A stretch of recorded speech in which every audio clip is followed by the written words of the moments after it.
Hey friends, Justin here. This is crazy. I've made it. After a year of planning, I'm at the start of the wildest and most remote through hike in North America, the Great Divide Trail. The trail starts at the Canadian-US border. You can see down, this is the cut line for the border. It's 1,100 kilometers heading north from the border through the Canadian Rockies, and I plan on doing the trip in 37 days. I'm gonna have some lunch, go jump off that dock, and then we'll start hiking the trail and I'll tell you what we can expect over the next 37 days.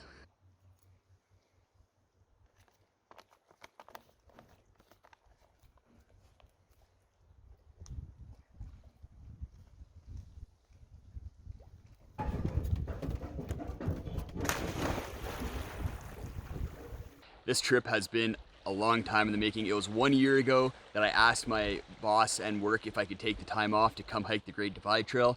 And since then, I've been getting my gear dialed in, planning the trip, and doing lots of training. If you're interested in any of how I'm doing that, whether it's my gear list or my food list or what I did to train for the Great Divide Trail, I'll have links to a playlist with all that information in the video description. But the pre-trip stuff was actually quite an adventure in itself. You don't see that from a lot of other through hikers. They kind of just start the trail and then they're just going, and it's exciting and happy and everything like that. But I don't know why it was a little bit different for me. Maybe it's the same for everyone else, but the last week has been super emotional for me. It's hit me a few different times where all of a sudden I was like, holy crap, I'm hiking the Great Divide Trail. I started getting anxious, kind of doubting myself. I'd start preemptively missing my life and my girlfriend, and it was just really, really tough the last week here. And then even today, starting the trail, I was super excited, but my girlfriend dropped me off and that was super emotional as well.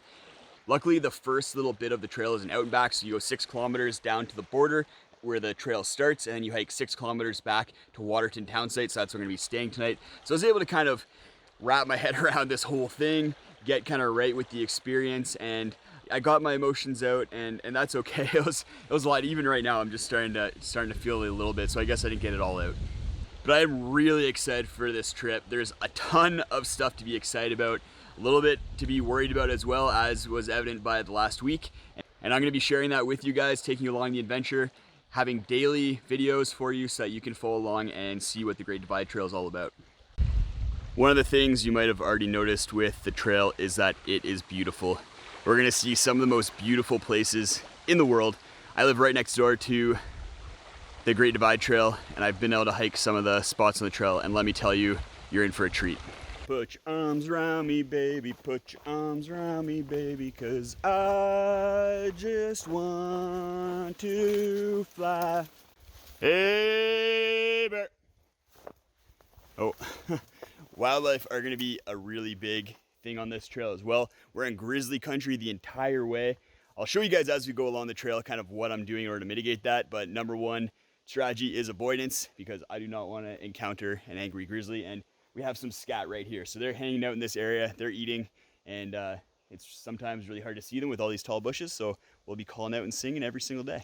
And I wasn't exaggerating when I said that the Great Divide Trail is the wildest trail in North America. It starts off on a pretty cruisy out and back trail, but it very quickly gets really gnarly. Day 3 has been described to me by some pretty experienced hikers as one of the hardest days of hiking that they've ever done.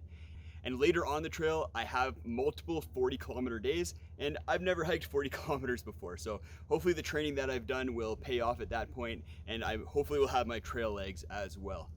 And most of the trail is not cruisy like this. There's lots of creek crossings, there's mountain summits, ridge walks, and parts of the trail where there's just no trail. It's just a route that you're following and hope that you end up and find a trail down the road. But I'm really excited for those harder days. That's one of the reasons I'm doing this trail, is I want to challenge myself, I want to push my limits, and I want to take on the Great Divide Trail.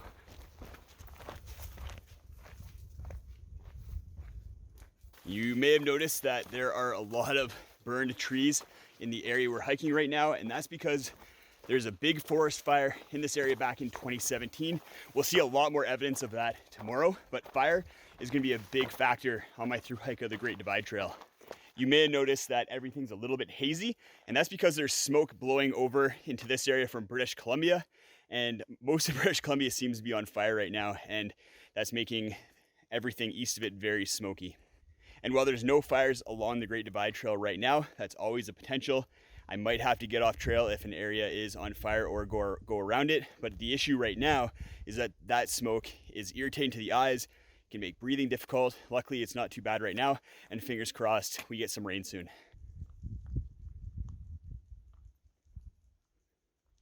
Day one and things are already not going as planned. I ran into a mother and her son who were hiking out from a backcountry campground that's along the lake, about 3 kilometers from the town site where I was gonna camp. And they said I could have their campsite for the night, and I think I'm gonna do it. It only adds 3 extra kilometers to tomorrow, and tomorrow wasn't gonna be a super difficult day anyways. And I get this beautiful campground. It's random camping, so I'm not gonna be camping in the middle of a bunch of RVs like I probably would at the town site. And it's a beautiful, beautiful spot. So something not going as planned this time was okay, but I'm ready for the other things that happen because it's definitely gonna be happening over the next 37 days.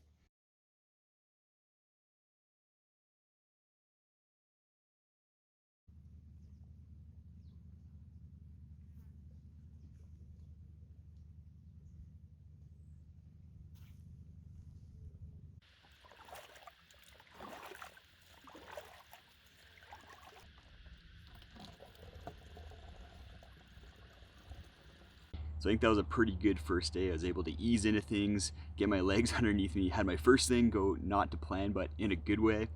We'll see what tomorrow brings. I think the theme of the day is gonna be bears. Like I mentioned, we're gonna be hiking through a burned forest, which is awesome bear habitat. There's berries everywhere in the burned area around here. As well, the campground that I'm gonna be staying at has apparently had a bear that isn't scared of humans and knows how to open up bear lockers hanging around. So that should be interesting. The gear of the day for today, we're gonna do this every single day, was the Hoka One Speed Goat 4 shoes. I love these shoes, super comfortable, and I'm excited to take them on the rest of the trail. I'm gonna sign off for today, and we'll see you guys tomorrow. Good morning, everybody. Had a really good sleep. It got super windy last night and rained a little bit as well, but my Ultraplex tent held up great. It is really windy. I haven't had the tent out in this much wind before, so it's gonna be a good test tonight. The nice thing is that there's no flapping or any sort of loud noise coming from the tent, so I should be able to still get a really good sleep. I woke up feeling super excited for today and for the rest of the trail, really. My energy is full reserves right now. And I think part of that is due to things kind of not going as planned with my campsite yesterday. Being able to get this awesome campsite here at Bertha Bay, be able to have this beautiful beach to come down to and just relax for the afternoon and just kind of get my mind right was really, really good, and had a great sleep. I honestly just slept like a baby. I'm gonna have breakfast here down by the beach, enjoy this sunrise, and for breakfast we're having homemade oatmeal. And there's some dried fruit in here already, but I'm gonna show you something else I'm gonna add into it just to make it a little bit better. It's berry season right now, and right here we have a whole bunch of Saskatoon berries, and there's gonna be berries all over the trail today, especially today because we're going through a bird area, and bird areas are notorious for shrubs coming up and those being berry bushes. And the kind of thing that comes with that is bears. So I think I said yesterday the theme for today is gonna be bears, and I'm gonna stand by that.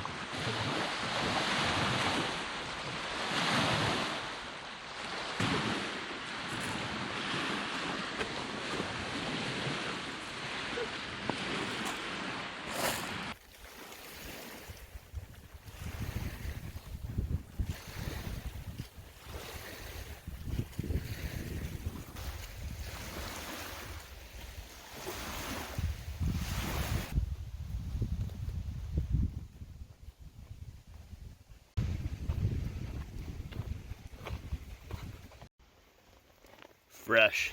Look at all those berries in there too.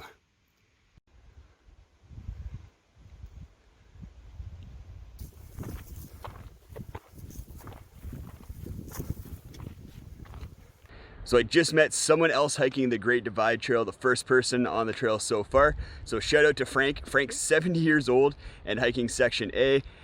Talking to Frank kind of put a pep in my step. We were talking about the trail and some of the tough parts in Section A, and he's not worried. He's just excited and about to have some fun. And yeah, definitely was nice to chat with him.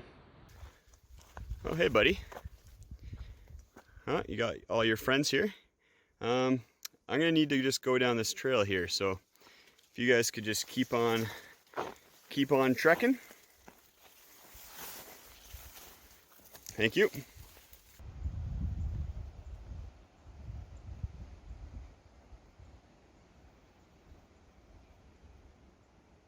Hey you. Bye. This is where I would have been camping last night if I'd come back to the town site. I think I lucked out being able to camp at Bertha Bay, that's for sure. Coming out of town, gained some pretty steep elevation right off the bat, following this creek and canyon here. Very beautiful. I think overall on the Great Divide Trail, I'm gonna be hiking around 120,000 feet of elevation. So good to start off the main trail out of town with some elevation gain.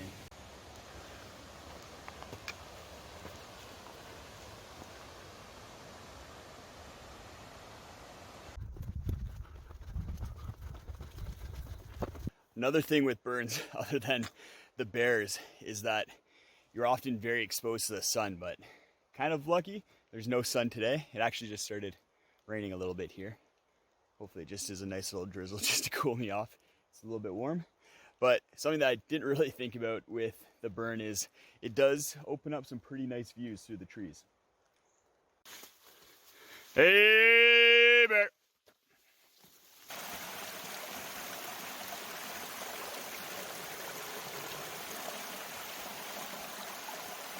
We're out of the burn for a little bit and you might be thinking, awesome, no more bears. Or you might be thinking, this actually looks like a great place for a bear to ambush you. And I'm actually not too worried about this. I like to put myself into the shoes of the bear and think to myself, all right, if I wanted to eat, would I come here where I have to work a little bit harder, or would I go to the burns where there's tons of berries and roots and I don't have to work as hard to get a really good meal?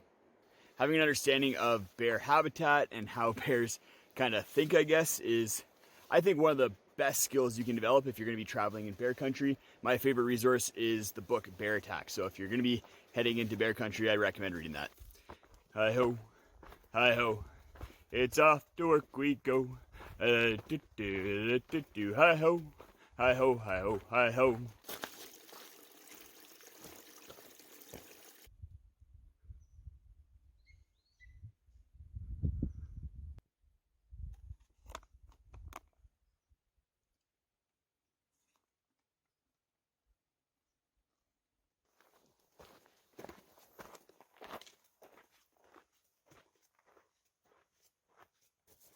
So many berries. Yummy. But no bears right here, so that's good. It's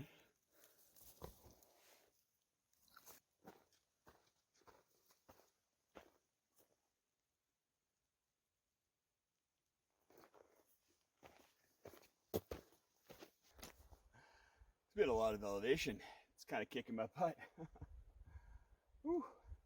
Makes me a little bit worried for tomorrow, because tomorrow is going to be a lot more elevation.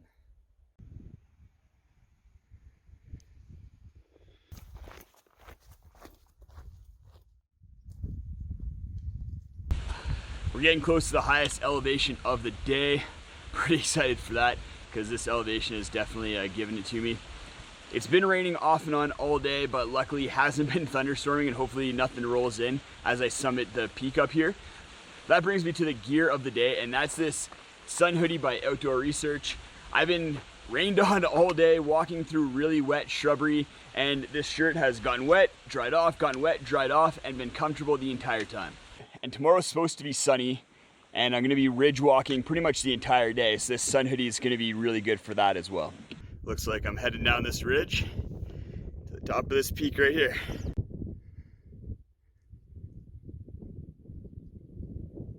Made it to the top of Carthew Summit.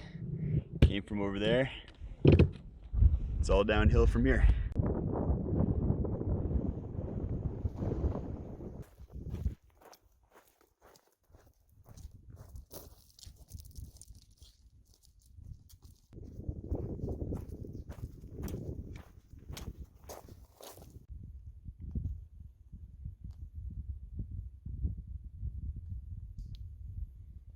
So I just had my first YouTube call out on trail. Ran into Lisa, who lives just outside Waterton and is hiking with with a little group and a cute little puppy.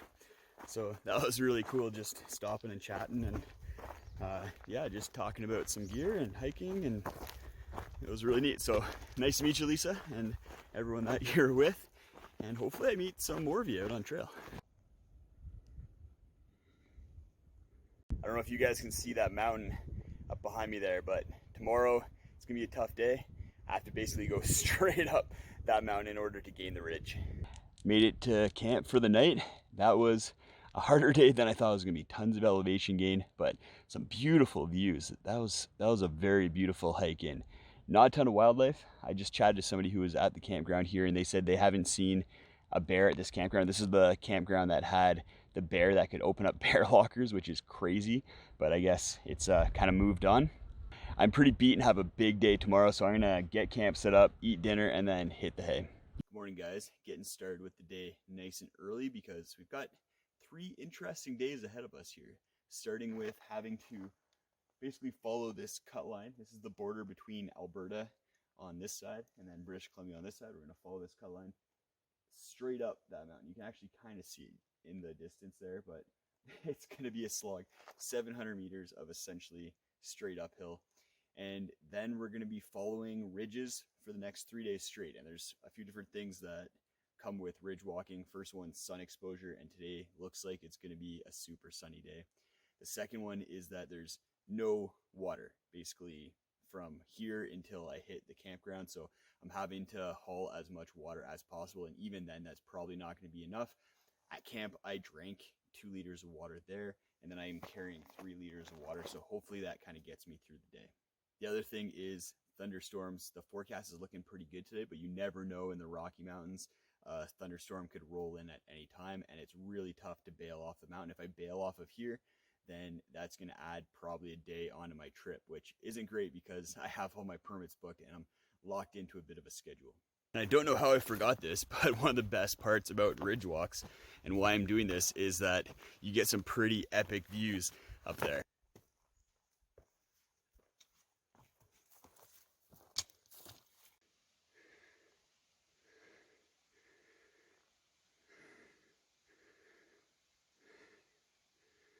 That might not look super steep on video, but it is steep. It's basically a double black diamond or steeper if you're a skier. It's 400 meters of elevation gain over the course of 800 meters. So 2-to-1 slope, that is steep. So I've just been doing giant switchbacks, going across and back across and over. I haven't been staying within the cut line because it's just too steep to come straight up. So it's better to make your own switchbacks, especially when it's so clear in this burnt forest. Almost at the top, time for the last little push.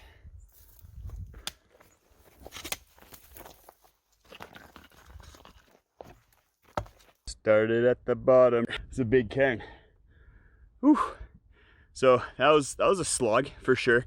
Took me about 2 hours to get from the campsite to here, covering 3 kilometers.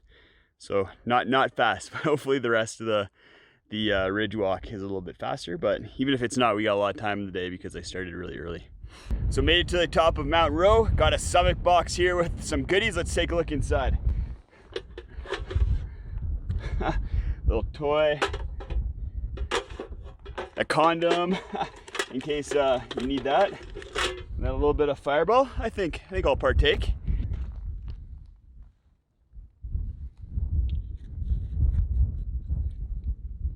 Cheers.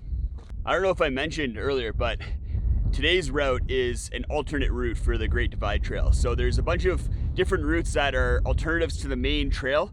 The main trail for the Great Divide Trail is actually down in this valley behind me here. And then the alternate route follows the ridge along here, basically for 15 or so kilometers. And I'm gonna be doing quite a few alternate routes on the Great Divide Trail. Most of the time they're getting you up onto ridge tops. They're usually a bit more difficult, and there's sometimes no trail at all, so you have to be a little bit more confident with your route finding. But from everything that I've heard, it's definitely worth it doing the alternate routes.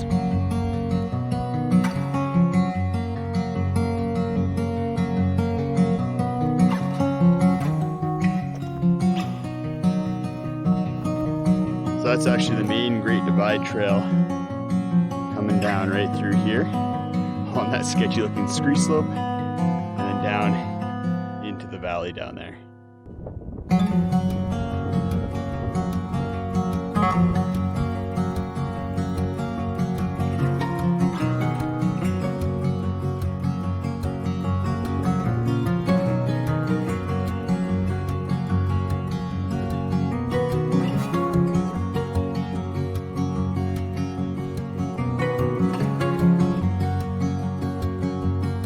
Trail through here.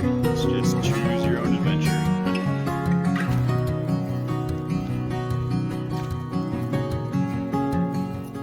Could be moving a little bit faster through here, but I also don't want to get injured. So if I was just doing this as a day hike, I'd probably be cruising pretty good.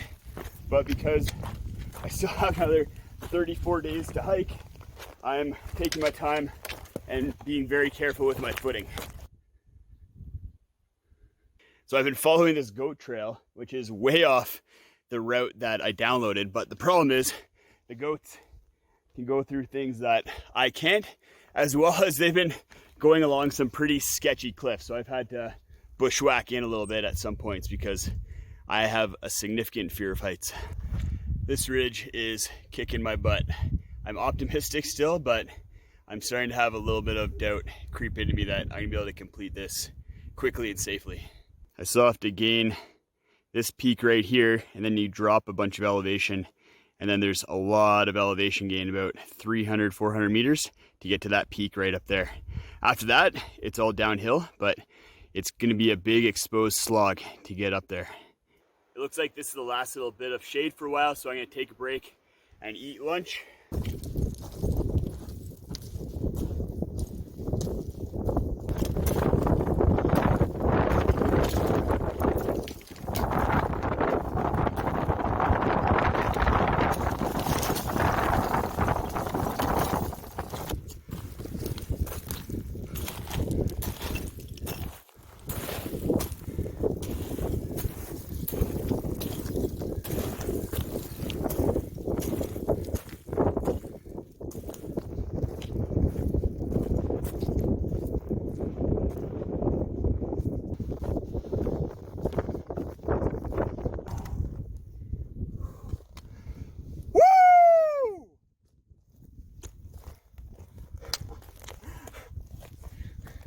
That feels really good.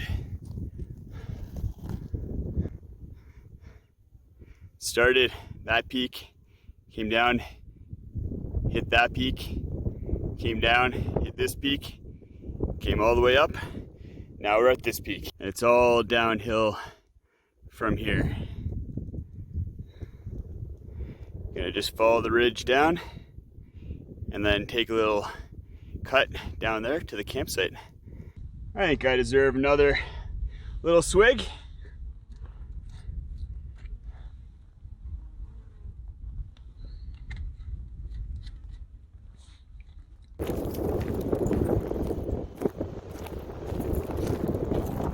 Found a friend. You enjoying your time up here, buddy? All right. Hopefully doesn't think I'm a threat, but look at that rack on that guy. Yeah, that's awesome. I'm heading off the ridge to reconnect with the Great Divide Trail on what looks to be a pretty nice, well-established trail. I'm pretty proud of myself for today. Pretty much the entire day was on a route with no trail whatsoever. So it was a lot of route finding, bushwhacking, scree scrambling, and I was doing all that with the sun beating down on me and very limited water. I am down to pretty much a mouthful of water now with about an hour to go until I hit Twin Lakes. But I'm really excited to hit Twin Lakes because I'm boiling hot, I am sweaty, and I'm gonna go jump in the lake.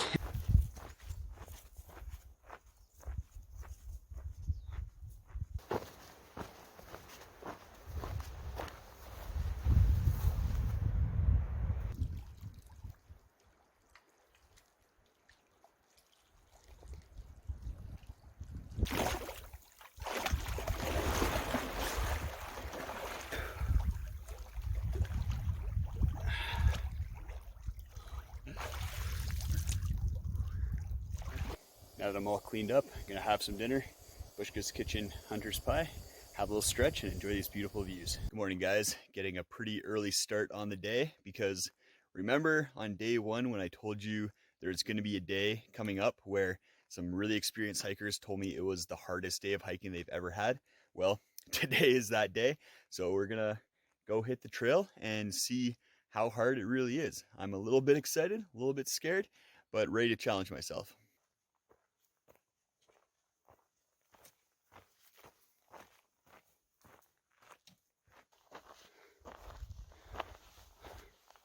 There's some differences and similarities between yesterday and today that may make today either harder or more difficult. Today has more elevation gain, more distance. We're going to be following ridges just like yesterday, bagging some peaks. The difference is that there might be more of a trail throughout the entire route today, and there's more water sources as well, as long as they're not dry. Fingers crossed on that.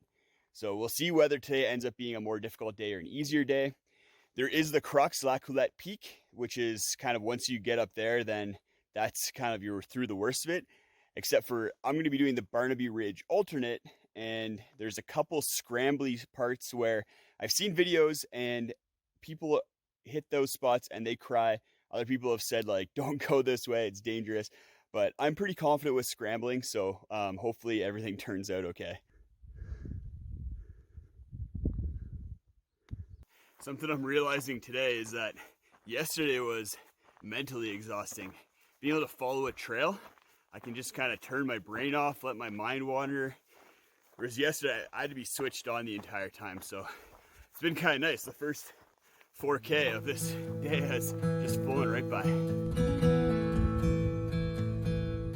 we're following this ridge, heading down there. And then somewhere over there, the ridges kind of keep going, and then we hit the crux of the day, La Coulette Peak.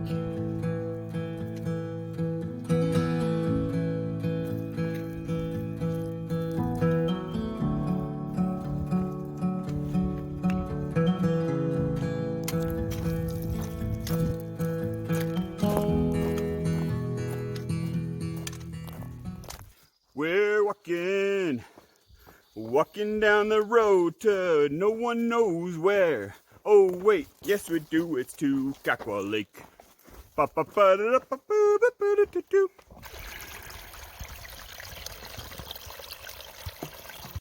Just stopping for a little break at the Font Creek campsite. So this is one of the campsites you can stay at.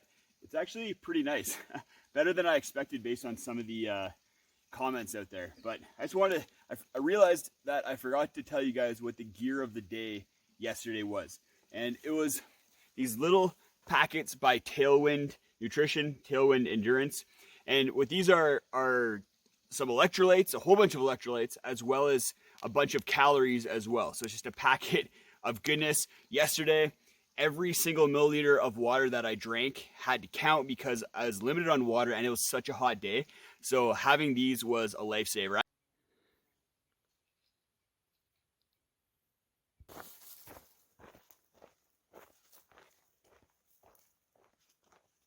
So this is La Coulette Ridge. So we're gonna gain that, follow it along. And then this is not the La Coulette peaks. This isn't the really sketchy part. I think there's one, and then it's the second peak that we're gonna hit that's really sketchy. This is my water source for right now, right before the ridge. Gonna take a little lunch break at the water source right before La Coulette Ridge. I like to take a break for a little while, partway through the day, take my shoes off. I find it acts as a little bit of a reset and gives me a good boost for the afternoon. There's a trail through here. I haven't found it, but that's okay. A little bit of route finding never killed nobody. I really don't think there's a trail. You can kind of see as it's coming up here, people just kind of picking their way, find the best route, but it's straight up. So it's a lot of work, no switchbacks, just hucking her. That is a tough hill, but it kind of makes me feel good about my fitness level because I just powered up that hill in about 15 minutes. But I could see how it would give some people a lot of trouble. It's a doozy.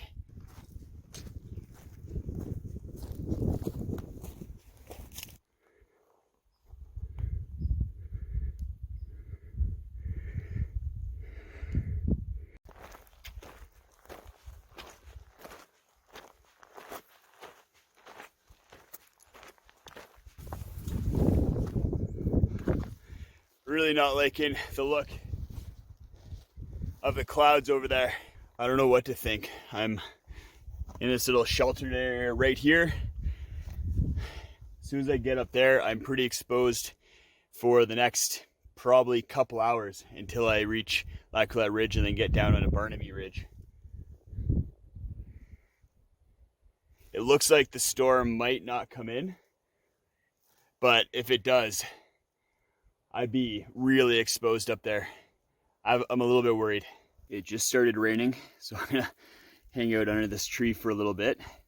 I sent my girlfriend an inReach message asking her to check what the hourly forecast for this area is, just to see if it's supposed to rain all afternoon or if it's supposed to thunderstorm, because that could really change my plans. It looks like things are blowing over, but it's hard to say. So it stopped raining. Looks like we got a little bit of an opening in the weather.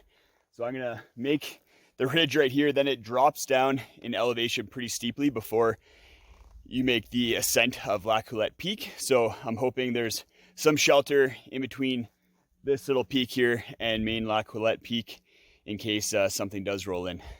Looks like that's where the storm is, heading east. And then here's the ridge we're following up to La Coulette Peak right there. And then Barnaby Ridge.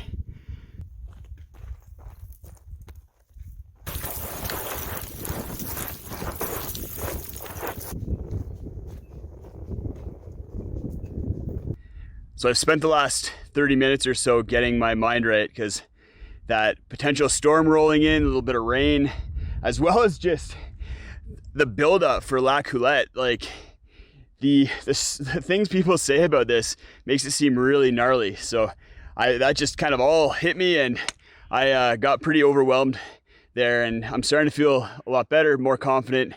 But holy moly, I was like shaking when I was coming down that ridge. It was a lot.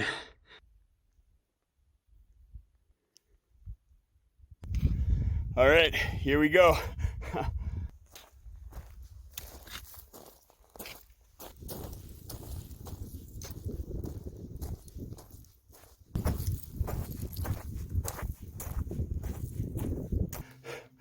Woo! Made it. La Coulette.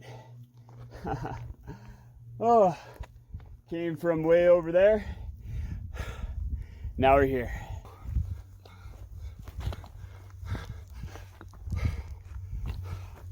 Now we're gonna head down here, little mini scramble, follow there, and then go hit Barnaby Ridge.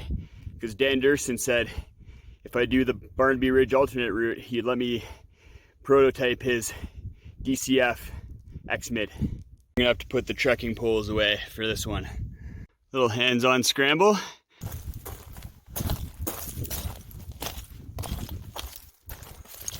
No idea if I'm on the correct path, but this is working, I guess. Gear of the day, Garmin inReach. When I was way back on the ridge, actually you can see where I was, and I was anticipating that thunderstorm rolling in, or at least rainstorm. I was able to text back home to Steph and ask her to check the hourly forecast for this area, and she told me that there's like a small chance of drizzle, which I experienced, but then thunderstorms wouldn't roll in until 6 p.m. or so, potentially. So inReach, valuable for check-in, SOS, but as well as getting the best up-to-date weather. And you can kind of see those are some storm clouds up there, so we might actually get that storm, but I'm happy. I'm off La Coulette. I have to book it because I just heard thunder from over there. Hopefully it blows around, but I still have to hit that ridge up there, and I do not want to be exposed on that. I'm going through contingencies right now in case that thunderstorm rolls in. I have pretty good tree cover on my left here, so I just have to maybe pitch my tent and ride it out. Problem is, I'm running out of water, so it'd be a close one to spend the night. I probably wouldn't be able to cook any dinner, and it'd be a really tough day tomorrow.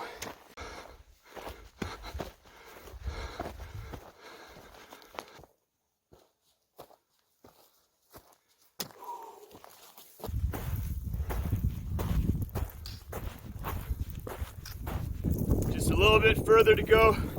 Hopefully those clouds hold off. There's Grizzly Lake, home for the night.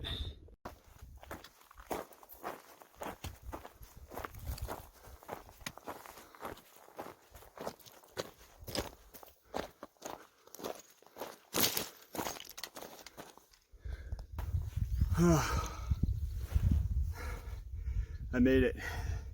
That was the hardest day I've ever backpacked.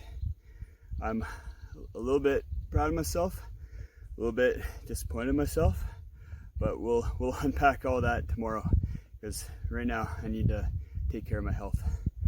So I've drank 3 liters of water, I ate dinner, I stretched, and I'm feeling a lot better. I was in pretty rough shape when I arrived at camp here, but turned things around. I'm just gonna go for a little swim in this beautiful lake, and then get a really good sleep, because tomorrow, I was looking at the map, I thought tomorrow was gonna be an easy day, but it's another really big day. And I do want to explain to you guys kind of what was going through my mind over the course of the day and why I am a little bit disappointed in myself, but that's for tomorrow. I'm checking out. See you guys later. Good morning, guys. Today is the first day. I don't want to get out of bed, but I'm gonna do it, pack up, because got a big day ahead. All packed up and ready for the day. Today's gonna be my longest day yet. Hopefully it's not too bad though, because it'll be downhill and then some nice trail walking near the end. But there's 2 very sketchy parts in the first half of the day that I'm gonna have to navigate. But the first thing I have to do is go up this is the easy part, go up this trail and then gain that ridge up there.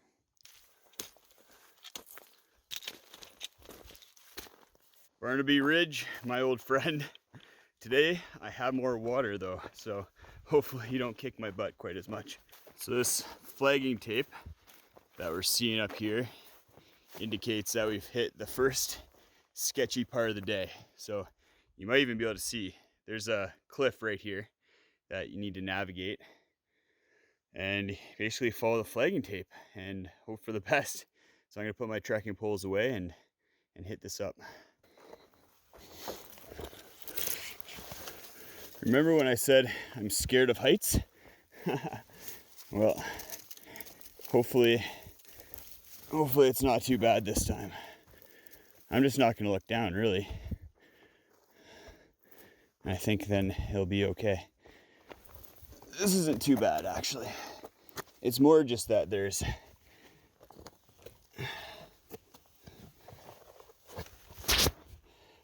some sketchy consequences if you fall.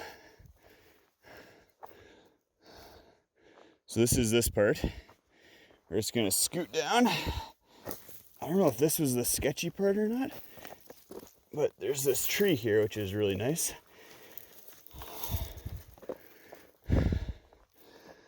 And this is hands-on right here, but good handholds. So that actually wasn't too bad. I'm scared of heights, and I didn't find it to be that big of a problem. My pack is quite light. It's probably sitting around 23 pounds right now, so I could see that being a bit more of a challenge with a heavier pack.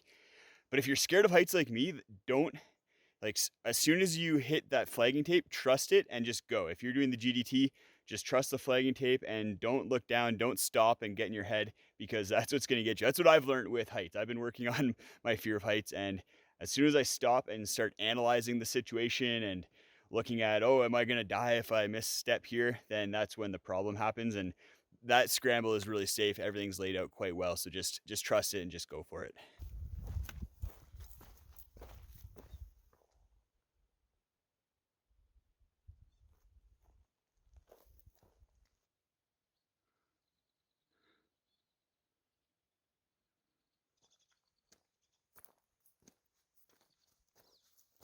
It's only 9 o'clock, actually before 9 o'clock, and the sun is already a factor. It is hot. So we made it to the second sketchy part of the ridge, so you can see that cairn down there. That's to avoid some apparently really sketchy sections through here. Follow the markers. I don't know if you guys can see the markers, but there's one marker there, and it continues right along this little ridge here. So it's not as bad as it looks from afar. Pretty easy walking along this little ledge here.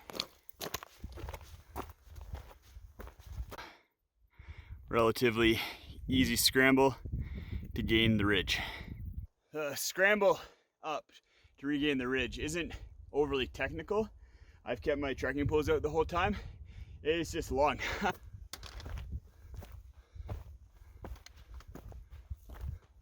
So I just got a little bit of cell phone reception. I was able to call my girlfriend and my parents, and it was really nice to talk to them. I just have such great people in my life. My friends, family, my girlfriend. They're all just been so supportive and just amazing. I'm so lucky.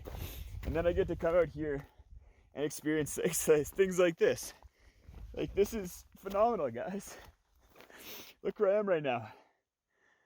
I'm the luckiest guy in the world. These are tears of joy. Like, this is phenomenal.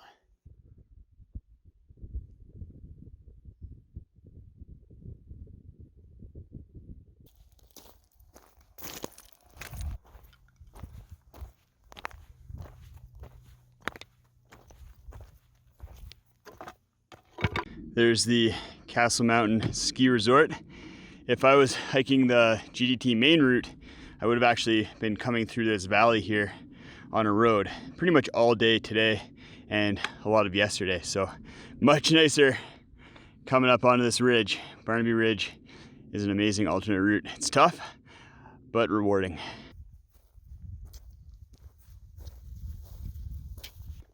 That sun is hot again. It is a scorcher, and I'm gonna be pretty exposed on this next little ridge bit here. So, whew.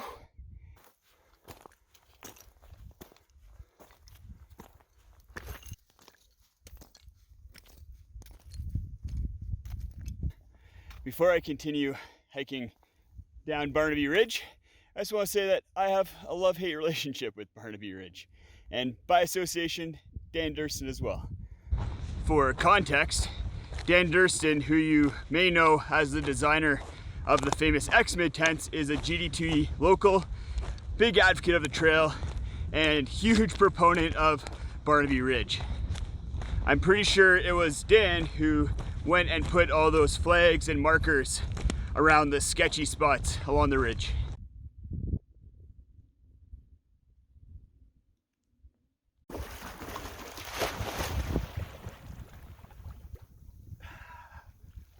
So gear of the day for today is my first aid kit. Another really hot day. I have electrolyte tablets in here, so I had those. And I'll post a link in the video description with everything that's in my first aid kit if you guys are interested in checking that out. As a runner-up, Alpine Lakes, also awesome. Without what's in the first aid kit in the Alpine Lakes, I would be in pretty rough shape, more rough shape than I already am. So I'm off the ridges onto nice maintained trails, but it's still got 23 kilometers to go, so a lot of day and a lot of hiking left.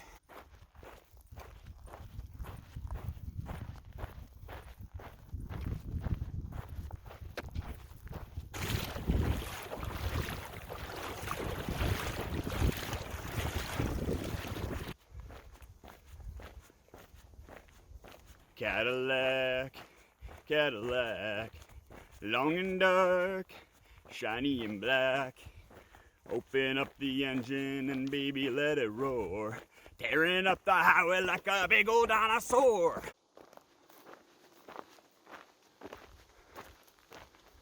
So I figured It's a good time, just on a semi-easy trail, but not much to see here. So I figured I'd share with you guys kind of my thoughts on yesterday, a little bit today, and why I was a little bit proud of myself and a little bit disappointed with myself. And start with the disappointment.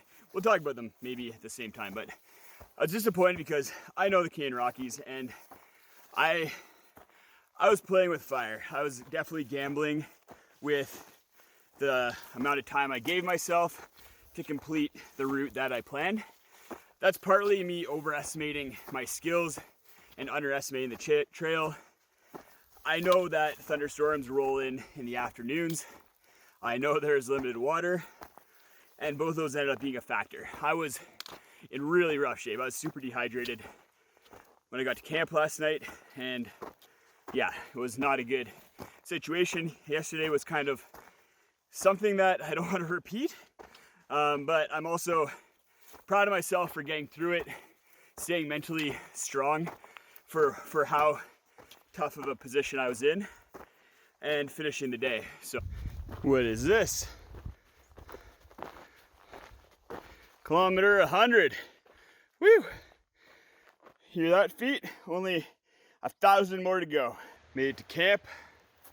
38 kilometers and over 12 hours, so biggest day yet. But feeling pretty good. My body's definitely sore, but I'm looking forward to tomorrow. Should be another fun day. See you guys tomorrow. Good morning, guys. Just starting the day with a little bit of a road walk. I did not stay at the Lynx Creek campground. I stayed in a random camping spot a little bit before that, which is really nice. Today we got a couple kilometers of road walk, and then we hit a really nice ridge, which will probably give us some different views than we've seen in other parts of the trail so far. And it's not a ridge like Barnaby Ridge or the Howe Peak Ridge. It's a little bit different. And then, yeah, I just want to share a bunch of different things with you guys today that I haven't talked about, just with regards to the Thru-hike. And then at the end of the day, my destination is the town of Coleman. So I'm going to be sleeping in a bed, having a shower tonight, and tomorrow my girlfriend Stephipoo is going to come visit me, which is going to be awesome because I miss her a lot, and it'll be great to have a nice big hug. So there's today's ridge for the day. We got 12 kilometers on a ridge that basically looks like that. A little bit different than Barnaby Ridge, but that's okay. It's nice to switch things up. And I just filled up on water a little ways back, and sad to say my Cat B free has died. Basically, I think I know why and what the cause and how and all that kind of stuff. So I'll explain that at the next water source, because it really sucks that the B free has failed on me. Luckily, I have a replacement water filter, which I'll share with you guys tomorrow on my resupply day. But that one should perform better, has some features that will hopefully prevent it from conking out.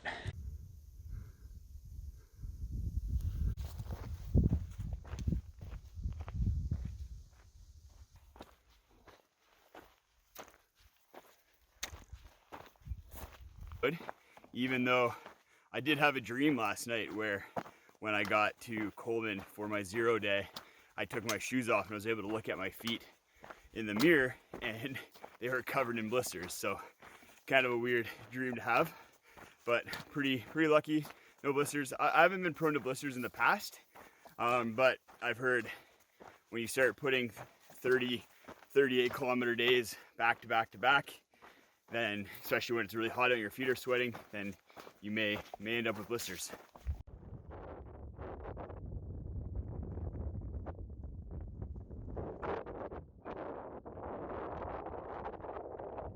So let's talk about injuries. So far, my entire body aches, but no injuries, which is awesome because I have been prone to IT band syndrome and plantar fasciitis in the past, but no problems with those or other injuries so far. And I attribute that to three different things. First up is my training. I trained really hard for this trip. For a few months before, I was doing 2 days where I'd go to the gym and strength train, and then I'd go for a run at lunch or in the afternoon. And then the second thing is my gear. My pack is pretty light, all in for 6 days, water, food. It's 27 pounds, which is pretty light for the Great Divide Trail. And then my footwear has been awesome. The Hoka Speed Goats have kept my feet very comfy because honestly, like plantar fasciitis has been a big problem for me and foot pain in general. So really happy that I don't have any of that. What hurts the most for me is my butt, and that's good. I'm happy if my butt hurts. It means all the training that I did with squats and hip thrusters is paying off, and my butt is engaging as I'm hiking, and my glutes are taking the load off of my legs and knees, which is awesome. That's ideal scenario, is having a sore butt. I'm gonna put this butt to work and continue down the trail. We got a little bit more ridge walking to go.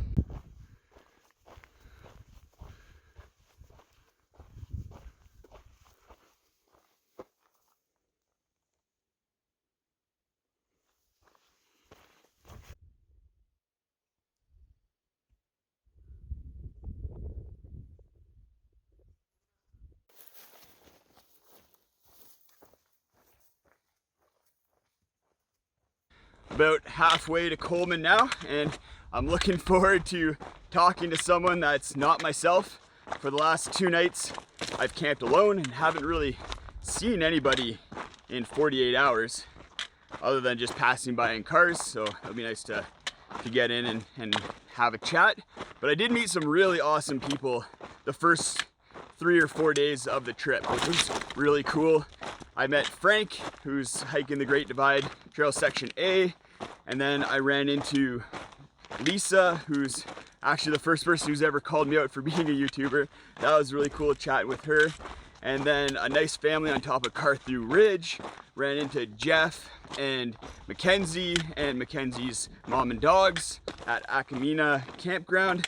And then DJ and his son Jackson at Twin Lakes Campground. And really nice meeting everybody. Everyone was super supportive, really interested in the trip, and just, yeah, really nice and really supportive, which was really cool to experience. So the Katadyn Be Free. I have used this exact one for hundreds of liters already, and it was completely fine, working great. Definitely under 500, so under the halfway point of the lifespan of the filter. Katadyn says it should last 100 liters. And this is what the flow is at now. It may look good, but that's probably a tenth of what it was before, taking 1 minute to 2 minutes to filter water. So I did an integrity check of the filter because I kind of had a feeling that that was the problem. And the way to do that is empty the filter of water, but make sure there's still water kind of in the filter. Let the little bag fill up with air. Close it back up to get a good seal, and then take off the cap. And then if there's a little bit of water at the top and you squeeze, you'll see there's little air bubbles coming up. That means that the filter membranes have been compromised, which is not good. You don't want that. I'm not sure how that happened. This filter has been working great for me. There's something about the last 4 days that led to the membranes breaking and air being allowed to permeate through the membranes. That shouldn't happen. And I think why it slows down is as each of those membranes fail, when you're pumping water through, air is trying to get back up through the membranes in the filter in order to equalize the pressure within the little bag here. So that's my guess. So you don't have as many membranes having water go through them. So the more membranes that break and are compromised and air permeable, the less flow you're gonna get. I'd be curious. I know there's a lot of people who have had Katadyn filters slow down on them. So go check, do that integrity check, see if air is bubbling up through them. And that may be the reason why. I'm gonna reach out to Katadyn and see what the issue is, but I'm gonna be having to switch out my filter in Coleman. I do have a backup Be Free, but I don't think I'm gonna use that one. I'm gonna switch it out for a different filter, but I'll show you guys that tomorrow on my resupply day, as well as a whole bunch of other little things that I'm switching out because I have had some gear problems. Country roads, take me home to the place I belong. West Virginia, Mountain Mama, take me home, a country road.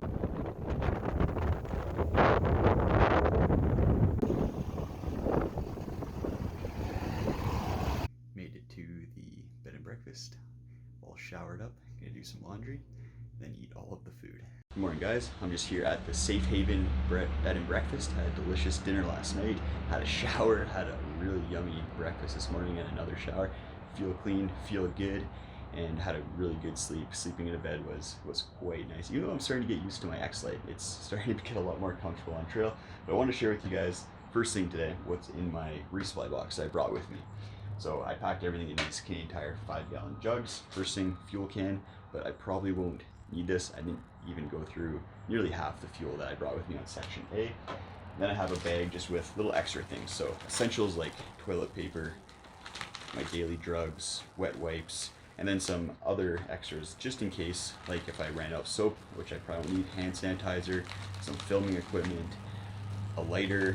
I packed in a bunch of more Leukotape because people have told me to make sure I have Leukotape at every stop, but I didn't get any blisters, no issues, so won't be needing that Leukotape. And then I also packed in all my food, so each day's food is in these little freezer bags, and then elasticed on are some of the extras in my dinners. So it'll be really easy just to take these, throw them into my bear bag, and then off I go. And I have 6 days of food because I have 6 more days to the next resupply point at Upper Kananaskis Lakes. Steph is on her way down from Calgary right now to visit. We're gonna hang out, have some lunch, go for a little dinner date, and if she's up for it, I'll get her to do a little interview thing, get her to ask some questions about Section A, and we have a little back and forth for you guys as well. She's bringing some new gear for me, some gear to replace some stuff that broke, as well as just some gear that I thought might be useful after going through Section A. So I'll share that with you guys as well on this 0 day. Nice little relaxing day before tomorrow, and tomorrow's supposed to rain 40 to 50 millimeters, so it's going to be an interesting day. A little bit of an easier hike, but that rain kind of throws a little wrench into things. So Steph's arrived. She just brought me some goodies, and I'll just show you kind of some gear that I'm replacing and some new gear that I have. So first up is some more drugs, more electrolyte pills, because it's going to be hot out there still, and I need these just to keep electrolytes in my system and make sure that water counts. And then more ibuprofen and naproxen, because it's really helpful for sleeping, just to get rid of a little bit of that pain when I'm going to bed.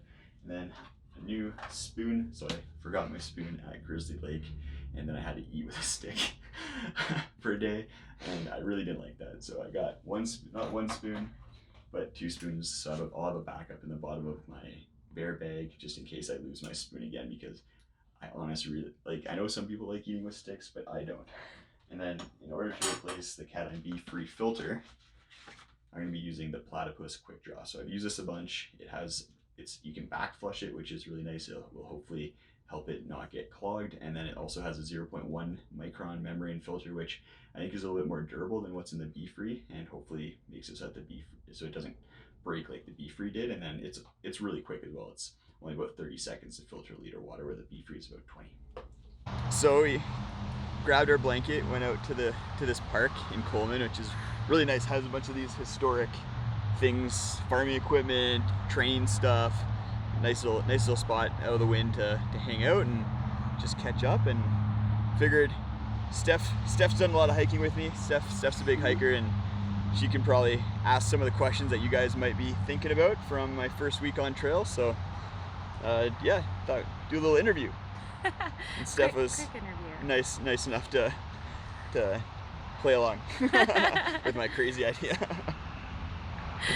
Okay, first question, probably the biggest question would be, what gear do you wish you brought now one weekend? Yeah, and I kind of showed you guys some of that gear, and I think one thing that I didn't show you that I'll maybe overlay is these little sandals, weird sandals that I picked up from Mayfly.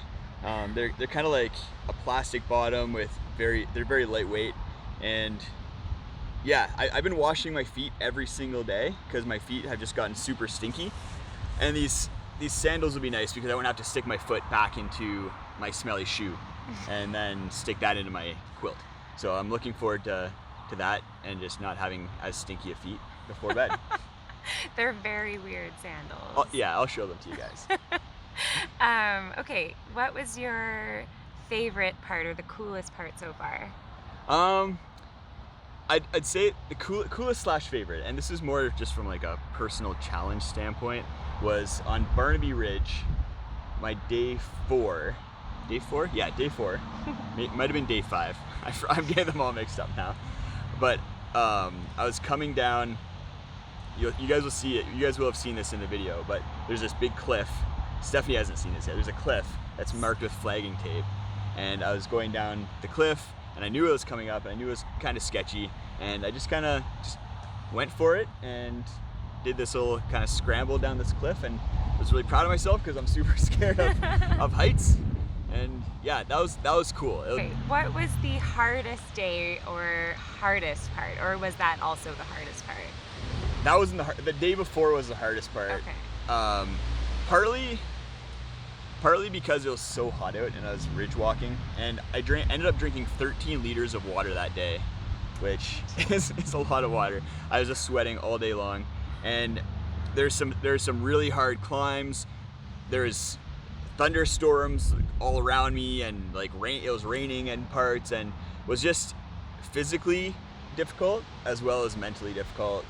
And like I was really happy I was able to message you and kind of get the weather report, and it was nice just to even just like hear from you. So that was a hard day, and by the end of it, like I was just so beat down, but I had some water, stretched, ate some food. Eating food is key, and felt a lot better after that. Oh, good. If you had to guess, how many times do you think you've cried so far? Counting the time when you first left and we said goodbye. More than I would like to admit. I'm gonna blame food. Like I said, it's important to eat, and sometimes I'm a little bit hungry and then start thinking about home, or run into a situation that I'm just like a little bit overwhelmed by. And yeah, especially in Section A, I've heard from a lot of people that you end up crying more than you think, and it's probably like, I don't know, a dozen times at least. I don't know.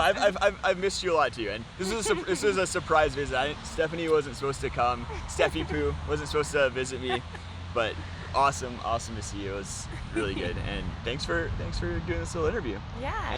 And I'll show you guys those sandals back at the B&B, and I'll tell you a little bit more about what we're gonna expect tomorrow and the Section B that we're gonna be hitting up for the next 7 days. So I'm just finishing packing up before heading to bed. I just want to share my sandals with you guys. So these are the Mayfly ultralight sandals. They look kind of silly, but they're gonna be really nice on trail. Tomorrow we have a pretty easy day to start off, but it's supposed to rain a lot. So it's gonna be my first kind of major day of rain if the forecast holds true. So we'll see how that goes, and then we'll have a nice little lake to camp at, and have some yummy brownies and cookies here to eat as a snack over the course of the day. I'm gonna head to bed here pretty quickly soon, and we'll see you guys in the morning. Just heading out of Coleman on this nice rainy day, about to start Section B. Feel super recharged after a little 0 day yesterday. Having Steph come in just really re-energized me, and I'm ready to go. I'm ready to give Section B all I have, and I've heard that you shouldn't underestimate it because it is actually pretty challenging. Lots of passes and then valleys, passes and valleys. It was raining pretty hard this morning, so that's why I had my rain gear on, but it's stopped for now. Hopefully it kind of stays light rain or no rain for the rest of the morning and early afternoon. The hourly forecast I checked said that it'd be light rain until about 2 or 3 p.m. and then it would be pouring rain. It's supposed to just dump like 40 millimeters of rain this afternoon. So that's why I'm starting early, hoping to get all my hiking done, get camp set up before the really torrential downpour starts.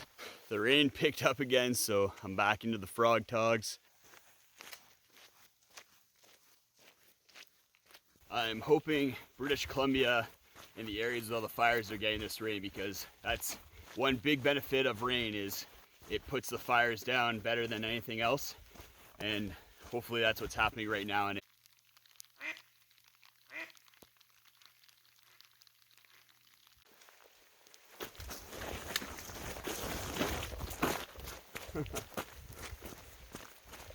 little slippery.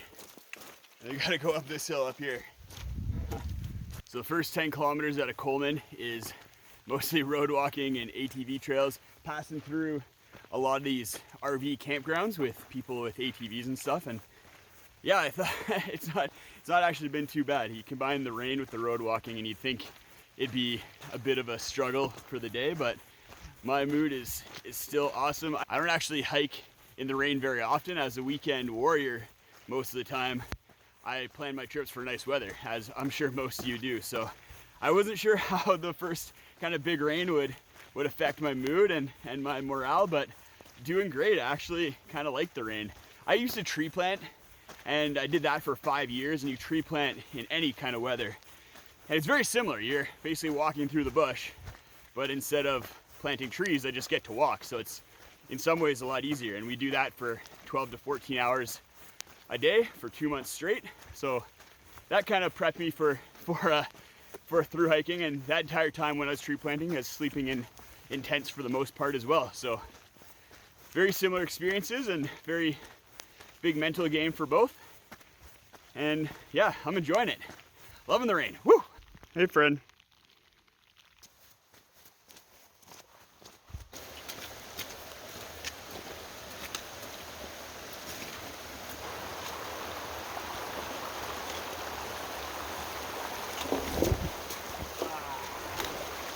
My feet are wet.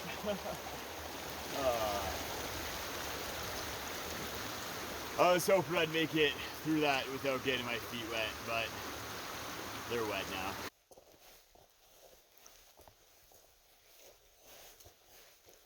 Hey, bear! I've heard reports that there's lots of bears in Section B, a lot of sightings, especially when you get into the more remote areas like this. So we're gonna be calling out and probably singing quite a bit through this section. Have to worry about it a bit more than when we were on the ridges in Section A. Oh, what do you do with a drunken sailor? What do you do with a drunken sailor? What do you do with a drunken sailor? Early in the morning. Shave his belly with a rusty razor. Shave his belly with a rusty razor. Shave his belly with a rusty razor. Early in the morning.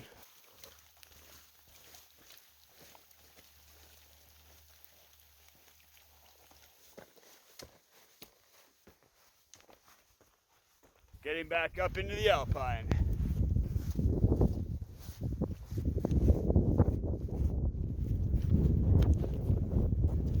It's time for the gear of the day, and today is the most weight that I've carried on trail, and it's going to be the most weight that I carry until I hit the very last section at the beginning of September. And because of that, the Zerk 40 pack is the gear of the day. This pack has been awesome. It is carrying the weight phenomenally, especially for being a pack that doesn't have a frame or a hip belt. And it's just been all around great for me. The shoulder straps are super comfortable. All the pockets are great. I use all of them, especially these side pockets, because it doesn't have a hip belt. These little mesh side pockets that are in addition to the water bottle pockets are super useful for storing all my snacks. And the pack holds everything I need. It has a 40-liter capacity with the mesh pockets, and it just holds everything, and will continue to hold everything that I need even when I'm doing those bigger carries in the last section. For me, it's basically the perfect pack for the Great Divide Trail. I wanted something frameless without a hip belt for when I'm doing those scrambly cliff climbing sections that you saw in Section A, and it's going to continue to be an awesome pack for me, I think, for the rest of the trail. Still having fun, even with all this rain, and not in a fake it till you feel it kind of way. I'm going to be honest with you guys this whole trip with how I'm feeling and what I'm going through. So yeah, even though it's raining and kind of miserable out, it's a great day. A bit of a sheltered area here. I'm going to stop for lunch. Having another one of these food for soul salads. This is the curried cauliflower salad. These have been really good so far. I've been really enjoying them. And after lunch, just one last push until we hit Window Mountain Lake, and that's where I'll be setting up camp for the day.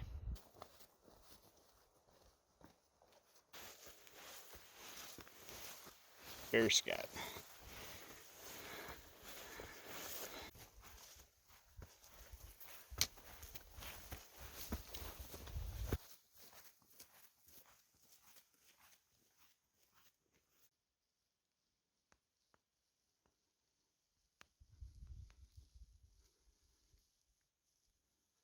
So we've made it to the Window Mountain Lake campground, total of 27 kilometers and 1,300 meters of elevation. I'll be posting the stats for each day in the video description, along with the start and end locations for the day. And if you're interested in following along on the journey, then you can go to the Great Divide Trail Association website, and they have a map that you can take a look at and see where all my campsite locations are and everything like that. And a couple fun facts for you. over the course of the entire Great Divide Trail Thru-hike, 1,100 kilometers, 37 days, I'm gonna be averaging about 30 kilometers a day, or 20 miles for you Americans, and 2,000 meters of elevation gain, or about 6,000 feet. Last week on section A, to put it into fitness tracker terms, I averaged about 40,000 steps a day and 370 floors of stair gain every single day. Yesterday on my 0 day, when I was walking around with Steph, my watch notified me that I hit my floor goal for the day, and I looked at it and it was 10. So I've definitely been crushing that every single day, and will definitely continue to over the rest of the thru hike. I'm just gonna get my tent set up and then hunker down probably, because I think it's only supposed to increase in intensity for the rain. So this is where I've set up my tent for the day. What I like about it is that there's overhanging branches that really protect my doorway, so I'll kind of stay dry coming in and out of the tent. Can get put on and take off my rain gear if I need to go out and make dinner, go to the bathroom, all that kind of fun stuff. But yeah, just gonna hunker down. Tomorrow's supposed to be a much nicer day. The rest of the week is supposed to be beautiful, which is great because we're gonna get into some really beautiful part of the Rockies and get some really good views. But yeah, rain's gonna be part of the trip, and today's one of those days where we just gotta kind of buckle down and deal with the rain. I've gotten changed, so it's still raining pretty hard, and it's supposed to only get worse based on the forecast.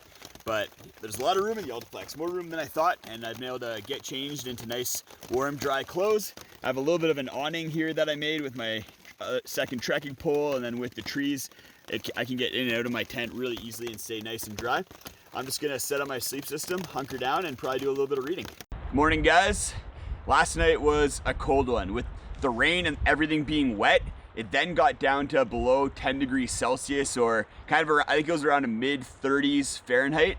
So it was definitely cold. I had to put on pretty much all my layers in order to stay warm while bunkering down in the tent.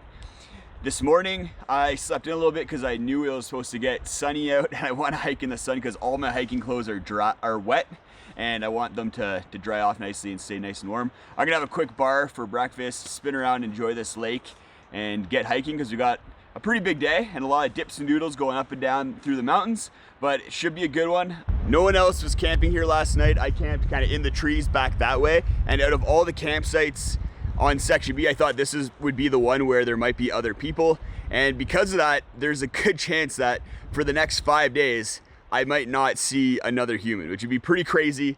We'll see. You guys stick around because I'm not sure how I'm gonna handle that. I don't think I've ever gone 6 days straight without seeing another human. So yeah, I might go a little crazy. A couple of the pieces of gear that I switched out in Coleman are already coming in handy. Shoes were soaking wet yesterday, so the Mayfly sandals have been really nice for walking around in, because then I'm not getting my socks soaking wet. And then the Platypus Quick Draw filter has been a lot better for filtering water. It's probably about 3 times faster than what the Be-Free was, due to the Be-Free slowing down. Nice lake. Gonna have to come back during some nicer weather.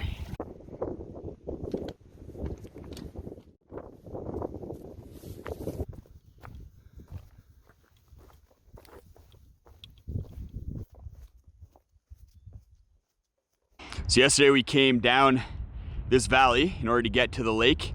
Beautiful valley. It's nice to actually be able to see it without the rain and clouds and everything. And then we're gonna continue our ups and downs by following the switchbacks that go up this ridge right over here that you can see. So those were brand new, put in by some volunteers over the last couple of years. So that's awesome. Thank you to them. And I'm excited to get my feet on them. Beautiful switchbacks all the way up this hill. They're awesome. I can move so quick through them. And then I have to show you this view facing the other direction. We did not get these kind of views last week because of all the smoke, but we should have better visibility this week, at least for today. Oh yeah.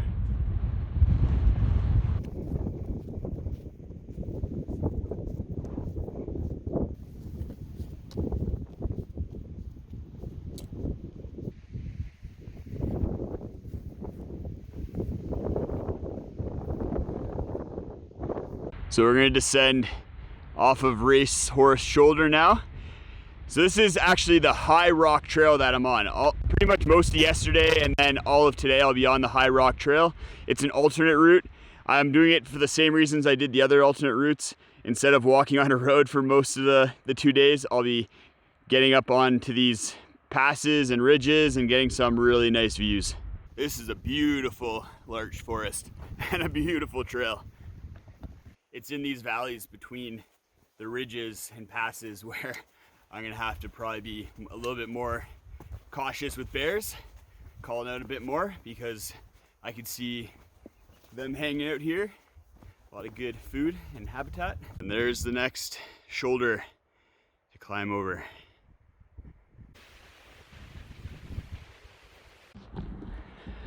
Whew, I am shaking.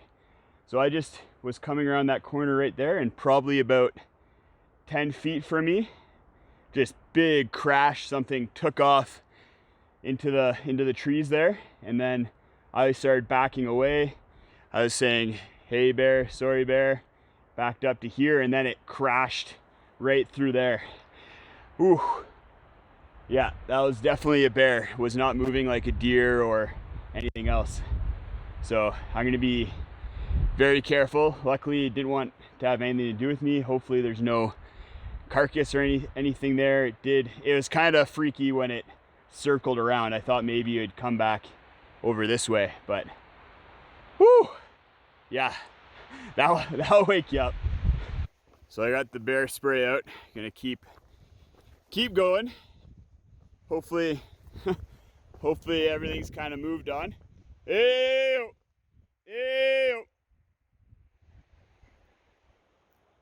So the heart rate's come down a little bit after that little encounter, and just walking through this valley, it's beautiful in here. If I was a bear, I would definitely spend my days hanging out in this valley. But we're going to be continuing down the trail here and probably heading up over that little pass. Probably from our friend back there. I like that the wind is at my back right now because it's blowing my scent forward in the direction that I'm going. When I came around that corner and started what was most likely a bear, the wind was coming really strong right on me, and I think that's why I was able to sneak up on it. Otherwise it would have smelled me much before I got within like 10 feet of it. Just a little bit more, but I think the stuff we passed back there was fresher than this, so I'm hoping that we're going in opposite directions, the bear and I. So this is all bear sign right here, digging up roots and eating them, and then on this side it ripped apart this stump to try and get at bugs. Hungry bear. I'm happy to be getting out of that valley, Bear Valley. Just taking a little break here to have lunch at the top of the ridge before heading down, and taking the opportunity to dry some of the stuff that was still wet this morning when I packed it up from the rain. It seems like the rain has helped with the smoke a little bit. It's not nearly as hazy as it was last week when we were in Section A, which is nice. We get to see quite a bit further, and we can see that we have Gold Mountain right there, and then we have the valley that we're going to be going up to the left of it, and we're going to be camping kind of somewhere at the base on the left side there. And tomorrow we're going up a pass in between Gold Mountain and Tornado Mountain called Tornado Pass, and that one, people speak of that pass with apprehension, so we're gonna see how that one goes. And as much as I'm happy that the rain has reduced the smoke from the fires, I'm also glad it's not raining today. Honestly, I don't know how I'd handle 3 or 4 days of rain and cold like it was yesterday. That would just be pretty tough for me, and yeah, that might help the Great Divide Trail beat me.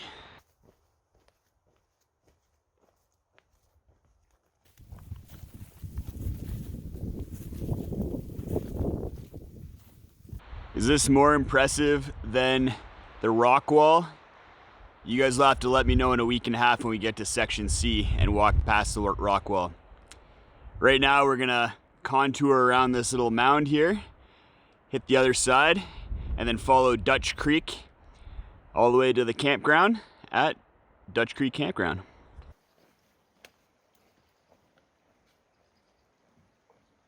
So we're back on the main trail for the GDT. Came off the alternate route and gonna head up the main trail here. I'm actually gonna be on main trail for the next couple weeks until after my third resupply point in field. The alternate routes are awesome. I'm really glad that I took all the ones that I have so far. They're a lot of fun. You see some great things, and normally they're going around some big road walks, which not always the most interesting.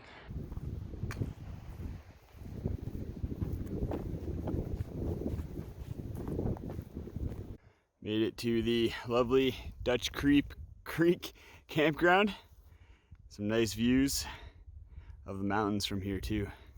I'm gonna get camp set up, and then I owe you guys a gear of the day, and today's a big one. The gear of the day for today is the Z-Packs Ultiplex.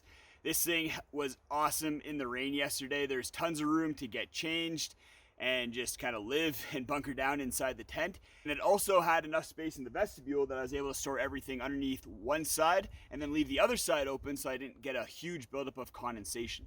And because it's made of DCF, this morning I just shook it and a lot of the water just flew right off of the tent, and I wasn't carrying a whole bunch of water weight like I would be if I had a sil nylon tent, because that sil nylon would be absorbing a lot of water. Sorry if my voice sounds a little bit off. After that bear encounter, I was yelling and singing quite a bit, so my voice is a little bit hoarse right now. I'm gonna drink some water, eat some food, and then get to bed because we're tackling Tornado Mountain tomorrow. Good morning, guys. Feeling really good this morning. Good night's sleep, good meal, good stretch. Really does wonders for the body. First thing, we're heading up to Tornado Pass. This is an area that people talk about with apprehension, so interested to see what it's all about. We're gonna head up there and find out.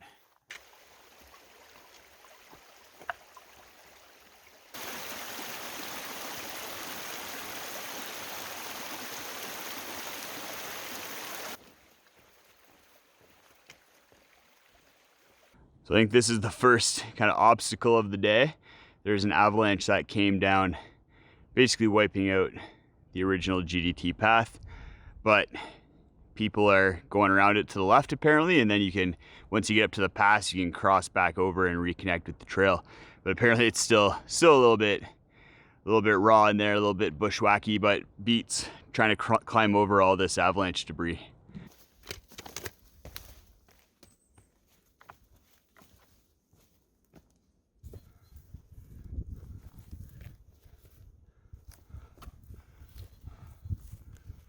Whew, that's straight up. I came back into the forest because the trail's apparently to my right. We're gonna probably have to do a bit of bushwhacking to get to it.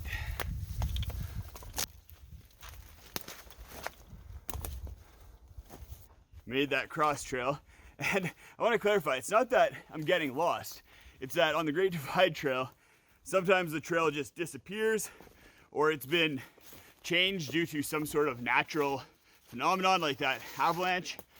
And there's just so few people that hike it that the trails don't get established. Those little trails that get made from people going around things or whatever.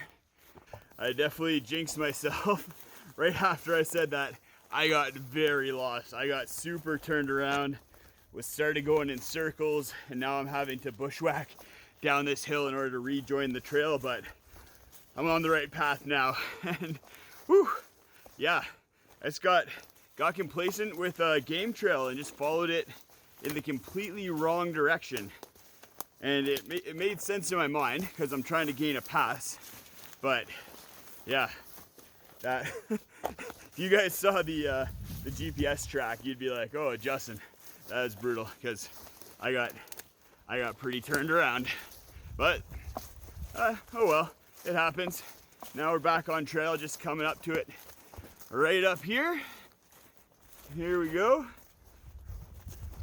Yeah, and then we should be hitting some sort of pass soon as well. Made it up to Tornado Pass. Whew.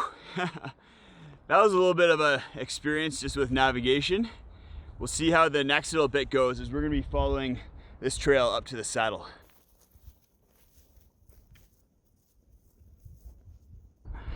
Some beautiful views.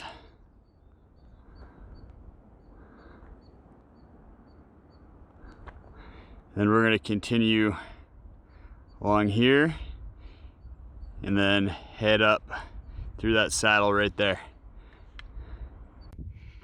It doesn't look so bad.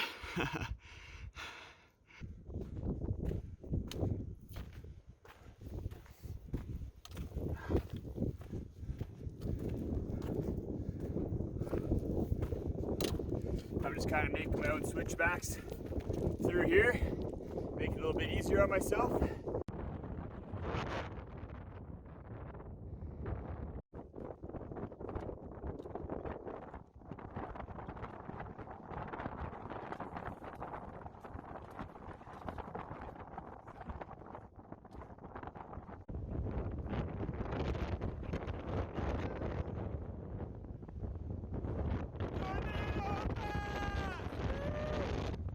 And then as soon as you get down over the other side of the saddle, the wind dies down, you get greeted with this beautiful valley that we're gonna head down into.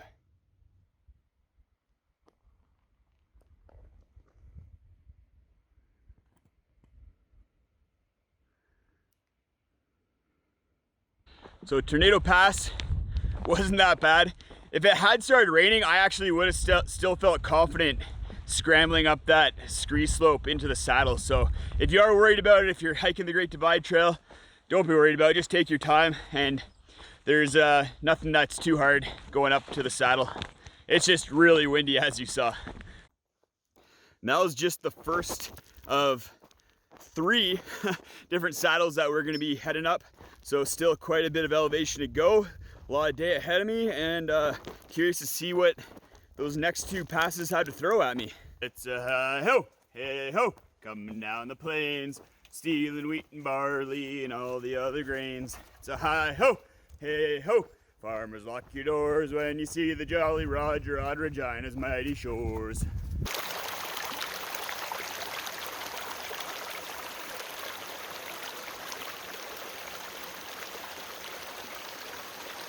So we're going to continue following this path, and then I think we're popping up over that little mound right there.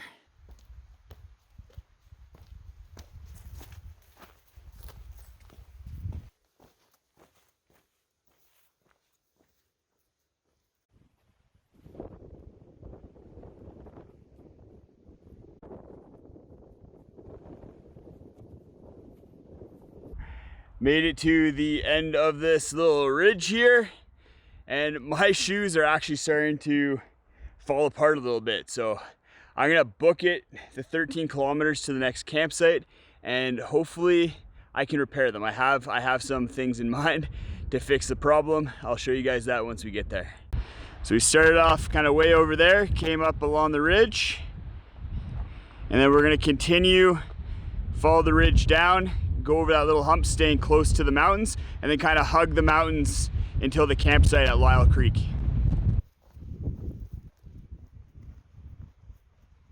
So I just came off of that ridge over there, coming up over here, and then I gotta dip down into this drainage and then head up this next ridge here. And coming up that last ridge really kicked my butt. There's a lot more elevation gained today than I thought. So heading up over this next ridge is not making me feel good, but the views are pretty awesome and are energizing me a little bit here. Got beautiful views of the foothills and then some awesome Rocky Mountains.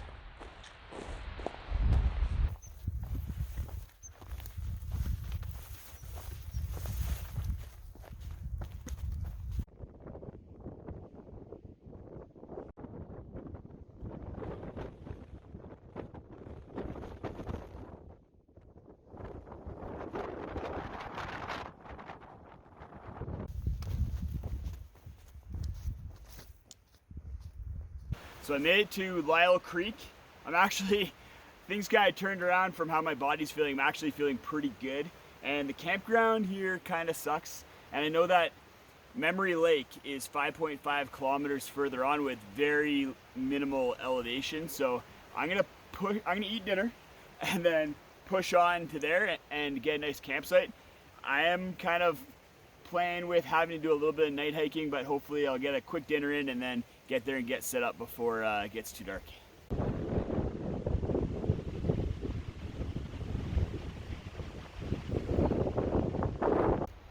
Made it to the lake, kind of a lake, and yeah, that was good. It was a good little push. I broke 40 kilometers today, was 2,300 meters of elevation gain. I think I have my trail legs. And tomorrow, I'm glad that I have the extra little bit of time tomorrow. I don't have to rush quite as much because I think there's gonna be some phenomenal views. So the issue with my shoe is that the heel right here is starting to come off a little bit. And also the toe, a little bit coming off, but not too bad. Otherwise, the shoe's in great condition. The upper's in phenomenal condition. The sole just took quite a bit of a beating in section A with all the scree and talus, and especially the heel going down those talus slopes. So I'm just gonna grab my first aid kit here. I have a little bit of super glue, crazy glue. So I'm gonna use this and just try and glue the heel back on both shoes.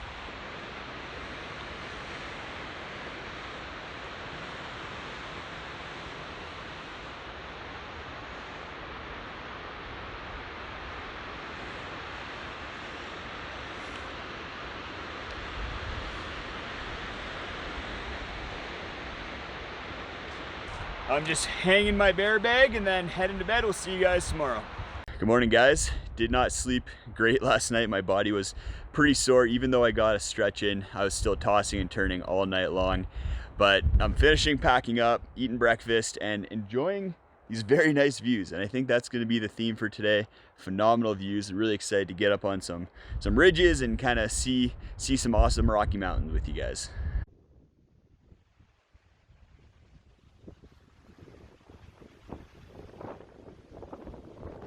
We're gonna jump into gear of the day for today right away, but I forgot to do it yesterday, but it has to be the shoes.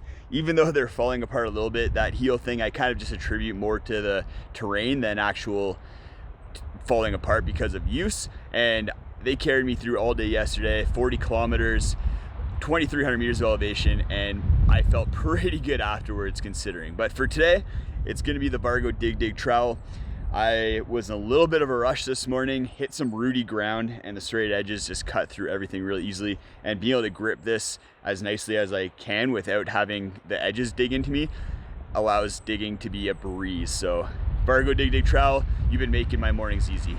I just want to clarify a couple things about my shoes, the Hoka Speed Goats. Some of you are probably pretty surprised that I gave them gear of the day for yesterday, even though the heels started to come apart. And I just want to mention that, first of all, this is I probably put about 350 kilometers on them in between the GDT and pre-GDT trips. And then they are not made for what I put them through on section A of the GDT. Like all that talus, scrambling. As much as I wish that they could do that and then still be an ultralight hiker, they're not. So if all the trail was like section B had been during section A, then I think they'd probably only be halfway through their life, which is actually phenomenal. If I could get 500, 600, maybe even 700 kilometers out of a pair of Speed Goats on cruisy terrain, then that'd be really good. So yeah, super happy with the shoes, even though the heel's coming apart. That's an easy fix. Everything else with them has been great, and they're still keeping my body feeling good, which is probably the most important thing. I'll let you guys know when we get to camp today whether the super glue is still holding up. I'm optimistic, but you never know. It's not really made to keep shoes together.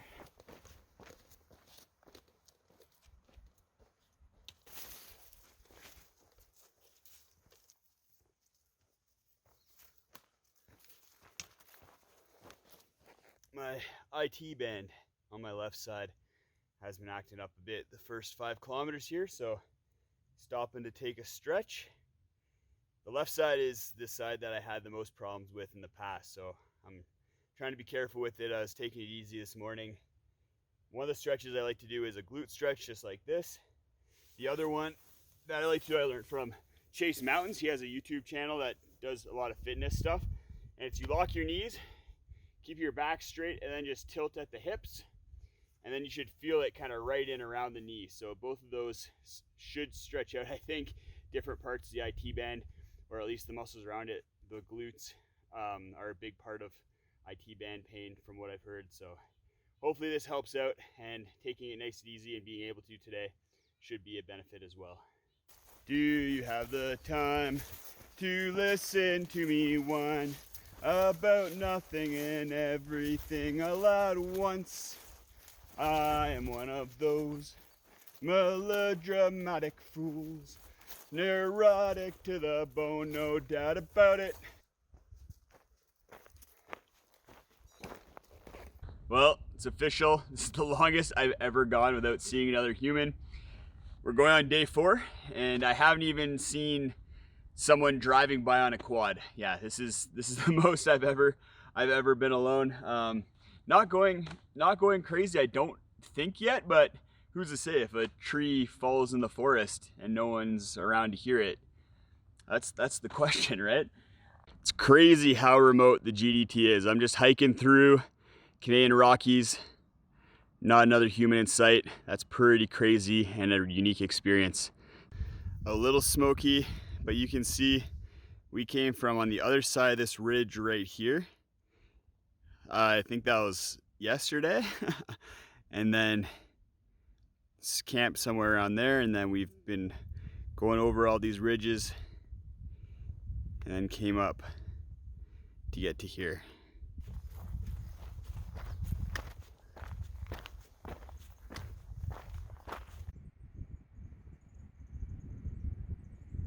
This is super fresh, and it makes sense. There's berry bushes all along the trail here, so we're gonna be keeping an eye out for those bears.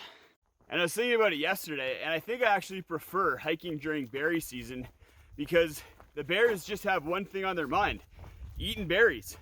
They're not as worried about you or you entering their space. They just want to sit in the berry bushes and get fat.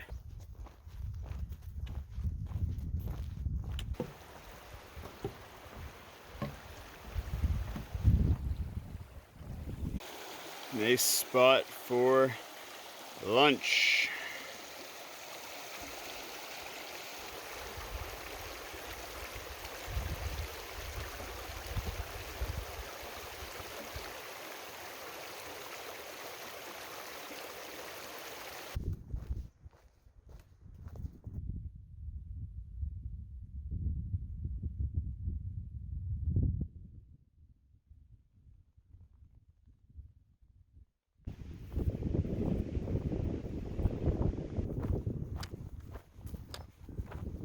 So as we hike up to check out what might be one of the nicest views of the day, I was kind of pondering, I'm doing a 38-day hike, but it's really kind of like 5-7-day hikes.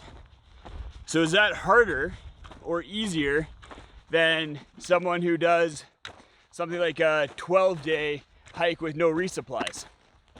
Is 37 days, 38 days with 4 resupplies easier or harder than 12 days with no resupplies?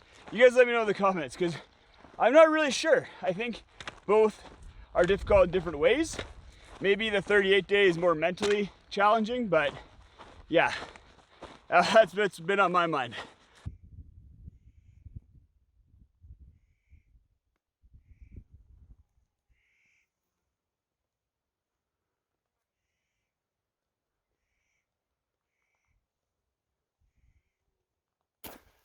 Where am I?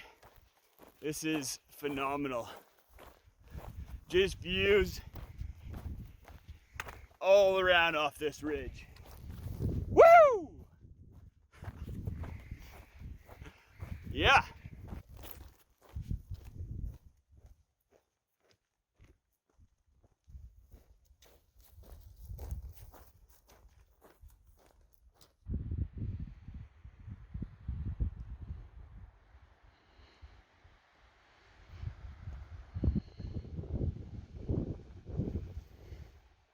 Those were some pretty awesome views, but back into the forest we go.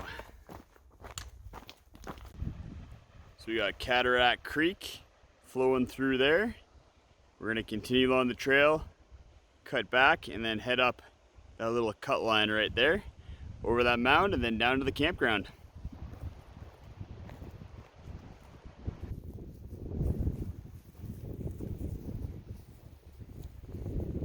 We got to camp, have the Altiplex all set up, my sleep system in there.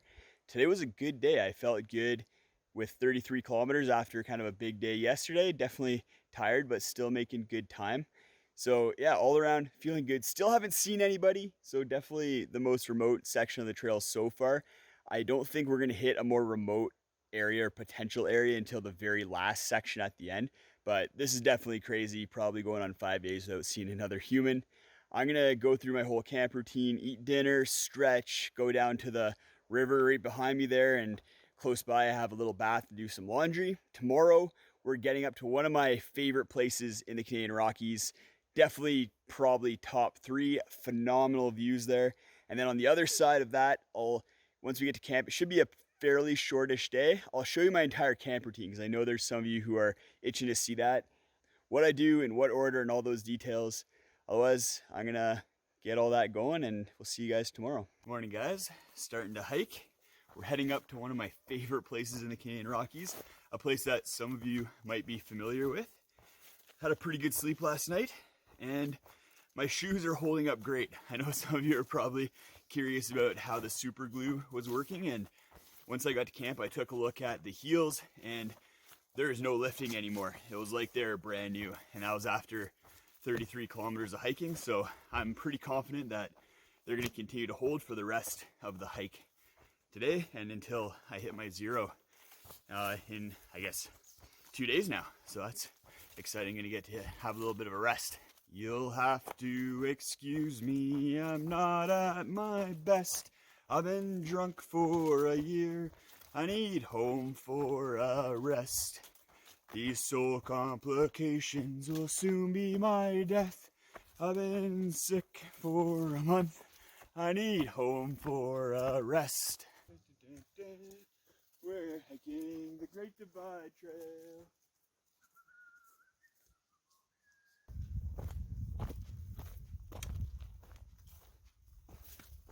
So for the last week here during Section B, we've been following the eastern boundary of the Canadian Rockies, in between the mountains and the foothills before you get into the prairies.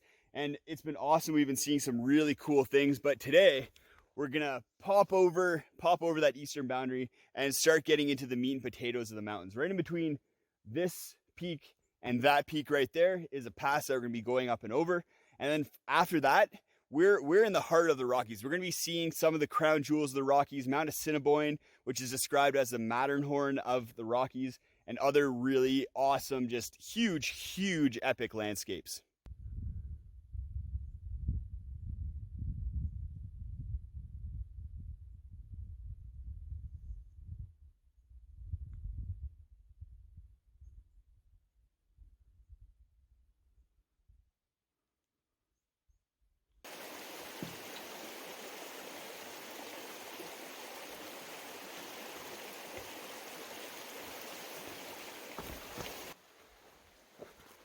Little registry box. Just found my buddy Jesse's entry here. He runs the YouTube channel Backcountry Forward. That's his logo there. Says it's great to see all the people who are out and hiking. Let's see what the most recent posts or messages are here. August 10th, that looks like the most recent, so that's 3 days ago now. Watered into Jasper. Haven't seen anyone in 3 days and loving it, Callum. Yeah, so that's a bit of a contrast. And for me, I haven't seen anyone in going on 5 days now. So pretty crazy. I'm just gonna sign this and then we'll keep on hiking.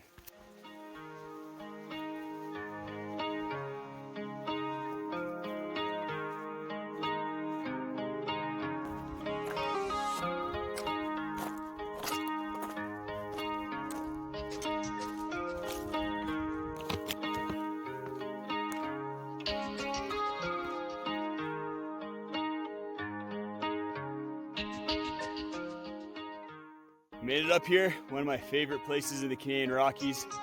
Some of the best views and just all around majestic areas that I've ever been to.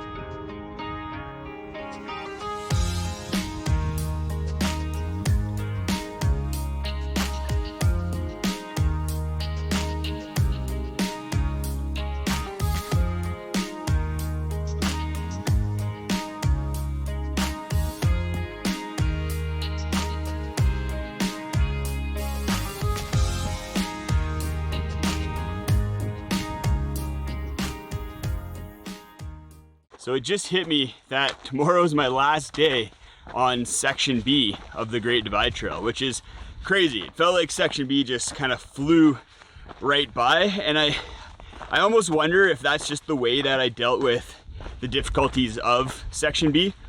Section B had much longer days than Section A. Section A had tough trail, but not nearly as long of days, and for that reason I think Section B has been a bit more mentally challenging. And the way I deal with kind of mentally challenging situations, my go-to is to kind of just close in and shut down a little bit. And I think that's what I did in Section B, and that's why things kind of just flew by. Like I had tough days, but it wasn't nearly as emotional as Section A. And I've been trying to figure out if that's something that I'm okay with, kind of closing down those emotions. In my personal life, it's been something that I've been working on a lot over the last year, is not closing off when things get mentally challenging and staying open and really kind of identifying those feelings and engaging with them.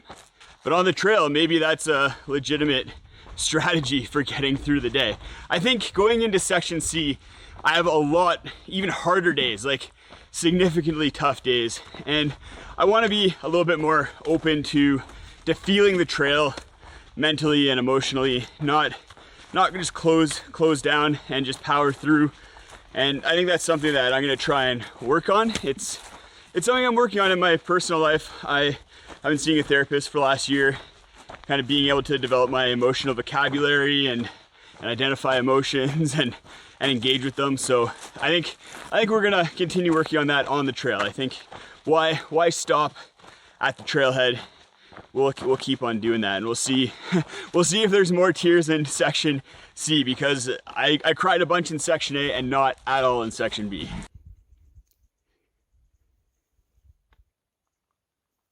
A little bit of a road walk just to finish the day off, but might see some humans. Haven't seen any humans in 5 days, so that could be exciting. We'll see. Might even get to talk to somebody. We made it to the campsite for the day. The very first thing I like to do is loosen off the laces of my shoes. And then the next thing, and I might even do this before I even get to camp if I find a good source, but I like to fill up all my water, get my water filled up so that I'm good for dinner and for the rest of the night and even morning.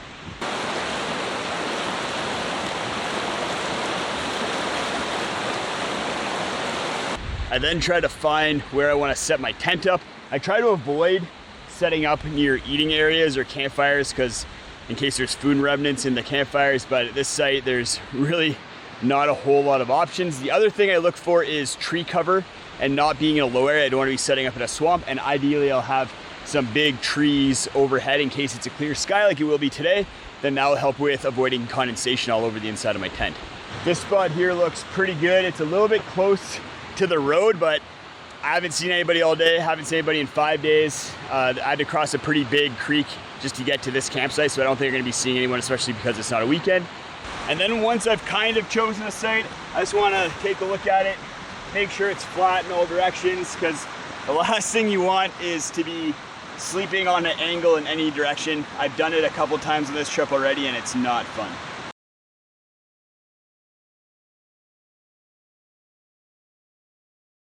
Then I start unloading my pack.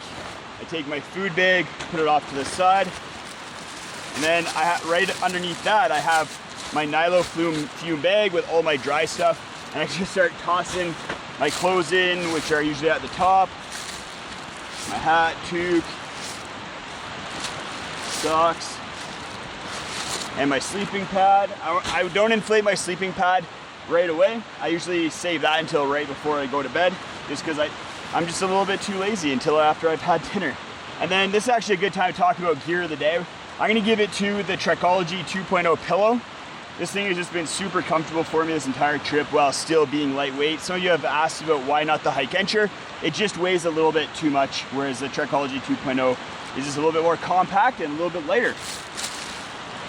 And then we have my light equipment quilt. Throw that in there as well. Along with my ditty bag with my charging cables, earplugs, all that kind of stuff. I'll throw that in there as well. I take out my poop kit, put it off to the side, grab my water bottles for later, and then I just store my bag underneath this vestibule. There's enough overhang of the tent that even if it rains, I will not get water inside this tent. I've had it happen on this trip already, and that's an awesome feature because I get a lot of ventilation, and I haven't had any issues with condensation yet. Then it's time for dinner. I've been using the Ursack XL for storing all my food, and then I go and hang that from a tree. This is a bear-proof bag. So in the Canadian Rockies, there's lots of grizzly bears, so that's why we need a bear-proof bag. I'm on my second last day today, so I need a lot of garbage, bags of garbage. And then for dinner tonight, we're having good to go mushroom risotto. This is one of my favorite good to go meals. Yeah, just same as usual for how I get everything together. I just have my little Tokes titanium pot, little fuel can, little BRS 3000 stove. Silly little stove, but it works really well. Only 25 grams, which is just crazy, isn't it? So get that going. After some water, this one takes 500 mils of water.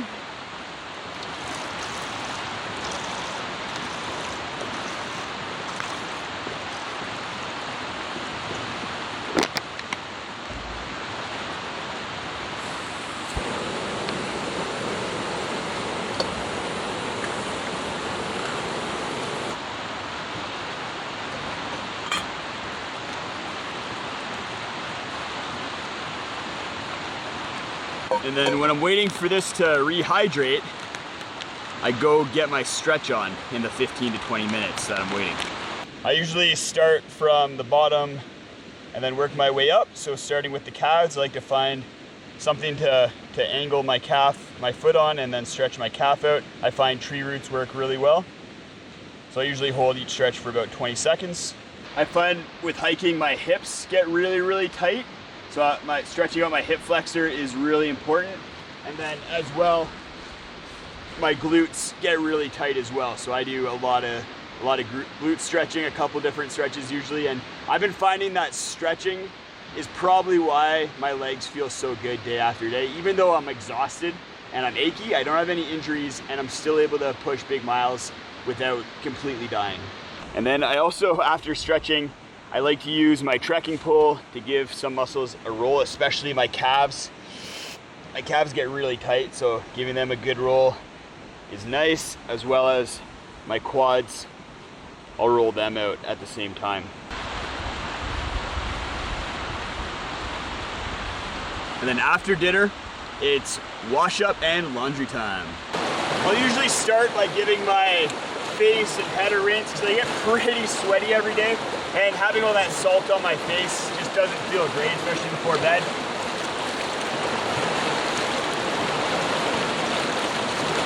I'll then give my feet a little bit of a rinse as well.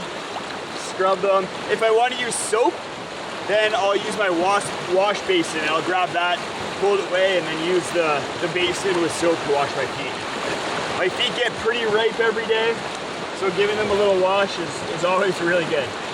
And then after washing my feet, I don't want to stick them back into my dirty, stinky shoes. So I have these super ultralight Mayfly sandals that I'll throw on for the rest of the day. Then for my laundry, I have this Dyneema wash basin that I fill up. Take it away from the water body, and then I can use soap, wash my socks, wash my underwear. And also if I want to have soap for a body wash, then I'll use this basin to bring water away as well. This little basin. Wash my socks. I have 2 pairs of socks and 2 pairs of underwear. So I wash each of them every single day, and then I hang them from the back of my pack to dry over the course of the next day. It's been awesome. I haven't had any blisters, and I kind of attribute it to having clean socks, and I just feel a lot better and a lot cleaner, especially with the underwear. The underwear is kind of a big one, so I recommend it. I recommend taking care of your hygiene when on the trail. I'm still hiking over 20 miles or 30 kilometers every single day, and I'm taking the time to do this because honestly, it definitely makes you feel good at the end of the day. After laundry, I go to bed, usually do a little bit of reading on my phone using the Kindle app, and yeah, then go to sleep, wake up the next day and do it all over again. Good morning, guys. Last night at around 11:30 p.m. I heard really heavy footsteps running by my tent, so I woke up, shined my light out the door, and just caught the tail end of what was probably a grizzly bear due to the size running down the road. So that made for an interesting sleep for the rest of the night. But today we got 33 kilometers of mostly road walking, except for some lakes kind of right at the end there, which is going to be really beautiful. But I started early because I want to get to the Bolton Creek campground, where I'm going to be having a 0 day and seeing some really awesome people. So I'm excited about that.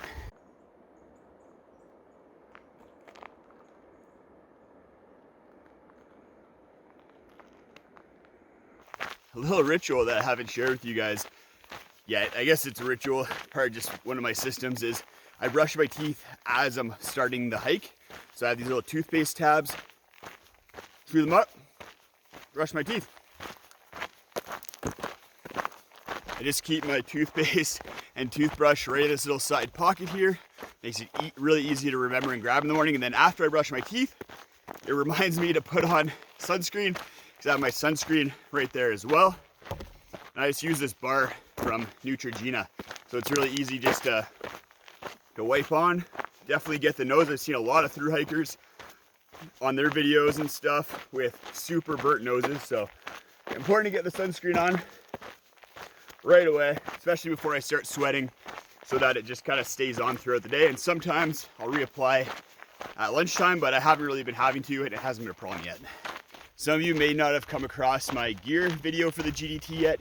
If you're interested in all the gear that I'm carrying for this trip, as well as where I store it on my pack, then definitely go check out that video. I have links to it, as well as a bunch of other videos kind of about my preparation for the Great Divide Trail in the video description. You get there just by clicking the show more button or the little arrow next to the title if you're on a cell phone. I'm really excited for this 0 day tomorrow. A 0 day is just a day where you don't hike. So I'm going to be getting into this car camping campground at Bolton Creek tonight, staying tonight, and then tomorrow night, and not hiking at all tomorrow. And I'm excited because there's a lot of people visiting me. My girlfriend Steph, her parents, two of my best friends, Tom and John, and then Tom's little family. So there's gonna be a big group of us hanging out and having a great time. Some of you might be wondering why Steph isn't out on trail with me hiking the GDT, and it's a simple answer. She couldn't get the time off work.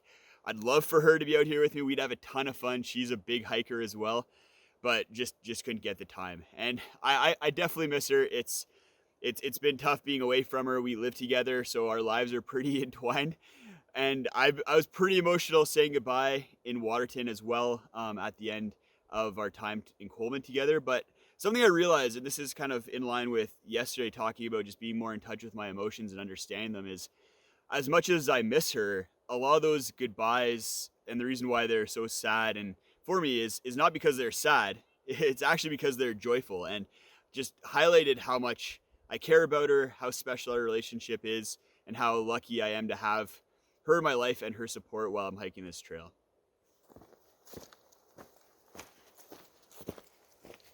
The gear of the day today is definitely these earbuds, some wireless earbuds to listen to music, audiobooks, and podcasts. Has been awesome on this road walk. Shout out to the backpacking podcast with Jeremiah and John. I've listened to a few different episodes from them recently that have all been awesome. Such entertaining guys. Definitely go check them out. To this point on the trip, I haven't really been listening to anything while hiking, just a couple of times. But on these road walks, it's definitely needed.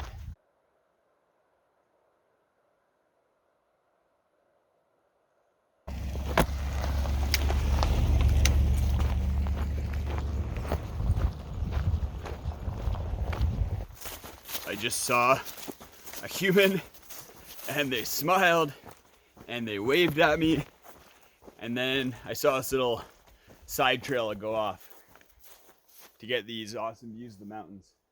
So good little 30 seconds there. 2 more cars just came down, probably coming from the campground up ahead, and one of them actually stopped and I talked to them. I got to say, all good, just hiking the Great Divide. They gave me a thumbs up. That was special.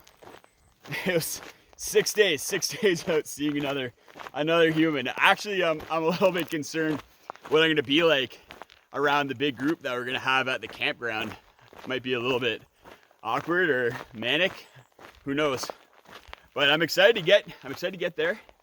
I'll show you guys once we get to camp. Kind of, Steph's bringing me all of my car camping gear, or our car camping gear, and we're gonna sleep pretty comfortably in a nice big tent, have some nice car camping luxuries. So I'll share all that with you, and then tomorrow we'll go over some of my resupply day processes and any gear I'm changing out or that's broken. We can go over all that. Yeah, looking forward to just a day to regroup, stretch a lot, and rest.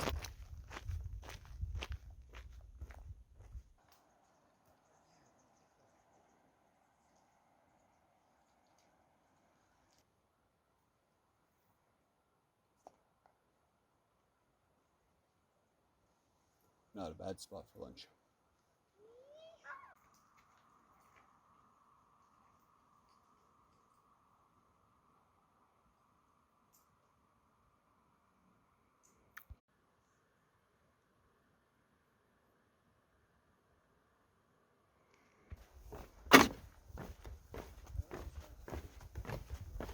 So coming up from Elk Lake, so we just had those beautiful reflections. We make it up to Elk Pass, and I'm pretty sure this is right on the Continental Divide. So water that lands on this side of me basically goes to the Pacific Ocean, and then water that lands on this side of me goes to the Atlantic Ocean, which is pretty cool. That's what the Continental Divide is all about. It is more of a separation of water than anything else. Water goes to different oceans depending on where on the Continental Divide, which side of it you're landing. Made it to the campground, but no one else is here.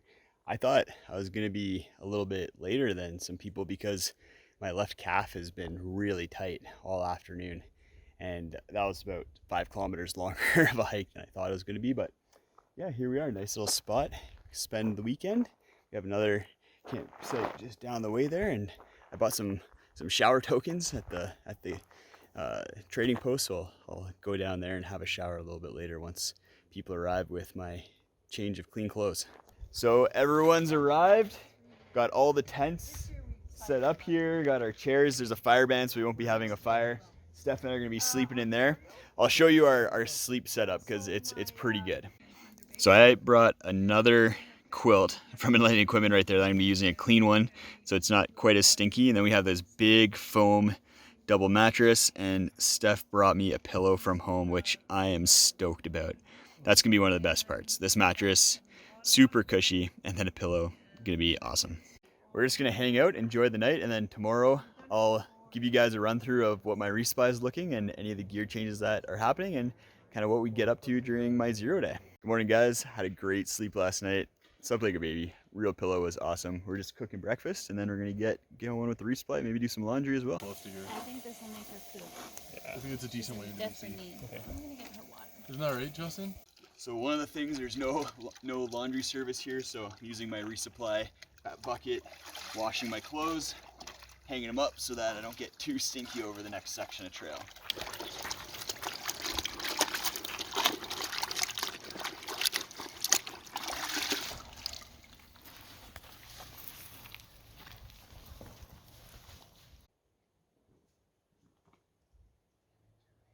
One of the big changes I'm going to make is my footwear. So I've been using these Hoka Speed Goats for section A and B. They probably have about 450 kilometers on them over the trip and then pre-trip stuff. So I'm going to be switching out for these other pair of Speed Goats that I use for training that only have about 200 and 250 kilometers on them. They just have a bit more cushion left in them, a bit more tread. So I'll feel confident using these for this really hard section that's coming up. These ones probably would have lasted, but my feet might have been starting to hurt a little bit on those really long days closer to the end of section C. Something I'm going to be doing is I'm going to be switching out the insoles. So I've been using these Superfeet carbon insoles, so I'll be switching these from the old shoes to the new shoes because they provide a lot of great support for me. And I'm gonna keep the old shoes because you can see they still have quite a bit of tread on them. They're still gonna work well, and I'll be able to use them for day hikes and training purposes once I'm done the GDT. I have all my resupply food here that I'm gonna be packing into my Ursack, as well as in this bag I have a bunch of little ditties like more toilet paper, more wet wipes, more daily drugs. So I'll be adding these into my kit at the same time. I only used 1 can of fuel over the 12 days of sections A and B, but I'm gonna be replacing my fuel can just because the other one's about to die. I think I probably only have a few more boils in it. And section C that's gonna be coming up is 5 days. We've just been relaxing all day, hanging out, enjoying the campsite. I'm probably gonna go have another shower because showering just feels really good after being on trail for 6 days without a shower. And tomorrow I'm gonna start bright and early, get into some really cool spots in the Canadian Rockies, and definitely be some nice views and some really challenging days ahead. So that's gonna be tough, and hopefully this rest day really helps with that. So I'm back on trail after a nice 0 day, super restful. It was great seeing everybody. But it's always a little bit emotional saying goodbye, and I'm really nervous about this next section, so it's kind of extra emotional today. Yeah, it's gonna be tough. Like, I'm honestly nervous about the 40 to 50 kilometer days almost every single day for the next 5 days. That's gonna push my limits, and I'm not sure I can do it. And what I'm really worried about too is pushing myself and then getting injured. I don't want that to happen either. But I'm feeling rested. I had awesome sleeps, some of the best sleeps I've had in a while, even better than I had in Coleman on a real bed. I think just sleeping next to Steph just made me feel a lot more comfortable, and ate some great meals. People brought some really yummy meals to eat. Yeah, I'm ready to go. My body's as ready as it can be. I stretched every day. So if I trained enough and am in good enough shape to do this, then I'll do it. If not, then it might be an interesting next 5 days. You guys probably noticed a haze kind of everywhere. So this isn't fog. This is smoke from the forest fires that are happening west of here. And it's really bad. Today's one of the worst days. It's really irritating in my nose. Breathing's a little bit more difficult. My eyes are red and watering. That and a couple other different, the emotional reasons as well. But this is the worst smoke I've seen in a really long time.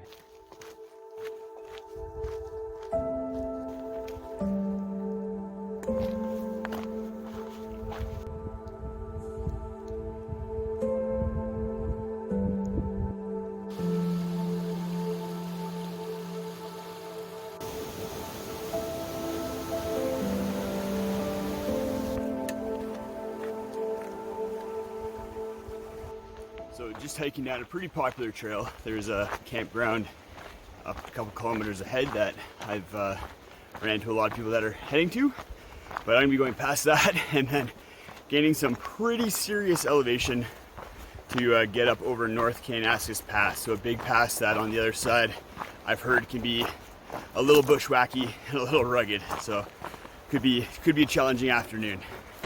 So I've been hiking for a while, feeling a lot better than this morning. I think zeros are kind of a catch-22. They're a double-edged sword. I needed it. It was amazing. It was great seeing everybody. My body's in a much better place after taking a day off. But then it's also, you have time to think, look ahead, and kind of get in your own head about what's coming up. And I did that. I have one of my hardest sections of trail coming up, and I was looking at the numbers and I was getting worried about them, and that reflected in some anxiety and just fear. But after hiking, for the last little bit, I realized I can hike. Hiking just putting one foot in front of the other. I may have to wake up a little bit earlier over the next week, but I can do it. And even if I don't, it's not the end of the world. I'll be sad about it. There's a lot of section of trail that I want to see and I want to do, and I'd love to be able to accomplish hiking the whole Great Divide Trail. And the competitive side of me definitely wants to do that as well. But also, it is what it is. Like, life will go on if I don't finish the trail due to something that's out of my control at this point. Let the rain fall down, wake my dreams, let it wash away my sanity, 'cause I wanna feel the thunder, I wanna scream, let the rain fall down, I'm coming clean. Started down in that valley there, and then we're going to continue working our way up to get on top of that ridge. And we're gonna head over to North Kananaskis Pass.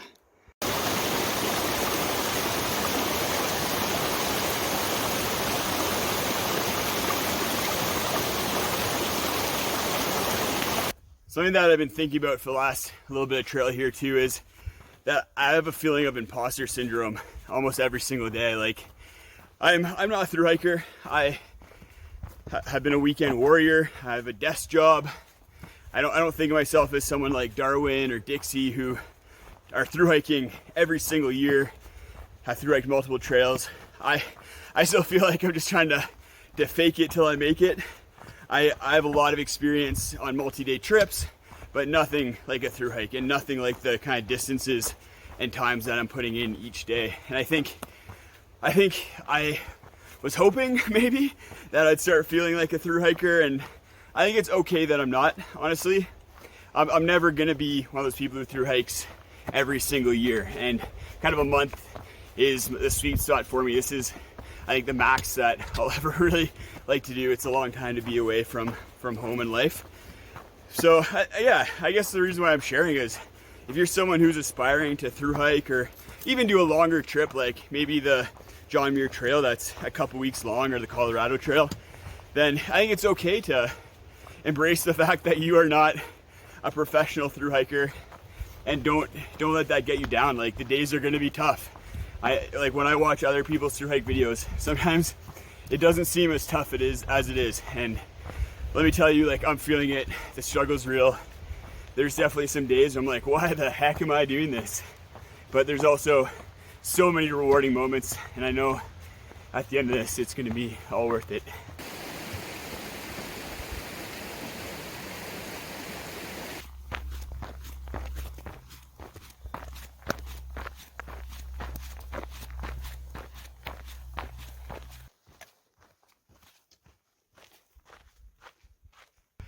I think another aspect that kind of gets me is that everyone that I see is always like, the trail provides, the trail is awesome.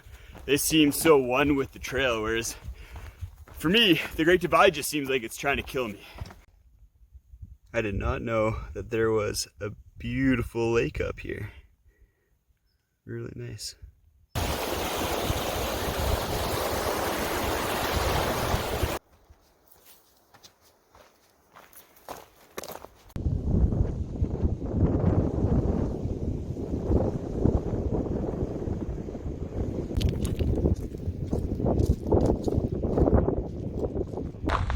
So I made it on top of North Kananaskis Pass.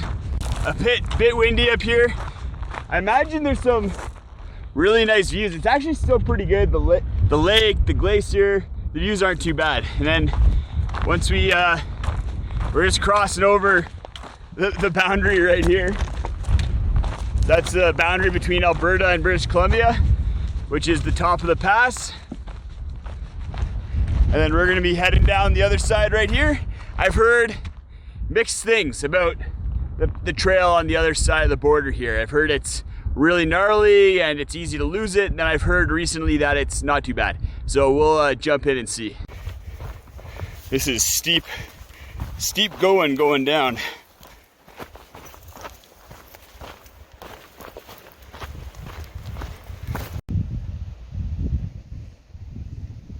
Heading down to Palliser Valley. The key to going down these really steep sections is to stay low, keep your knees real bent. That way, if you do slip out, your foot slips forward, you just kind of sit down as opposed to actually taking a pretty big fall. The trail is actually pretty good down here. There's definitely some spots where it's a little shrubby, but there's a trail basically everywhere, and that allows you to move pretty fast. As long as there's a trail, you can keep moving. I've got to cross Leroy Creek here. It's actually raging pretty good, and the footing does not look good in there. So luckily, it looks like there's a log up there that I can use to cross.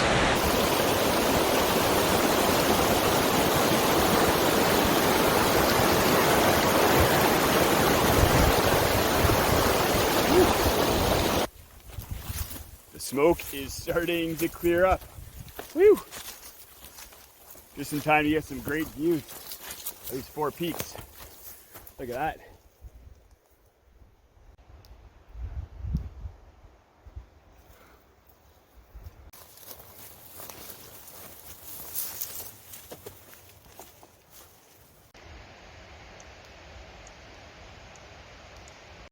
So I just got fucking charged by a grizzly bear.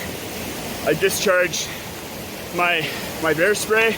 It was about 6 feet away, hit it in the face, it stopped, and then turned and ran. I was right at the edge of this cliff right here, and then I just came down here across the river so that I have a little bit of a better vantage point of where it's going. It went over that way. I'm shook. Whew. That I saw it from about 50 feet away. It stood up, saw me, and then charged. Just straight charged me. Whew. Luckily, I had my bear spray really accessible. Got it out, waited for it to get near me, and then got it right in the face. I just one hand thumbed off the safety, shot it in the face. Just one quick spray, and it took off. So I don't know what my plan is from here.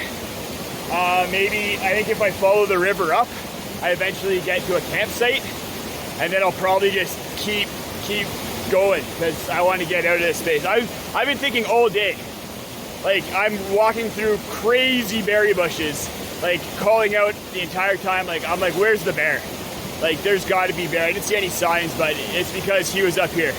Yeah, he took off that way. Hopefully just down the trail where I came from, down into the valley, away from where I'm headed. Like, I'm bleeding coming down that cliff. I'm shook. So really hoping he went down into the valley. I'm gonna try getting back up on trail, have the bear spray ready. Fingers crossed, guys. Like, this is friggin' crazy. So this is the campsite I'm supposed to be staying at. It's really nice. A lot of flat spots, beautiful views, little pond right there, but I'm only like, I don't know, 80 meters from where that grizzly bear charged me. So I'm moving on. I doubt I'd be able to sleep here. Honestly, I'll have trouble sleeping tonight either way. I just texted Steph, just letting her know what happened because I don't know, I just need someone to know. Oh, okay, adrenaline is starting to wear off. Whew. Yeah, that was scary. Whoa.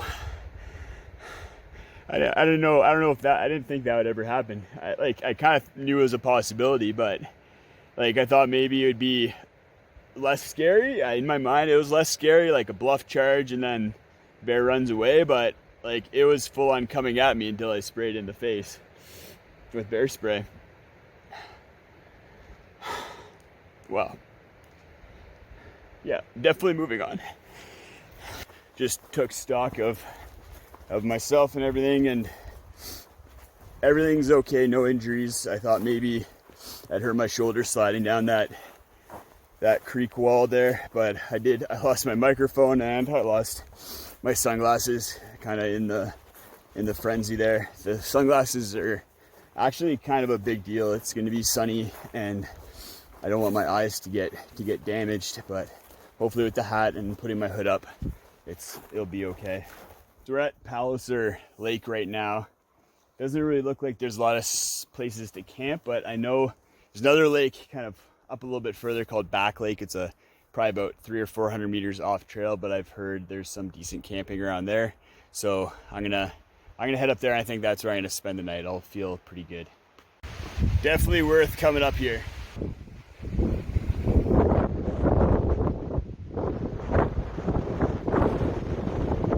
Well, that was quite the day. I got my tent set up. This is a beautiful lake. I'm really glad that I came out here either way. So maybe I don't know, blessing in disguise? No. Yeah, you never want to be charged by a grizzly bear. That wasn't fun. I feel I feel safe here. I feel good about tomorrow. I'm going to be hiking through some big open fields that I've been to before, so I know the territory. And then the rest of Section C is actually in some pretty busy part of the national park system. So hopefully that just kind of allows me to get back on the horse and not feel too scared. I feel pretty good now. Like after the adrenaline kick and then the come down, I've kind of stabilized again in how I feel. Definitely thankful that went the way it did and that the bear spray worked, because that could have gone badly, but it did not, and I'm very thankful for that. I'm just gonna eat dinner here. I got my sack, and then hit the hay. Gonna wake up early tomorrow so I can get some good kilometers in, because I got big days. The next 4 days are all really big days, so I'm gonna be getting up. My strategy is to get up early and just put in the time. Good morning, guys. As you can see, another smoky day. I slept pretty well last night. Didn't really seem to be affected by the bear charge yesterday at all. I'm just gonna grab my bear bag from here and then eat breakfast and then hit the trail, because we got a big day ahead of us. Some of you may have been wondering how I've been managing my food. A lot of people are familiar with hanging your food from like a tree limb or the big plastic bear canisters. I'm using an sack. So this is a like cloth bag, but it's bear proof. So bears aren't able to bite or scratch through this. And then I take it 100 yards from wherever I'm sleeping, at least 100 yards. And then I tie it into the tree. It closes up at the top really tightly here. And that's how I've been managing my food. So made it up to Palliser Pass, marked by this little monument here. And it's also the boundary between British Columbia and Alberta, and marks the boundary for the national park system. So from here, for the rest of Section C up until the next 0 day, we're going to be in national parks, which is really cool. A little bit in provincial parks when we get up to Mount Assiniboine, because Mount Assiniboine's in British Columbia Provincial Park. But that spot I'm really looking forward to. We're going to be camping at Magog Lake tonight, and it's, from everything I've heard, it's one of the most beautiful spots in the Canadian Rockies. The smoke cleared up a little bit yesterday afternoon, so hopefully the same thing happens today, so we can get some really nice views of the mountain and the lake.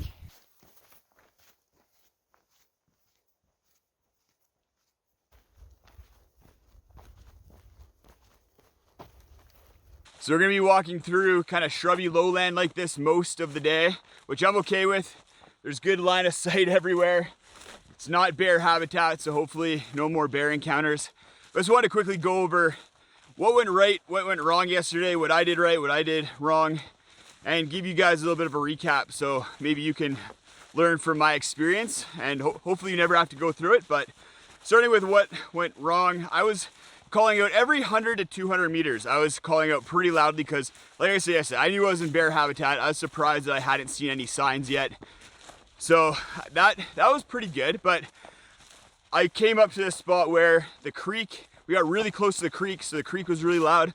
The wind was blowing a bit stronger right into my face, so it was easy for me to sneak up on the bear. So I should have been probably calling out way more often, probably just singing that entire time once I got into that kind of sketchier area. And maybe that would have alerted the bear of my presence well before it saw me and triggered its fight response. Another thing that maybe I did wrong was, as soon as I saw it, I just froze for a second there. I was just like, oh, hopefully it doesn't see me. And then I was about to back up, but I should have backed up way quicker. I had about 2 seconds from when I saw it until it saw me. And as soon as it saw me, it raised its head and then charged me. So that kind of brings us to what I did right. I had my bear spray really accessible. So I had 2 seconds from when I saw it, and then another probably 3 seconds after it saw me until it was within 6 feet of me. So that's 5 seconds total. You go test, see if you can get your bear spray out of your pocket, in your hand, and the safety off, and ready to spray within 5 seconds, because that's probably a slow amount. If I didn't have that 2 seconds, if it saw me before I saw it, then I still would have been okay, but just make sure that you'll be okay. Another thing that I did right was I know how to use bear spray. I've actually used simulated bear spray before during training exercises for work. I have had it ingrained in me that you wait until the bear is close before spraying bear spray. And that's what I did. I waited until the bear had charged to within about 6 feet of me, sprayed it right in the face, and at that point it stopped, turned around and ran away. I don't know how far it ran away because at that point I went down that hill into the creek bed, but if I didn't have the bear spray and I hadn't sprayed it properly, who knows what would have happened. Another thing I did right was I think I went into kind of a place I felt safer right after the encounter, and then from there I collected myself a bit and then carried on. I also think that was good that I just didn't camp right at the campsite. That was 100 meters past the encounter. There's tons of berries still around there. The bear was probably potentially roaming around. I went to another spot that was not bear habitat during this time of year, so I was a lot safer there, I think.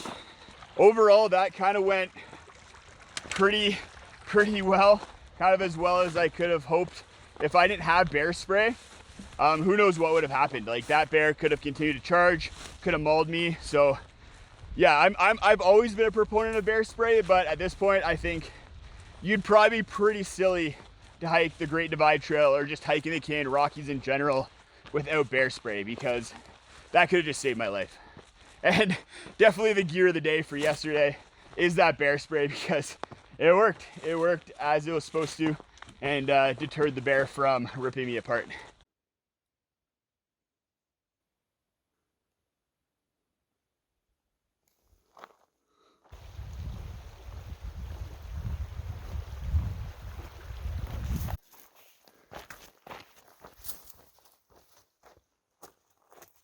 I'm feeling pretty good today after yesterday's Grizz encounter.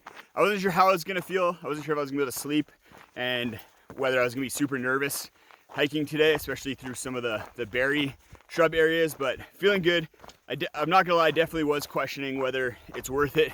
There's always a risk of serious consequences when you do anything, and no different on the GDT. If that grizzly bear encounter had gone differently, I could have been seriously injured or died, but it's so rare. I've been hiking for 8 years in the Canadian Rockies, 3,000 kilometers, over 3,000 kilometers, and that's the first time I've ever been charged by a grizzly bear. First time I've even had an encounter with a grizzly bear, even remotely close like that. Even the time when I startled a bear earlier on the GDT, it wasn't the same kind of experience, that's for sure.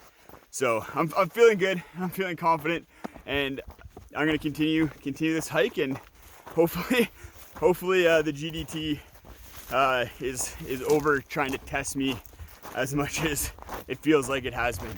So just ran into James, Ethan, Greg, and Gary at the Birdwood campsite. Awesome to meet them. They watch the channel, so that's always really cool, and they gave me some great intel about weather coming up. It's supposed to get really cold. Rain tonight, rain all day tomorrow, and then snow potentially the next day. So it's definitely gonna get chilly, and I figured it'd snow at least once on this trip. I was hoping it'd be later in the trip, but you never know in the Canadian Rockies. It could snow any day, any time of year. So I've hiked the last 10 kilometers that we just did before, and there's some amazing views on that trail. We just don't get to see them because it's so smoky.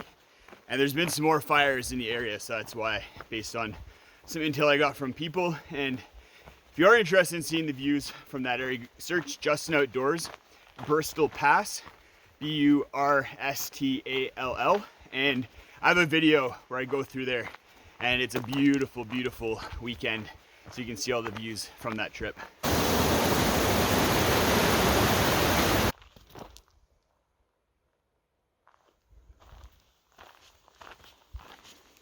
This is the tale of Captain Jack Sparrow, pirate so brave on the 7 seas, a mystical quest to the Isle of Tortuga. So we made it to Marvel Lake. It's really too bad that the smoke is so bad, because this is One of the most beautiful places that I've been. The lake is amazing. It's gigantic. We're going to be following that edge of it all the way to basically the end, and then heading up over Wonder Pass and then down into the Mount Assiniboine Valley. Maybe the smoke will clear by the time we get to Mount Assiniboine, because I would love to get some really nice views of that. Kind of see the lake down there.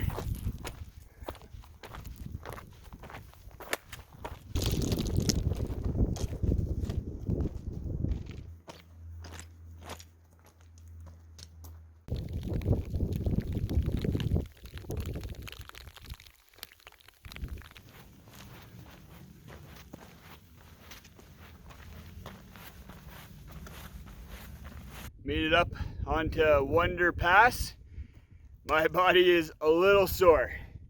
I've gone 38 kilometers, 1,000 meters of elevation, and my body's pretty pooped, which leaves me a little bit worried for tomorrow and the next day, because I have even more kilometers, more mileage, more elevation, and I'm not sure I can actually complete either of those days. So yeah, a little bit worried still, a little bit fearful, just like I was kind of going into this section, but I'm going to try my best. I'm going to stack the deck in my favor by waking up early and have the right nutrition and plan, I think. So yeah, fingers crossed, everything goes to plan, and I'm going to get a really good stretch on tonight so that my body is in as good of shape as it can be for tomorrow. Next stop, Magog Lake, and maybe some views of Mount Assiniboine at some point.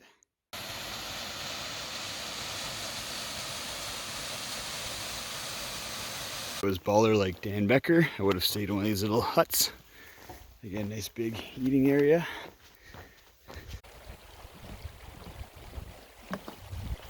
And you can just see the base of Mount Assiniboine right there at the back end of the lake.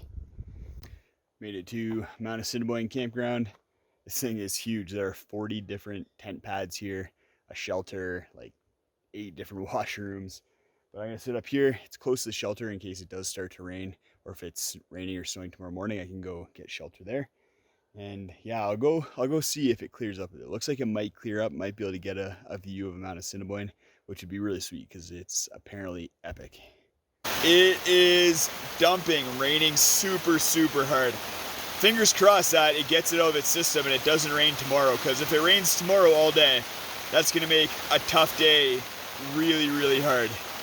But yeah, I guess I wasn't able to get a view of Mount Assiniboine because it started dumping, so I'm just gonna bunker down and see you guys tomorrow. I think I picked the right campground to stay at for a night where it dumps rain, because we have this nice shelter to get ready in this morning, which is pretty good. And it's cleared up quite a bit with the smoke. You can just start to see the glaciers from Mount Assiniboine.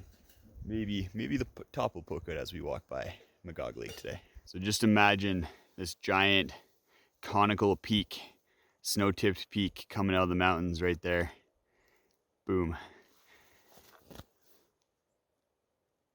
least we got to see a little bit of it. Feeling pretty good after yesterday. I did a lot of stretching at camp last night, so none of my muscles are super tight. The only potential issue are my Achilles. They're a little bit tight, but hopefully don't cause any problems. Yeah, today's the biggest day of the trip. 50 kilometers planned, so it's gonna be a big one. Let's see how it goes. I'm eating breakfast on trail. That's what the purpose of these range bars was for, so I could get up and go quickly. It's also still raining, and it's also super cold. That's why I'm in my full rain gear right now. But yeah, I'm gonna keep nibbling on this, get a ton of calories in, fuel myself for the day. Literally walking in clouds right now.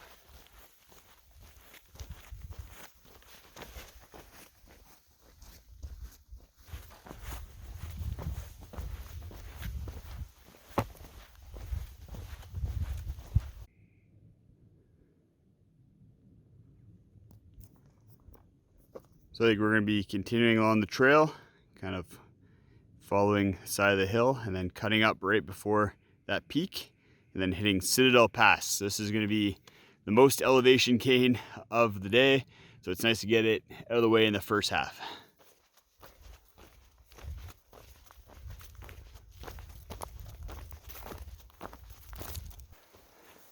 This is type 3 fun right now. Not even type 2. Ooh. It's a slog up that hill and it's raining. Everything's wet. Scratch that, it's not raining, it's snowing. You can see, well, maybe there's a cloud in the way, but there is snow that's actually accumulating on that mountain behind me right there. Pretty crazy. So I made it onto Citadel Pass and it's still snowing. And that's kind of a dangerous thing for me right now. And that's because snow means cold temperatures. And with everything that I have being damp or wet from the rain last night, that's a deadly combination and something that I have to take pretty seriously. I'm a little bit worried, but I also have some contingencies in play. I have to recognize that I am in a serious situation with cold weather and wet, damp gear. So that's something that's on my mind and I just want to share with you, because normally snow in the middle of summer would be kind of a cool thing and I'd be like, woo, snow, let's make snow angels. But right now it's kind of a serious situation. Just hit the 20-kilometer mark, only 30 kilometers to go. Nothing at all, just a standard 30-kilometer day. And I kid, but honestly, a 20-kilometer day even last year would have been a lot for me. That would have been a big day. And I trained really hard for the Great Divide Trail. I put a lot of time and effort into choosing lightweight gear that's also going to keep me safe and comfortable, but also the training. And I think today hopefully will be those dividends paying off, all that training paying off. And yeah, fingers crossed I can get it done. It was a bit stacked against me with this weather, but I'm gonna give it a good try. I don't care how pretty this lake is. I am not having fun. This day is kind of miserable. One of those, why the heck am I doing this kind of days? Halfway, it's still snowing. It's snowing harder, but that's a pretty little lake.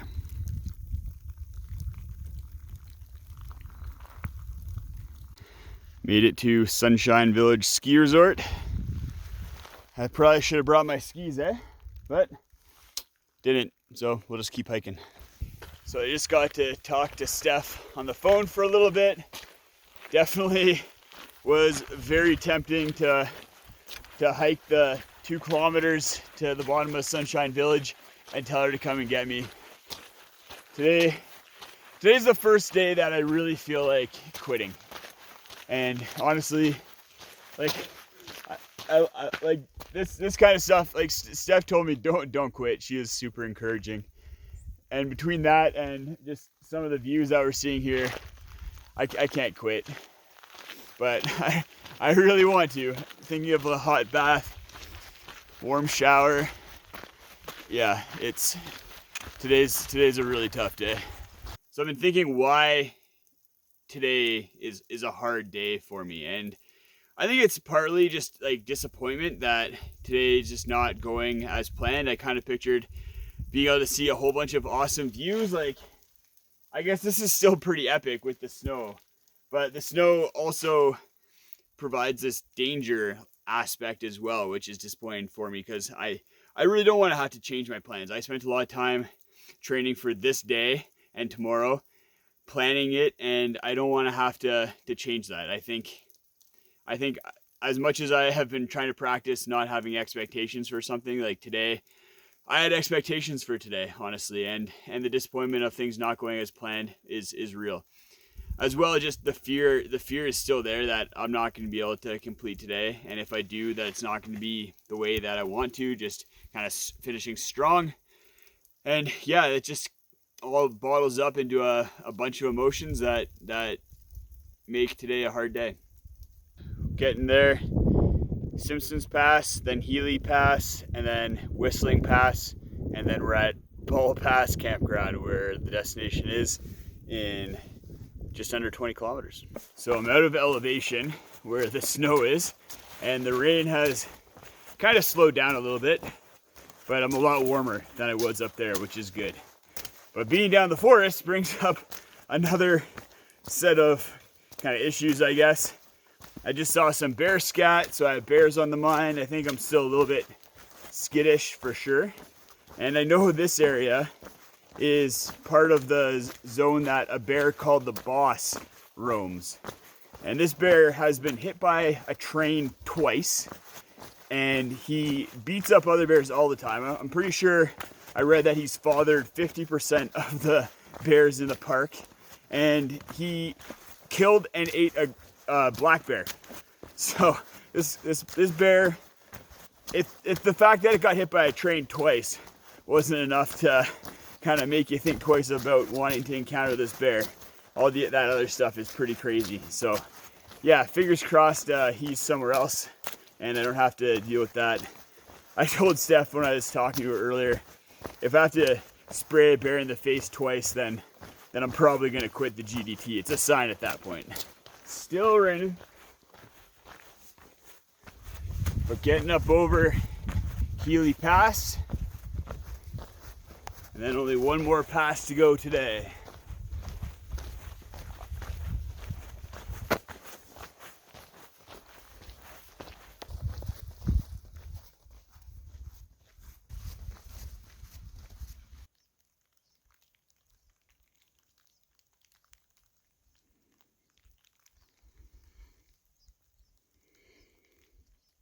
I would walk 500 miles and I would walk 500 more just to be the man who walked 5,000 miles to fall down at your door.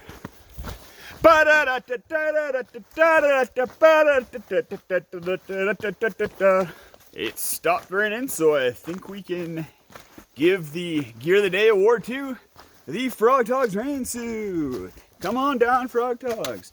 Even though you guys probably saw the butt ripped on me, that's okay. It more or less kept me dry, and more importantly, it kept me warm all day.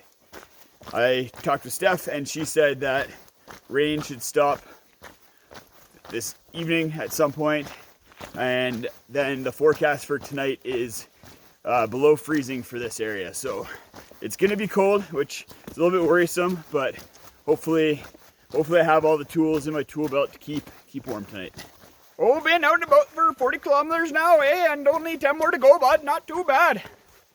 Still raining a little bit, but the sun came out, and it's amazing what a little bit of sun can do for your mood. I'm feeling pretty good. Less than 10K to go. Feeling warm? Yeah, we got this. 3 miles to the last pass of the day. Made it up onto Whistling Pass. Now to head over to the other side. Hey, Pika.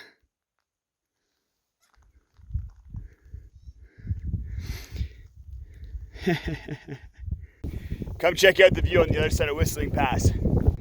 These are the Rocky Mountains. Wow. Spectacular.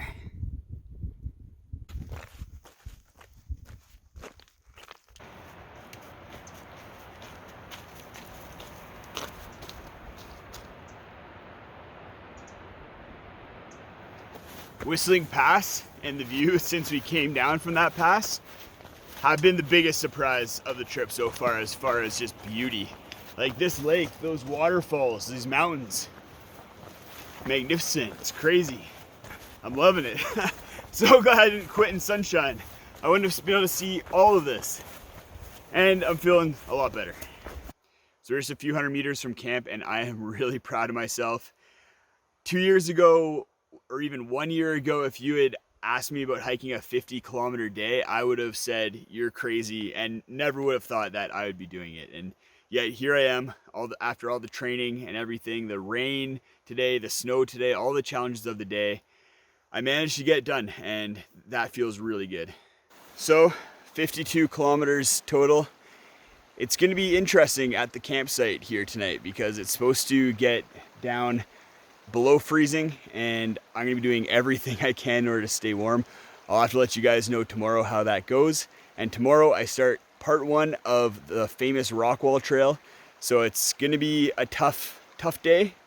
potentially even tougher than today because I'm gonna be doing the most elevation gain out of any day of the entire trip. But I know there's gonna be some epic, amazing views, so hopefully that's enough to keep the engine going. Morning, getting up nice and early again to start the day. Temperatures are just around freezing right now, so it's pretty cold and everything is still soaking wet.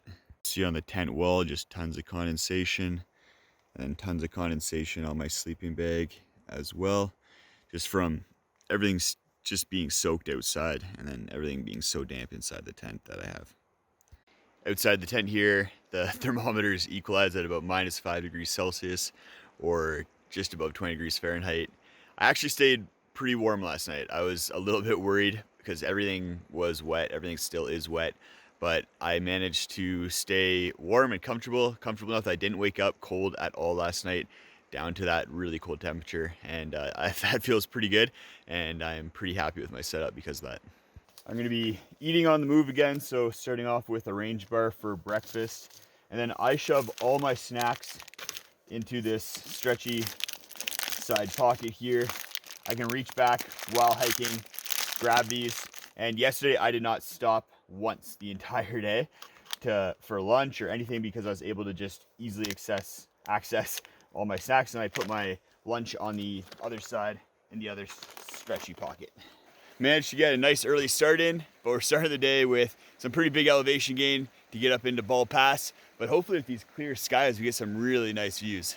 Today is a big day for elevation. Gonna be crossing over 4 passes, making our way up to Ball Pass right now with these awesome mountains behind me.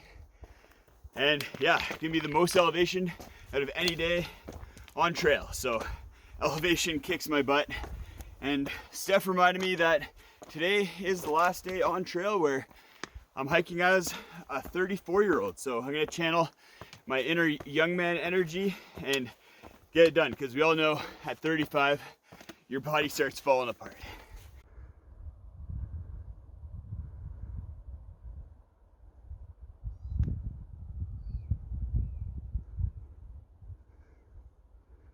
Not only is tomorrow my birthday, but it's also the 19th day on trail.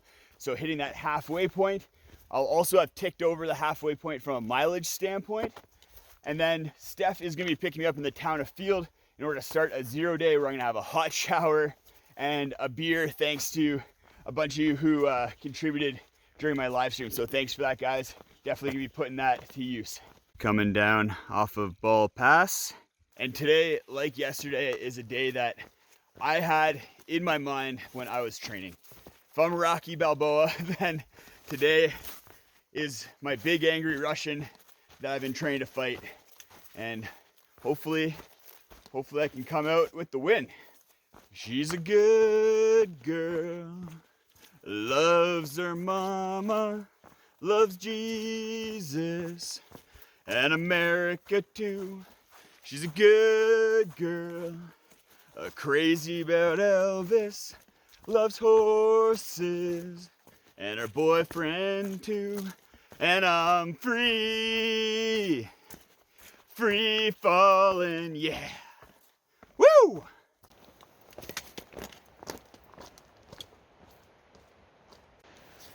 So we're gonna be following this down, and then there's the highway down there. And then the Rockwall trail starts. You can kind of actually see the trail going up through that burned area, up through those trees, and then we hit the legendary Flow Lake.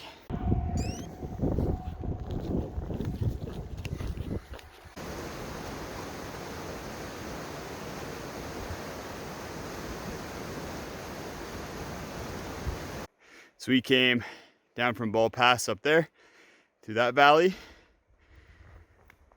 Now we're gonna head up this valley to Flow Lake. Rockwall Trail is 50 kilometers long and one of the top backpacking trips in Canada, if not the world. And that's due to several iconic spots, including Flow Lake that we're gonna hit in 10 kilometers here, and Numa Pass, the Rockwall, which the trail is named after, and then Helmet Falls. But those are just the hot spots. The entire trail is littered with views. I did this trail last summer and it's awesome.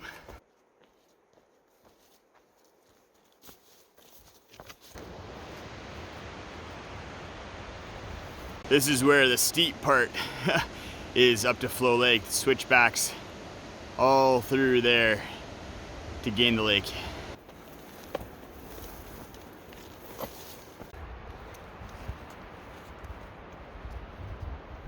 Made it to the beautiful Flow Lake.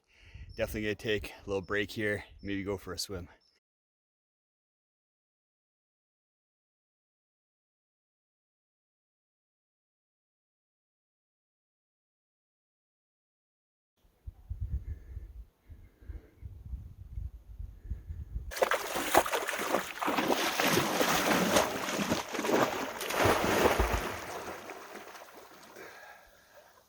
As big of a day as today is, I'm really glad that I took the time to go for a swim, sit around and eat lunch in my underwear, because these are the moments that are awesome and the treasures of the trail.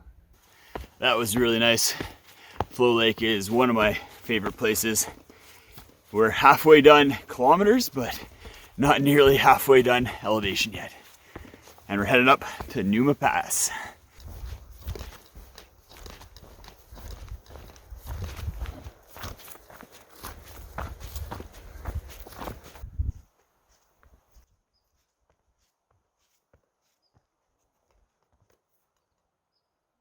Flow Lake gets me every time. I'm super happy that all my gear is now dry. Yesterday was just tough because all my gear was wet, and then there's the looming danger of cold, whereas today's the opposite. All my gear is dry, it's sunny and warm, and because of that, my mindset's just completely different. I feel like $1,000,000. Today's still a tough day, maybe even a tougher day once things all shake out, but yeah, I just feel a lot better.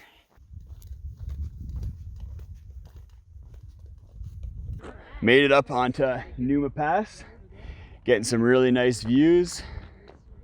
Ran into some trail runners. Yeah, we're gonna get some really good views over all these passes, that's for sure.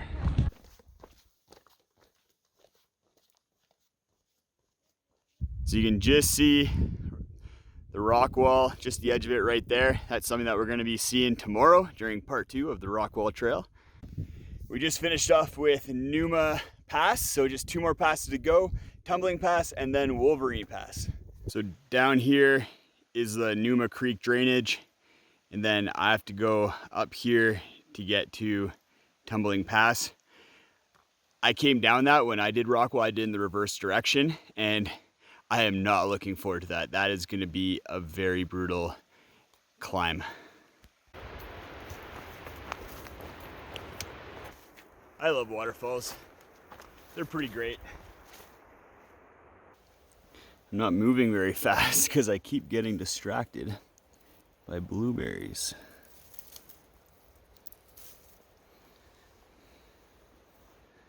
Something that's awesome about the Rockwall Trail being so popular is that I'm walking through tons of berry bushes, just heaps of them. And because there's dozens of people that walk the trail every single day, the bears have all been scared away. So I don't have to worry about them quite as much.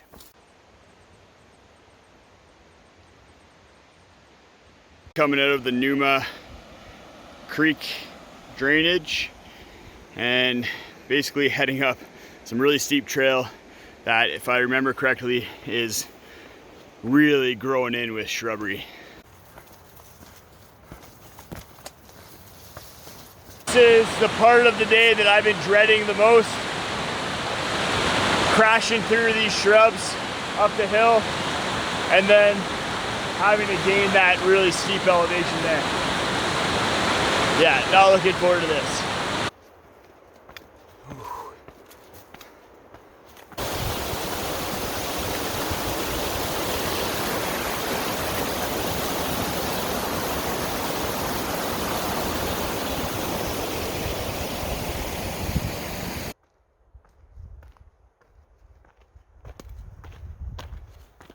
So I made it onto Numa Pass in this little meadow that marks it, but I still gotta go gain that little shoulder over there. before I can start dropping elevation down into Tumbling Creek, and then start gaining elevation almost right away up into Wolverine Pass. That elevation gain up to Numa Pass was a right hook that connected. My hips hurt, my knees hurt, and my feet hurt. And I still got a lot of elevation to go. Ooh, tough day.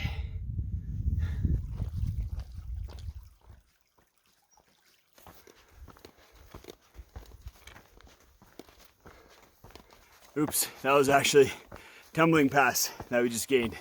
That punched me in the face. Pretty epic glaciers. There's not many places in the world where you could see glaciers like this. Pretty cool, that's for sure. It's not just that little finger that's coming down. Even though it's dirty, that's all ice on the floor there.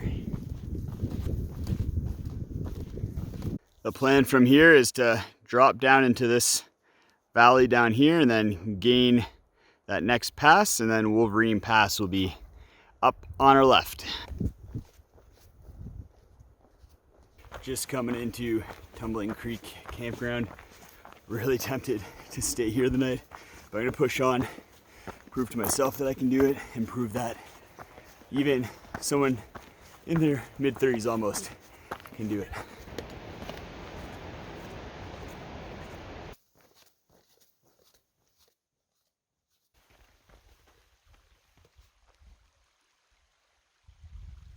Made it to Wolverine Pass. Nice views on the park side. Let's go see what British Columbia has to offer. Some pretty nice views heading into British Columbia, but I'm going to just set up there. I saw a nice flat spot that looked like a ton of people had camped at before, just over the border, so that's where I'm gonna go set up and spend the night. So this is where we're gonna be spending the night tonight.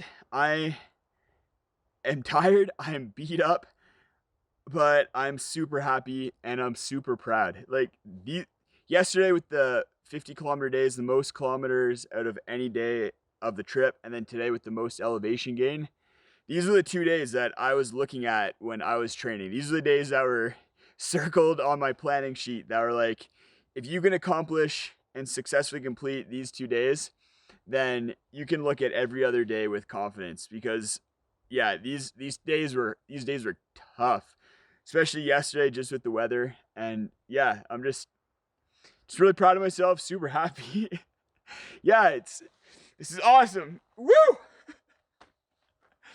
And tomorrow we got part 2 of the Rockwall. So really excited for that. Another beautiful time, and then I get to see Steph tomorrow night and sleep in a bed. It's gonna be my birthday. Just yeah.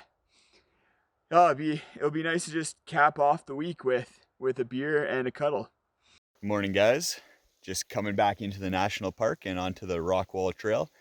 I slept really good last night considering the last 2 days that I had. Usually when my body's kind of beat up, I have a lot more trouble sleeping, but that may have been due to the extra naproxen that I took last night. A goal of mine has been to not take any ibuprofen during the day, and so far I've been successful, and that's so that those aches and pains that I am experiencing don't turn into injuries, because injury is what really kills you on trail here. But I have been taking 1 or 2 naproxen every night to help with masking those aches and pains, and so that I can sleep better. But last night, because my body was so beat up, I took 3 naproxen, and maybe that's why I slept so good. But hopefully it doesn't have any consequences on my stomach lining today. Birthday to me, happy birthday to me, happy birthday, happy birthday, happy birthday to me. Plan for today is to continue down Rockwall Trail. We're gonna see the 2 awesome spots, the Rockwall and then Helmet Falls.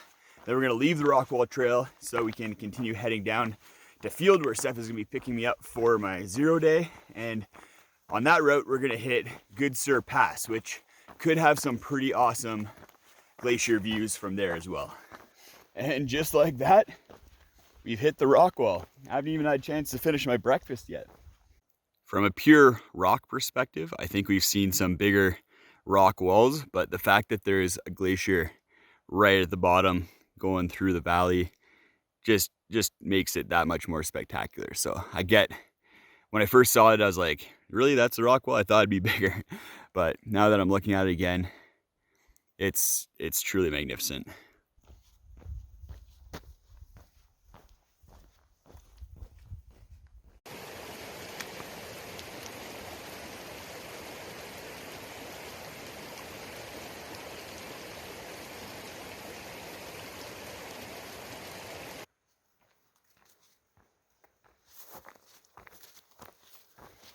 I think this is the most my body is hurt going into any 0 day, which makes sense. It was a tough week, but the weeks are only going to get even more difficult because I only have one more 0 day in Jasper after this one, and that's to split up 18 days on trail. So it's going to be 2 8-day stretches, which is going to be really mentally tough, and those aren't easy days. Like, as much as I touted this past section as being the hardest, there's going to be some really tough days, and these next sections are just more wild than anything else. So it's going to be, yeah, things are only going to get more interesting from here. And here we have Helmet Falls. It's pumping. If you want to, you can actually, there's a trail that goes all the way to the base of Helmet Falls, but we're not going to be doing that today. We're heading to field. As we head off the Rockwall Trail and up to Good Sur Pass, I just want to mention that today is not a cakewalk into town. It's still a 40-kilometer day. It's raining, everything's wet, and this trail that we're taking in order to get to field is much less maintained, a little bit more rugged, and through a wildlife corridor. So I'm going to have to be on my toes with calling out and making sure I don't have any bear encounters.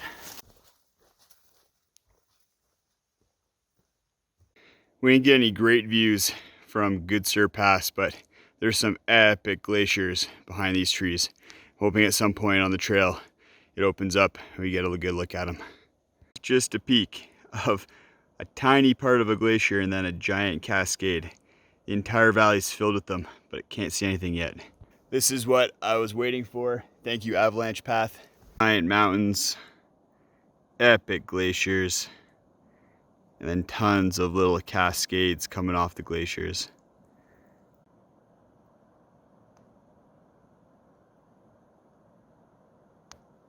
If you like glaciers, then go check out my Berg Lake trip video, because that has some epic glaciers.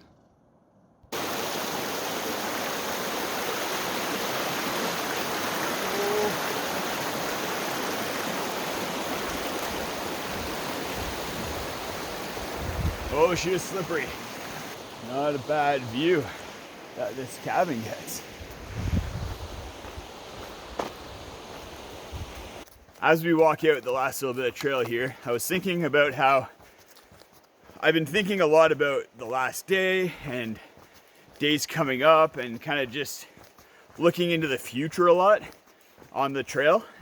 And I for this next section, I'm gonna really try and just kind of live day by day, live in the moment, not be thinking quite so much about the end of the trail, because who knows even if I'll make it to the end of the trail. Stuff happens, right? So I'm just gonna think about enjoying each and every day, because I think it's something that's been a little bit distracting for me, especially this last section, is just having that end goal in mind. And while it's good to have a goal, it's also important to live in the moment.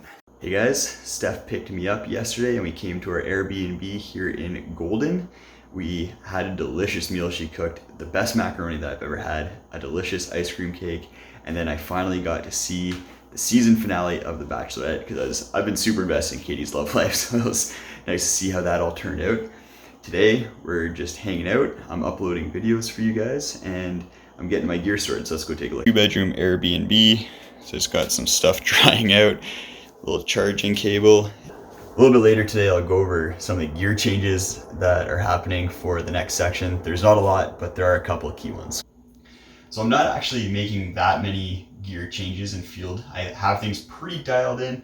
Something that I will be changing out of my shoes again, so these are brand new Speed Goats. Well, they only have about 15 kilometers on them, so they're nice and cushy still, and brand new insoles in them, which will be awesome. I think I've crushed out the insoles I used for the trail so far.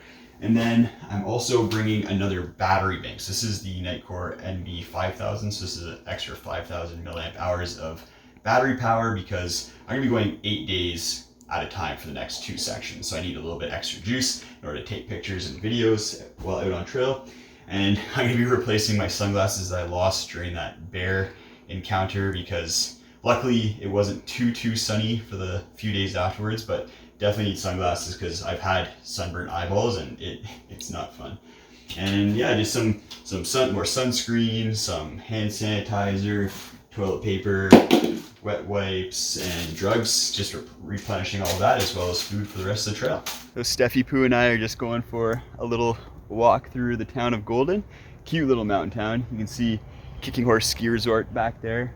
Some awesome skiing. I love skiing there. They have some of the best steep skiing in Canada. So if you're into that, definitely go check them out. Yeah, we're just walking around, gonna hit the grocery store, grab some tea, and keep hanging out, and got some fun stuff planned this afternoon too. So look forward to that. Look at us, we got all dressed up. Steph's looking cute, and we're going out for dinner, a little dinner date. I don't think it'll be quite as good as the awesome macaroni that Steph made, but it'll be nice to go on a little date and get out.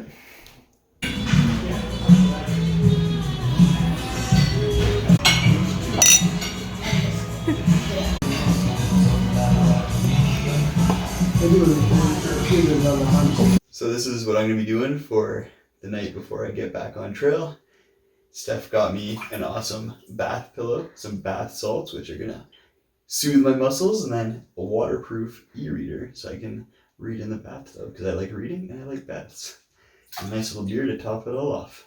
So I'm all packed, ready to go for tomorrow. Just doing some last minute drying of the tent here. The next 2 weeks are gonna be pretty crazy. Some awesome alpine traverses, crazy bushwhacking, creek fords, river fords that are gonna be pretty treacherous, and then getting into some of the most wild and remote parts of the GDT. It's gonna be the GDT like we've never seen before. I'm just gonna brush my teeth, and then Steph and I are gonna head to bed. We'll see you guys in the morning. So Steph just dropped me off in field. Another sad goodbye, but we got a big day of hiking today. Big 8 days of hiking in order to get to Jasper. Today we're gonna be heading up onto the Iceline Trail, which is pretty awesome. I've hiked before. It's beautiful, just alpine traverses.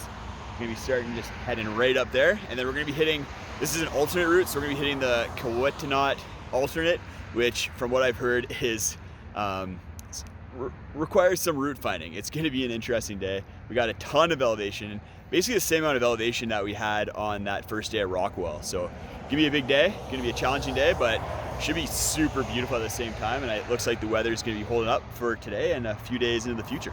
I probably could use another day of recuperation. My body is still a little sore from last week, but that's okay. It definitely rested up. I was not waking up sore and kind of hobbling around every day, which is good. Came from down there, nothing like a little elevation to wake you up in the morning.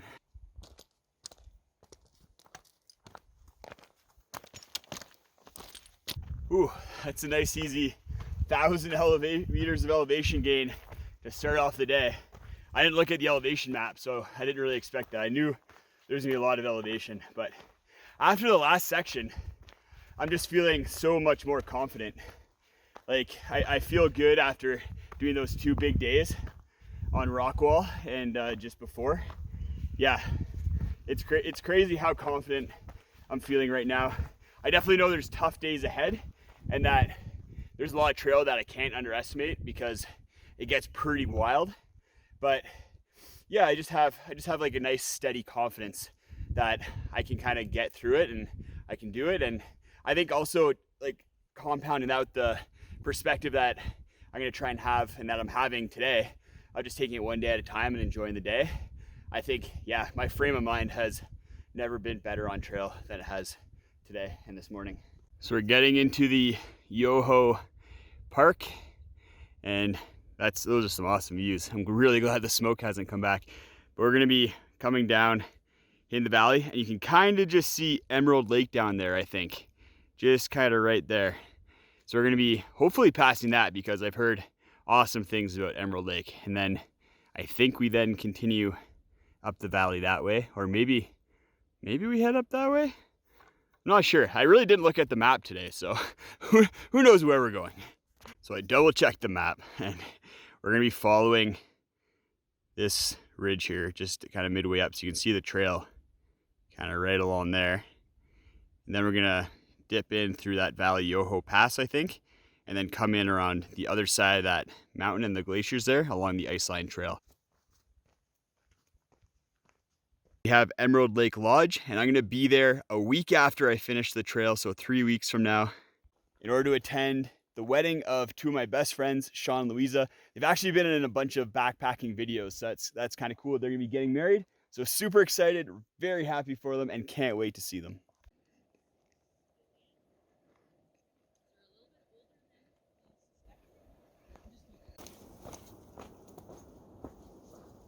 Just at Yoho Lake here, and I want to say thank you to everyone watching my videos, these videos. I had a chance to read a bunch of comments when I was in Jasper, and they were amazing. The support, the positivity, everything was just awesome. And yeah, I just really appreciate it. I just wanted you guys to know that, because I'm reading every single comment as I can. And yeah, they're definitely going to be a boost over these next couple weeks here.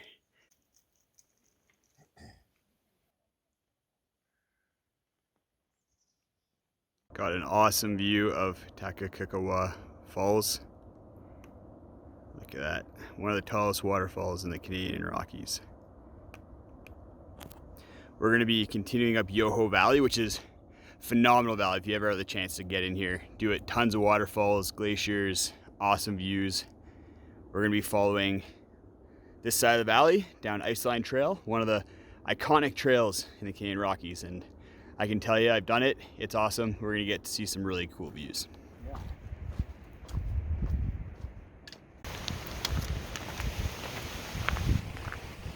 Have you figured out why they call it the Iceline Trail yet? Pretty nice views up here. Yeah. Shout out to Connie, Jane, and Catherine, who I just met. I think they just became fans of the channel. Great to meet them. Nice ladies. Yeah, look at that waterfall and the glacier that it's coming off of. Awesome. And these glaciers, whew, woo-wee. Yeah. So we got a lot going on here right now.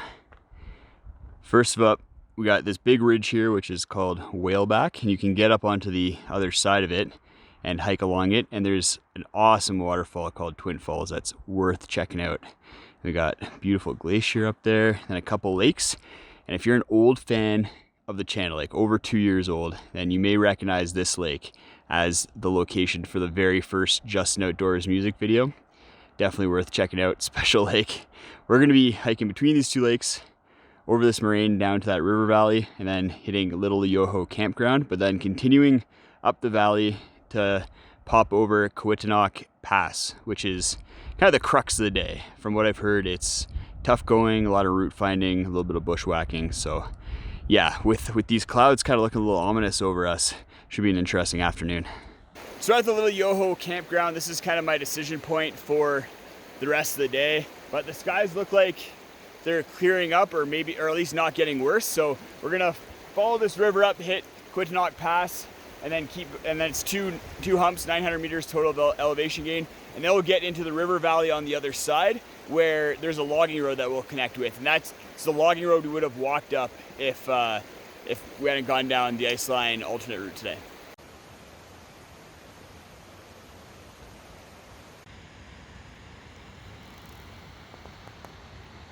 Hey there.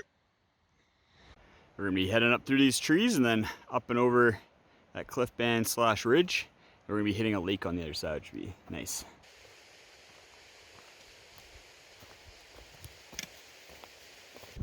There's a pretty bad storm blowing in. You can see it's raining right over there. It's starting to spit.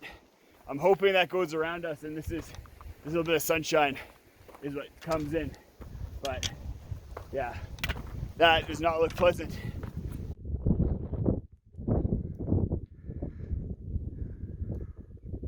So we're gonna be heading down to this valley and then popping back up onto this ridge and then over that little pass and that notch there. We're kind of splitting the weather right down the middle. Hopefully it stays on the left side of us and we get this kind of sunshine on the right side. Yeah, we'll see how that goes. This stuff is really hard to walk through. And I got a whole lot of it. Ooh, tough little section. There's no trail through here. It's gonna be route finding all day.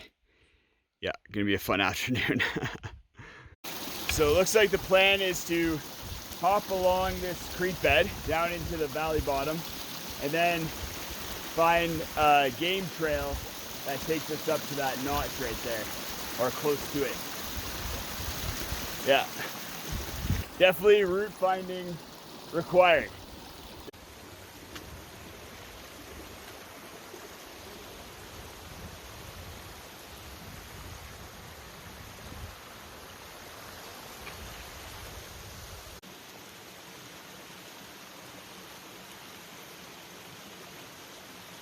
Pretty good trail once you get into the forest out of the creek.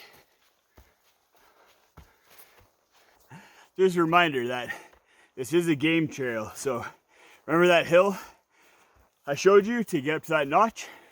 We're going straight up it. Definitely a calf burner. Whew, that was tough. And I was wrong, we're not going up that notch. Actually gonna traverse along here and gain that first pass. Made it up onto the pass. That was probably the slowest I've ever hiked on the Great Divide Trail so far. That was really, really tough. Whew. Yeah, and not a lot of trail. That game trail was kind of it after that. It kind of petered out, and then got up here and gonna be heading down into that river valley and camping somewhere along the river. Those are some rocky mountains out there. Wow.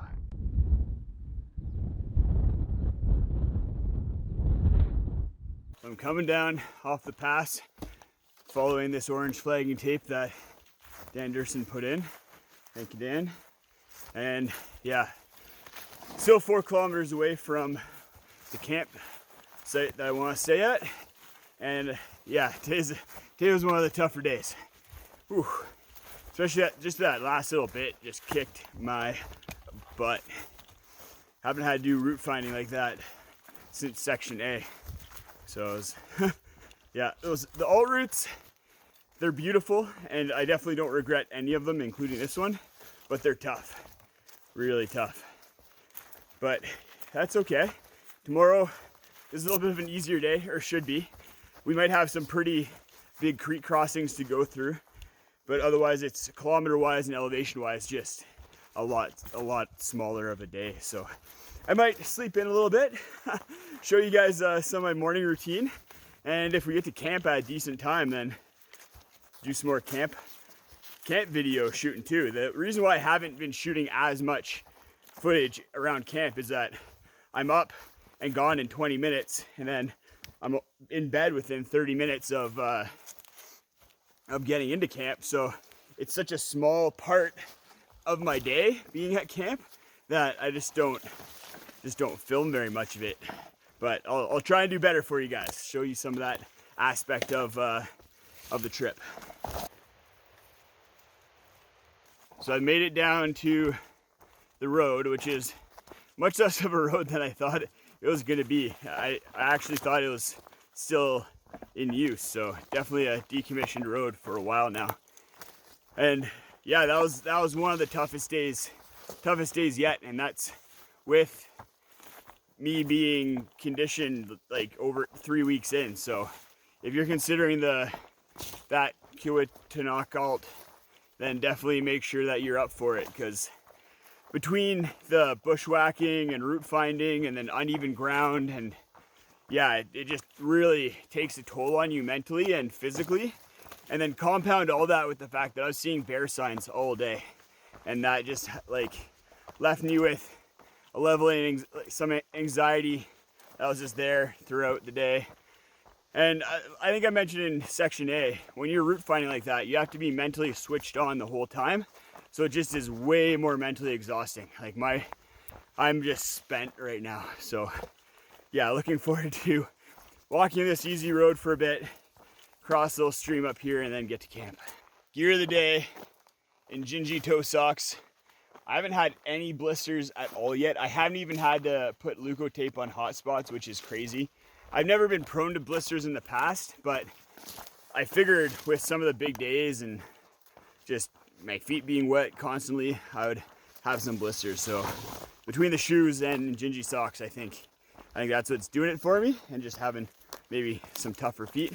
But yeah, the Injinji toe socks work, and I think the fact that I got really thin ones was a good call. Got to camp, got everything set up, and ready for bed. Super tired. Definitely gonna sleep in tomorrow.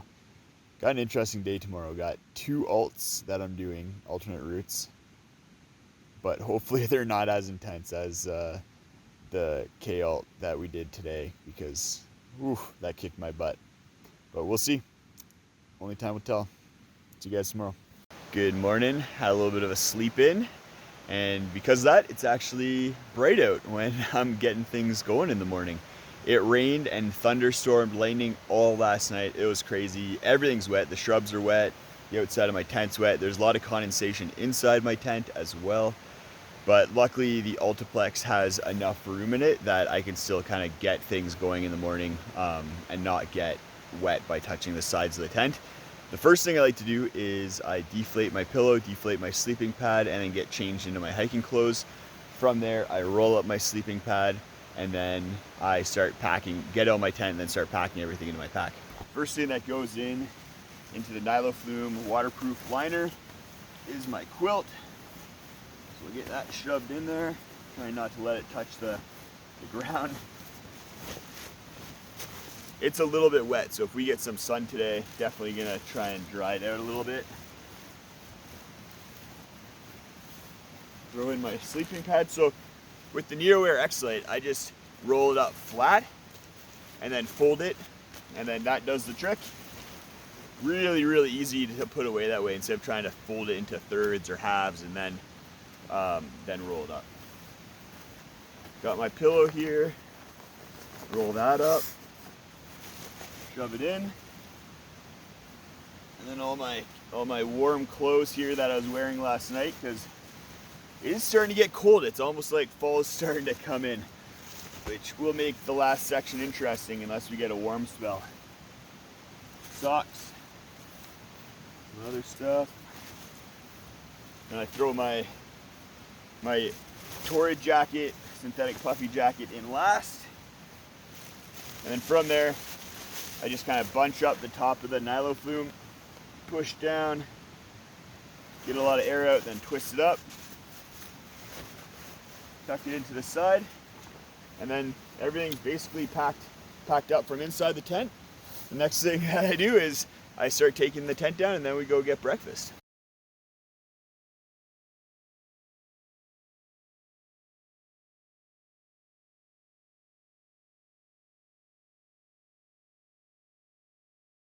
And all of my breakfasts are cold, so I'm not gonna need my pot here.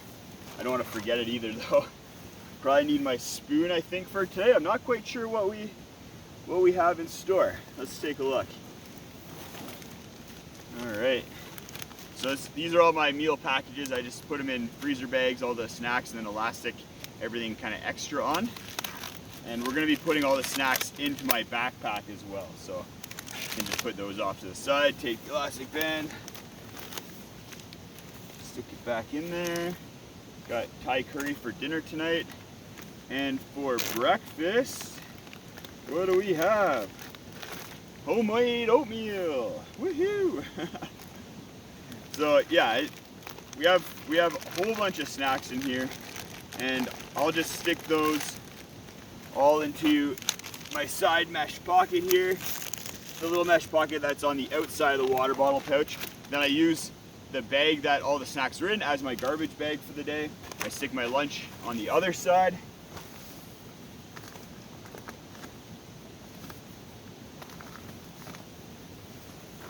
You guys just get a really good shot of the rip in my pants.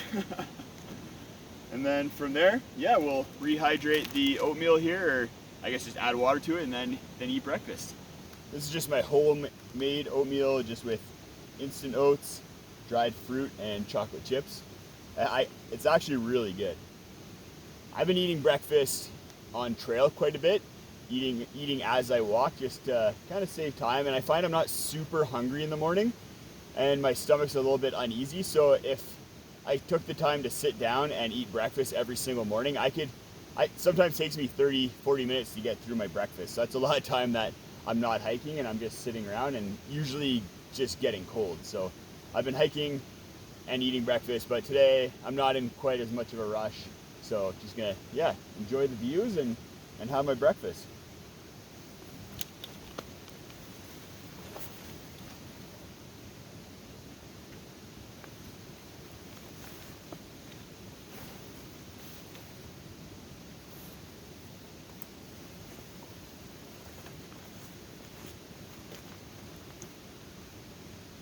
Even though it was raining down the valley here, some snow at not much higher elevation.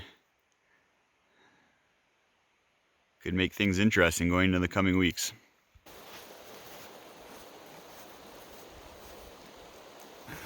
A little bit of having to bushwhack through here. Holy crap.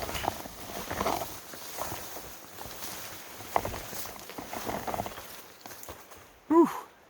Yeah, that's it's been like that for a couple hundred meters there. Tough going. Super dreary morning. Morale is definitely low when I'm cold and wet and the walking and views aren't great. But that's okay. Just trudging along, listening to some podcasts, and singing to myself. Maya he, Maya hoo, Maya ha, Maya ha ha, bless la, numa yeah, numa yeah, numa yeah. So we made it to a road. This is also a decision-making time for me. I need to decide if I want to take an alternate route up to Amiskwi Ridge. It's, I think, like 300, 400 meters of extra elevation, but then I'm up on a ridge that could be really cool. The other option is to just keep following this road until I hit the other alternate route, which is the Coulette Creek alternate, which I'm going to take either way, even though there's a gigantic river ford apparently in there. Yeah, I'm a little bit on the fence because I'm just not feeling like super adventurous today. I'm just kind of trying to power through and just, yeah, get through the day. But I'm gonna do it. Dan Durson recommended Amiskwi Ridge. He promised if I did it, then I could name his firstborn child. So I'm gonna do that, and then while I'm up there, I'll think about a good name.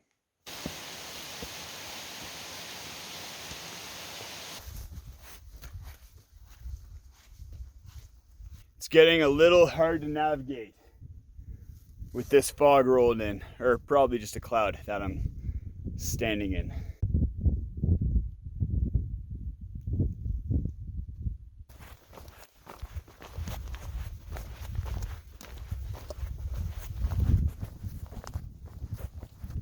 You can see where I just came from and through here.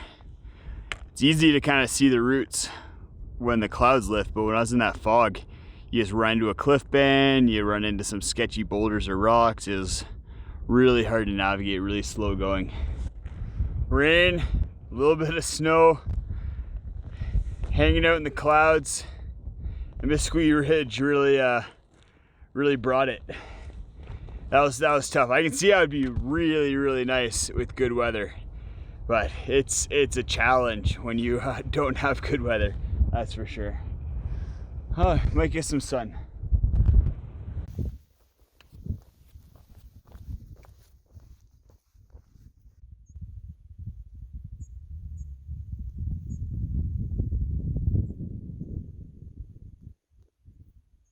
So I just scrambled down this forestry cut block, which brought back some old memories from when I was a tree planter.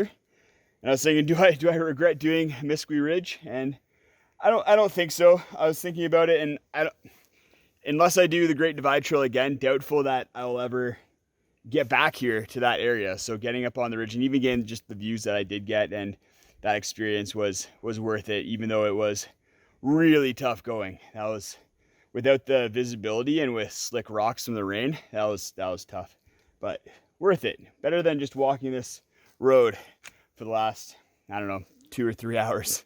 So we hit the turnoff for the Collie Creek alternate route. So this cuts a huge amount of road walking off the trip, but we're basically going to be starting to head down through the forest there, hit a river valley, follow it along, and then we're going to be crossing a fairly substantial creek. We'll see if this rain makes it worse, or if, because it's been pretty cold, if it's not quite so bad because there's not as much snow melt up at higher elevations. So yeah, that creek crossing will be interesting. I've heard people saying that it's getting up to their butthole, so we'll see how high it gets up on me today when we're trying to get through. So this is the creek that I'm going to be looking to cross. It's going pretty good, not as bad as I expected. We're going to follow it for a little bit on the left-hand side and then get down a little bit lower and then try to cross. I think I'm going to cross right here. It looks like it could be deep, so I'm not going to be filming it, and it's moving pretty good, but it's a little bit slower than any other spot, so we're going to give this a try. Wasn't too bad, definitely needed both trekking poles. I just want to clarify that when I said that creek crossing wasn't too bad, that was based on my level of experience, and I've been whitewater kayaking and canoeing for over 20 years, so I have experience reading rivers, walking on creek beds with whitewater flowing, getting pushed around by current, and I know how to operate in those kind of conditions. So for someone who doesn't have that experience, maybe a creek crossing like that, especially when solo, might not be in the cards. So I just wanted to clarify that, because whitewater is no joke. It's very serious and can be very dangerous.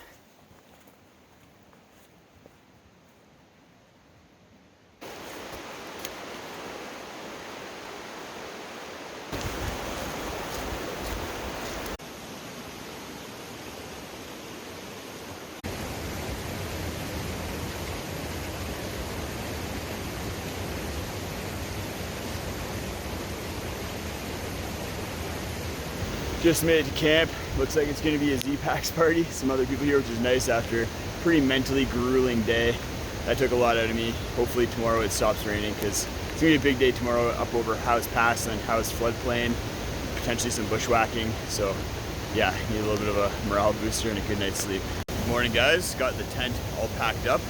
I had a lot of condensation, a lot of rain on the outside, so I used a little cloth to wipe that all down before packing the tent up. That way I'm carrying less water weight, and then when I go to set the tent up later today, then it's not just still covered in moisture and wetness. So little hack for you there. It takes an extra 5 minutes, but I think it's 100% worth it.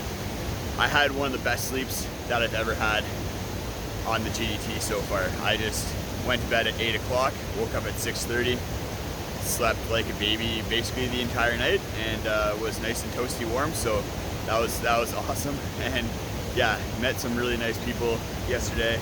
We all went to bed really early because we were all kind of cold and tired, but it was, yeah, good little morale booster, and it was really good to have them here. It would have been a really tough night otherwise, and I probably would have woken up with my morale a little bit down still. I just grabbed my bear bag here. We'll go finish packing up and then hit the trail. So I'm just on approach to Howse Pass. Not a big pass, but one that I'm actually excited to go over the pass and then down into the Howse River floodplain. I've never been in this part of the mountains before, and the floodplain is just massive and looks really cool. So I'm excited to get down there. No alternate routes today to kick my butt. Might still be a challenging day just with the floodplain and tons of river crossings, I think, today, so my feet could turn into blocks of ice because it's another cold day.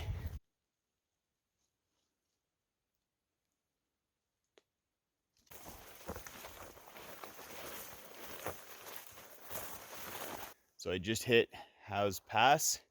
Some pretty cool information here. So getting up onto this pass was the first major trade expedition west of the Rockies, led by mapmaker, who I'm guessing is indigenous, and then David Thompson descended this pass on June 25th, 1807, heading just back the way we came to the Columbia and Kootenay rivers. So pretty cool history. I always like the history of the Rockies. I've read several books about it, and just hearing about some of the crazy expeditions that happened in the 1800s and early 1900s, like truly wild. Like I consider this trip to be a wild trip, but I'm doing it with a DCF tent and like super crazy technology in my sleeping pad. They're just trudging through the forest with horses and canvas tents. Pretty crazy to think about, and definitely neat just to kind of like take in standing here, being where that happened 200 years ago. First street crossing of the day.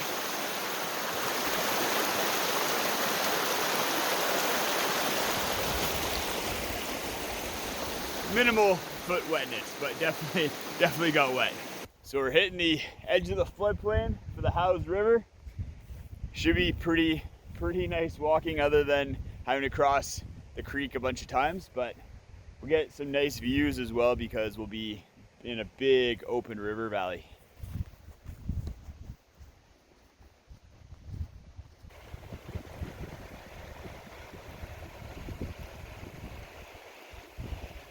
This is really cool, walking along this floodplain. Easy walking, beautiful views. Pretty special.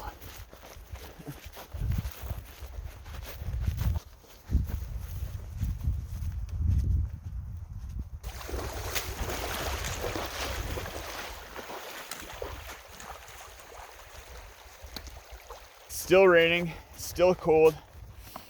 It's got me a little bit worried because tomorrow we're heading up to the highest elevation of the entire Great Divide Trail, as well as camping at, I think, the highest campsite of the trip for me. So there's good potential for there to be snow up there. I've been looking around at the mountains and there's snow on a lot of peaks this morning.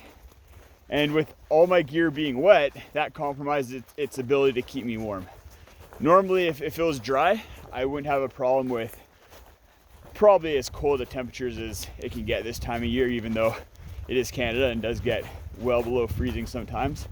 But with wet gear, it just kind of makes things a bit more challenging and has me a little bit worried.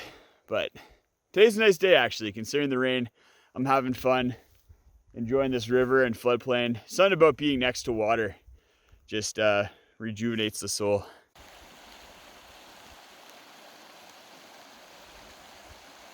Every once in a while you need to pop into the forest and there's a little bit of a bushwhack.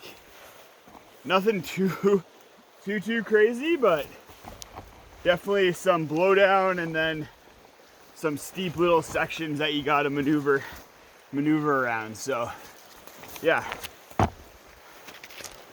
definitely slows me down when I'm having to go through the obstacle courses like that. So you can continue to bushwhack along here, or you can get back onto the floodplain. They say get back onto the floodplain if the water level isn't high, which I think it is right now. But I'm kind of tired of bushwhacking. I'm wet anyways, so we're gonna cross the river here. Might get a little deep, but I think it'll be much quicker going through the floodplain, even though we'll be getting our feet wet the whole time.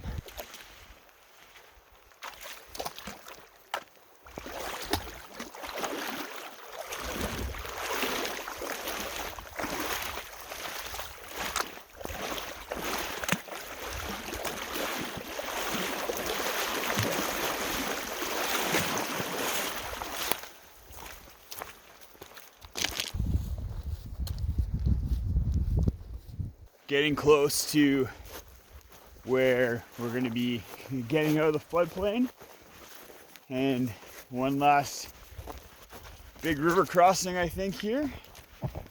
Oh, let's see how deep this gets. Not too bad. It was really nice being able to walk through the floodplain. Pretty relaxing.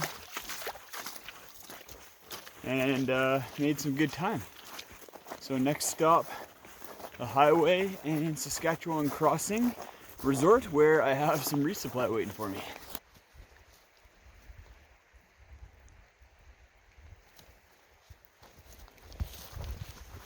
So I've come off the trail onto the highway, and you can see not much elevation above us. There's snow in the mountains. And we're gonna be coming off this highway and heading up 1,000 meters tomorrow. So that snow's a little worrisome.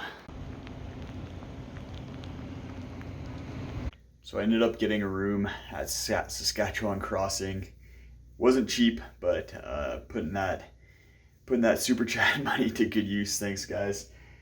I had a really long hot shower and bath. I was frozen. I didn't realize how cold I was until I tried to write down all my information for guest services, and my writing was absolutely terrible because my hands are so cold. So I think smart decision to get a room, especially dry everything off, because I was talking with somebody, and more north past Jasper, there's a foot of snow at around the 2,000 meter elevation level, and I'm going to be hitting 2,500 meters and more tomorrow. That is the plan, which has me thinking, there's a foot of snow at 2,000, which we even saw that just coming down the highway there. So yeah, got some thinking to do and some decisions to make.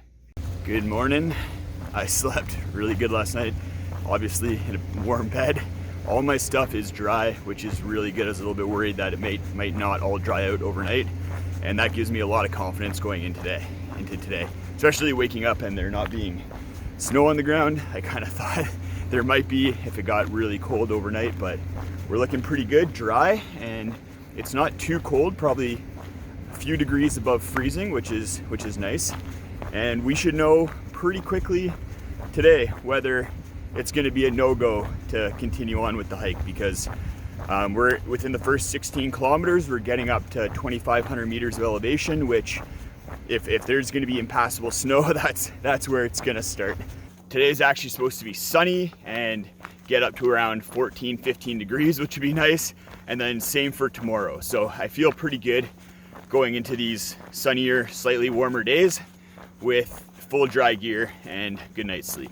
It's a little bit foggy this morning, but I attribute that to the weather and it warming up a little bit. It's supposed to get up to 14, 15 degrees Celsius today and be sunny, and same forecast for tomorrow. So even though it's supposed to be really cold tonight, I'm optimistic with those two forecasts that I can make it through the next few days and get to Jasper, as long as we don't encounter crazy amounts of snow at elevation. That's really the kicker here. So I've hit the Owen Creek trailhead, got a couple of stormtroopers guarding the way. We're gonna basically be following this creek up for over 1,000 meters of elevation gain, I think, and within that time period we should get an idea of whether snow is gonna be a factor. And then a little bit further on, once it kind of levels out a bit, we're gonna still keep gaining elevation and eventually hit the highest point on the Great Divide Trail, which should be pretty cool. It's around 2,600 meters of elevation. Yeah, really curious to see what snow is gonna be like, but also I've experienced in snow, so as long as it's not post-holing super deep, then we should be okay.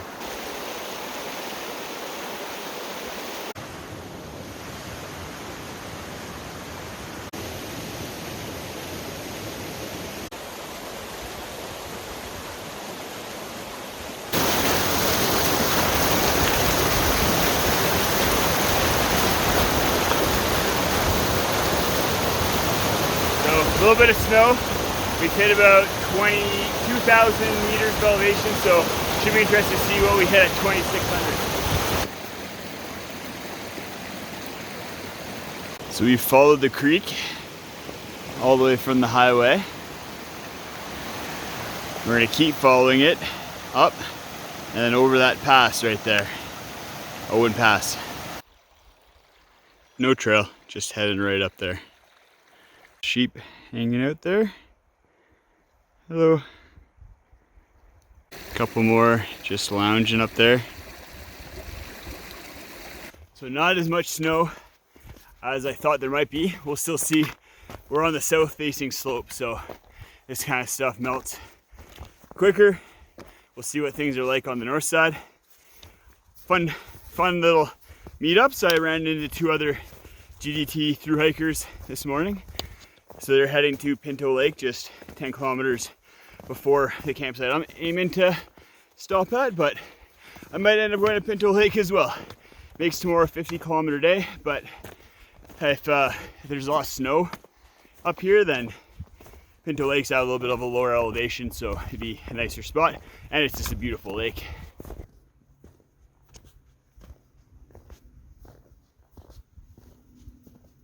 Made it up onto Owen Pass.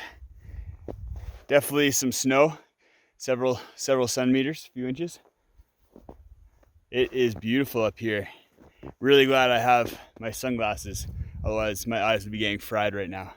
I'm just gonna have a little lunch break, see if the other GDTers catch up, say hello, and then we're heading pretty quickly to the highest point on the GDT, which I think maybe over there. You can just see Claire and her dad right there coming down the slope, just for some perspective at how big this alpine area is.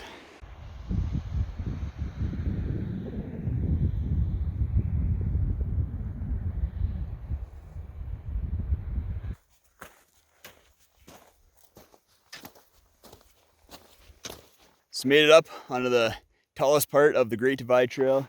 It's Karen right here. Just met Norm and Tyson, which was awesome. They're hiking the other direction, looking for some sheep.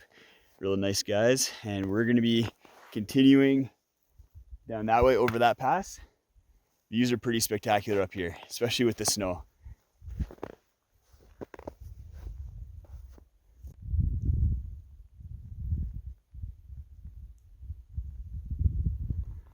So the plan from here is to drop down into this valley and then start cutting across through these trees, then up into the alpine, and then over that pass right there. Just taking a little break. My left shin really hurts, kind of just above the ankle. Yeah, it's really sore, and hopefully it goes away after a good night's sleep, but kind of worrisome. Might need to stay at Pinto Lake tonight just from a body recuperation standpoint. I was thinking coming down that slope of the people that I met so far today, and one of them, Claire, has hiked the Continental Divide Trail. So that's the trail that goes south through the U.S., basically along the Continental Divide of the U.S., so the extension of the Great Divide Trail. And those through hikes are 4 months long, and I was thinking that with the Great Divide Trail being like 30 to 60 days, you don't really switch off as easily, I guess, is where my mind went. Something with the GDT is like, I'm thinking of home, I'm close to home.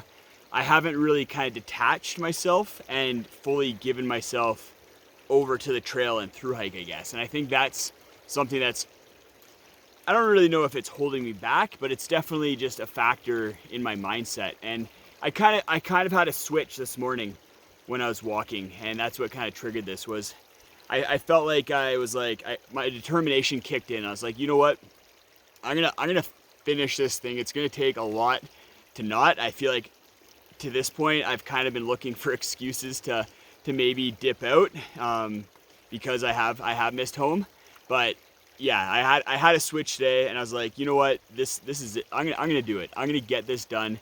I'm gonna finish the Great Divide Trail, and it's gonna feel good. And I think I may have to detach a little bit from home in order to do that, and kind of just give myself over more to the trail. And yeah, you guys who have hiked the really long trails, 4 months, if there are any of you out there watching, let me know if that's something that you've gone through, if it's easier to do if you've done like 2 to month long trips, if it's easier to do on the longer ones because you know you're gonna be gone for 4 months. that's just kind of where my mind has been the last little bit. So I thought I'd share that with you guys. From the other side, there's the highest point on the GDT right there. We came down through here, bloop, bloop, bloop, and then up this way. Beautiful valley. We're heading up to the pass. But I need some time off from that emotion. Gotta pick my heart up off the floor. But love comes down without devotion. Da-da, da, da, da, da, da, da. Made it up onto Pinto Pass. Woo! This pass actually feels better than the other two, even though the last one was the highest elevation.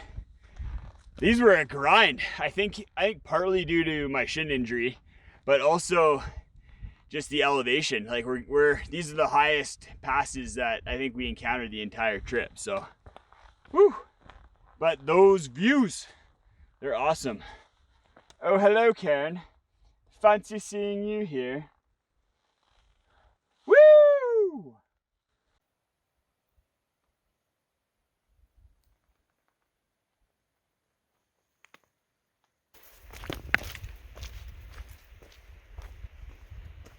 I've made it to the beautiful Pinto Lake and have a decision to make by the time I get around to the other side of the lake.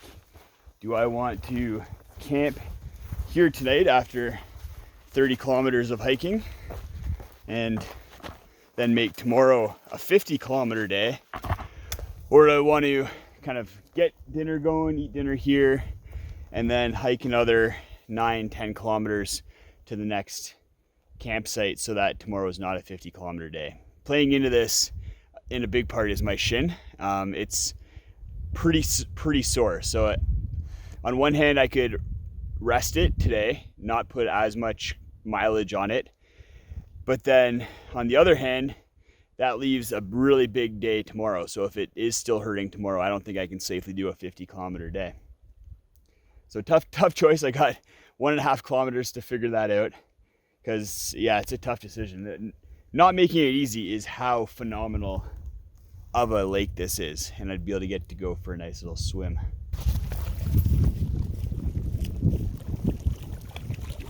So I made it to the main Pinto campground. Really nice. Some campfire, some awesome people hanging around here. But I'm probably going to eat dinner and then keep going. Do a little bit of stretching today just because I don't want to do a 50-kilometer day tomorrow. But we'll check out some of the views because this lake is amazing.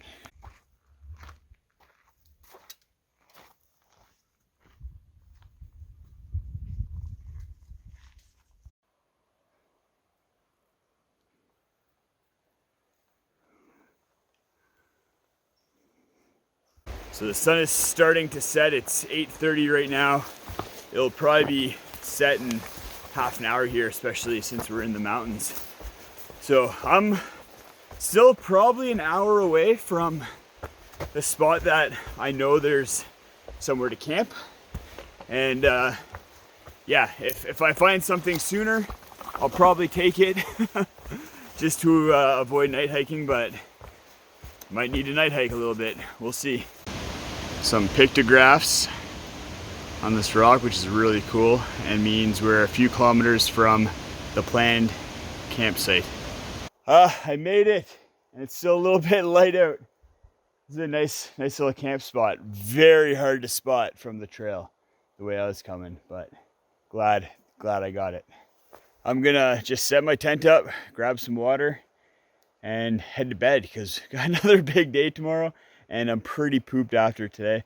Luckily, the snow thing all worked out. I was worried about nothing, but honestly, like when you're up here and there's snow and it's cold and you're not ready for it, that's a recipe for disaster. So I'm glad everything worked out. And today was a good day. Yeah, I got to the highest point of the GDT, which is awesome. Yeah, just a good day. Good night, guys.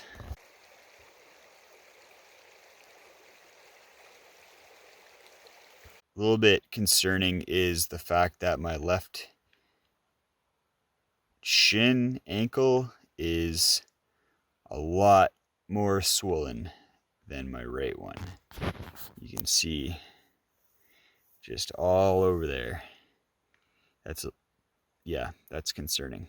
Hopefully it goes down by morning and it was just some aggravation and there's not like a stress fracture or something in there. Good morning. It got really cold last night. Definitely the coldest night so far. There's ice instead of condensation on the inside of the tent. Tough to get up when it's conditions like that, but I'm gonna get moving because moving is the best way to warm up. It got down to the forecasted -6 degrees Celsius, which is about 20 degrees Fahrenheit. Definitely cold, at the limits of my sleep system's warmth capabilities. I wasn't wearing my hiking clothes, but that's because my pants were wet from the creek crossing and my shirt was a little bit damp, but I could wear those if they're dry and add another layer of socks, potentially put on my rain gear. But yeah, that was cold.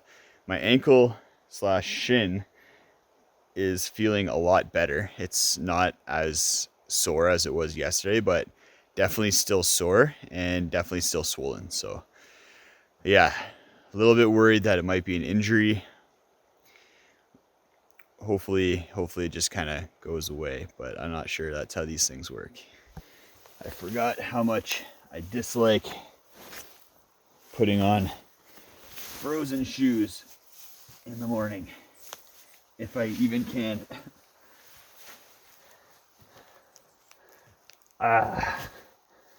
Yeah, I don't even know if I'll be able to tie these up. The laces are just right frozen.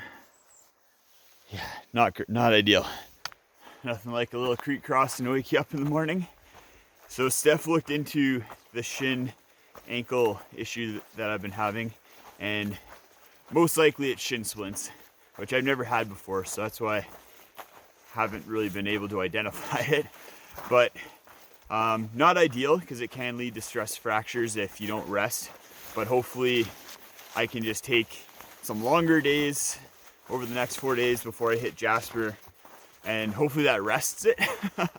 And then hopefully a day of rest in Jasper really helps it out. I don't want to end up with fractures, which is the consequence of not resting it or treating it, but I also don't want to get off trail either. So definitely going to make it to Jasper and then kind of reevaluate once we get there.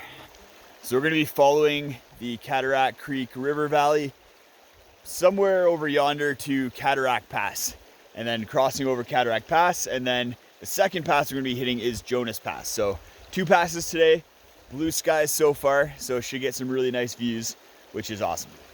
So I think I made the right call not staying at Pinto Lake yesterday, even though I forgot my sunglasses there, which is going to make these passes a little bit more of a pain. But I don't think I'd be able to do a 50-kilometer day with my shin splints right now. I'm dropping my pace by about 25% down to around 3 kilometers an hour. So 50 kilometers would be just a crazy, crazy long day. As it stands, I'm gonna have really long days kind of from here to Jasper, just so that I can go at that slower pace and hopefully not aggravate the shin splints too much, so that, yeah, they can heal up.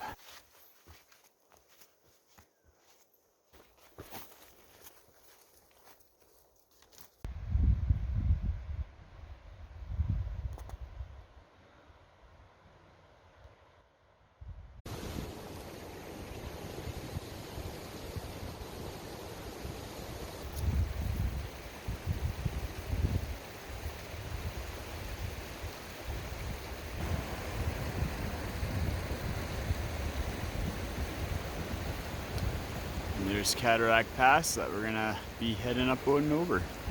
So I was thinking about it as I was walking up that creek bed, got into this crazy beautiful alpine meadow, and I still have 3.5 days to Jasper. That's a long time for things to potentially work themselves out with my shin. It's not feeling great still, but you never know. Things sometimes have a way of working themselves out, and that's what I'm hoping for in this scenario. Don't worry about a thing, 'cause every little thing is gonna be alright. I'm gonna stop here, have a little rest before tackling that hill, have a little snack. Got a little emotional just singing that song, which is usually a sign that I'm getting hungry. And yeah, say hello to the fellow traveler coming down. And check out these views though.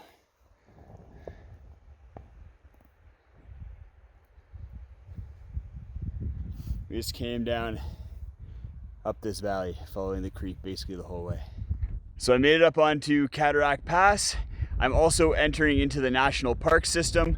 What that means is that months ago I had to book permits for campsites in the national parks, and then I have to basically stick to those permits. I'm not allowed to camp anywhere else, which is why yesterday I had a little bit more flexibility. I was in a different type of public land, so I could camp kind of anywhere I wanted to.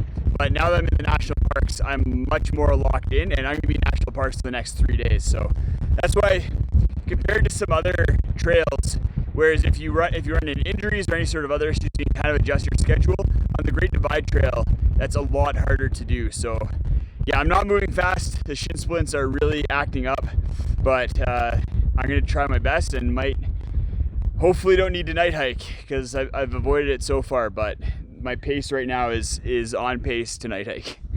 This is a rugged landscape. We're gonna be heading down that valley.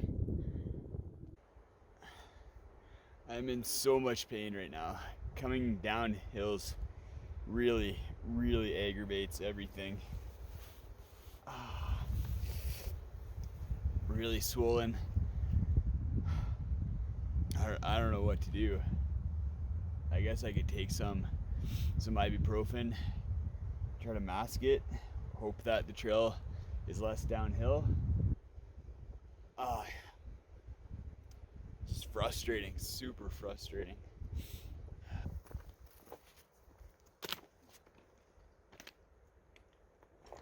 So I just took an ibuprofen. Hopefully that helps a little bit with the pain and me moving faster. I also looked at my itinerary for the next few days, and if I don't do the 6-pass alternate route, I can drop my mileage down from 40 kilometers a day down to 30 kilometers a day, which with much less elevation gain and loss. I just have to break my 6-pass permit, which I'm okay with at this point. Hopefully Parks Canada doesn't get too mad at me, but that's the plan. That should get me through to Jasper if I can get through today. This 40 kilometer day is going to be what really kicks my butt. If I can do 30, that shouldn't be a problem. But I might be hiking really late tonight because I'm just not moving fast at all. I'm not sure which side of Cataract Pass is more beautiful. You guys let me know in the comments.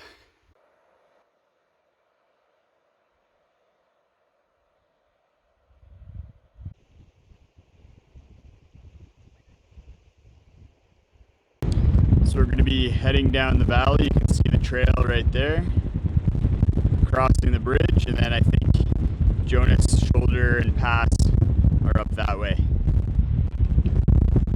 Nice spot.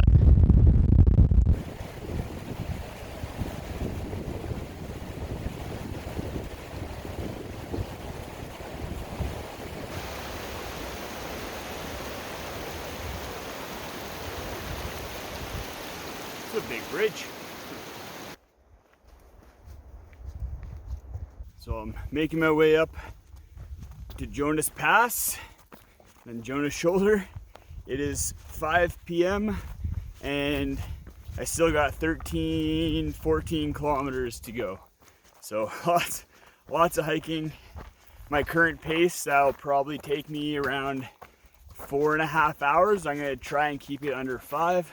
I just took another ibuprofen, but wanted to give you guys a little bit of an update on where things are at.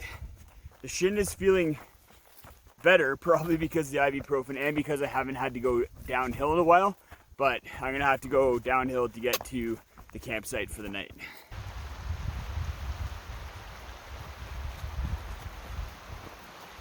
So just got up onto the pass, got to dry out some stuff as I cook dinner. So I'm gonna eat dinner on the move again, and yeah, get down out of here.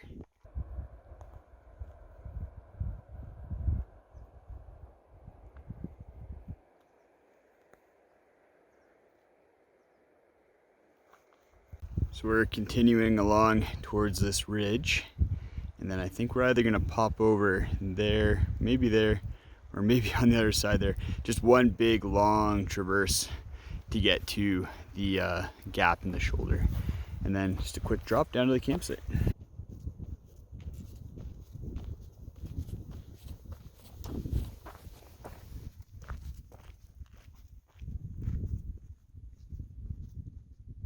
I made it up onto Jonah's shoulder. What a day. 40 kilometers so far, another couple to go. Some of the best views of the trip so far. And the shin's feeling better. Maybe the ibuprofen that's doing that. But I took my time. I'm gonna get to camp kind of around sunset, but taking my time allowed me to get on top of Jonah's shoulder during sunset. That's pretty awesome. Oh, it's beautiful up here. Oh, yeah. Some more tears of joy, guys. Like, yeah. This is phenomenal. I'm so happy. Even though I'm injured and I was battling through that all day, and it was kind of an emotional roller coaster just thinking about the future, I kind of switched that off halfway through the day and just focused on getting up here and enjoying today, because why worry about tomorrow when I have such a beautiful day in front of me? Yeah, this is awesome. I wish I could bring you all here right now, teleport, and just hang out and watch the sunset together.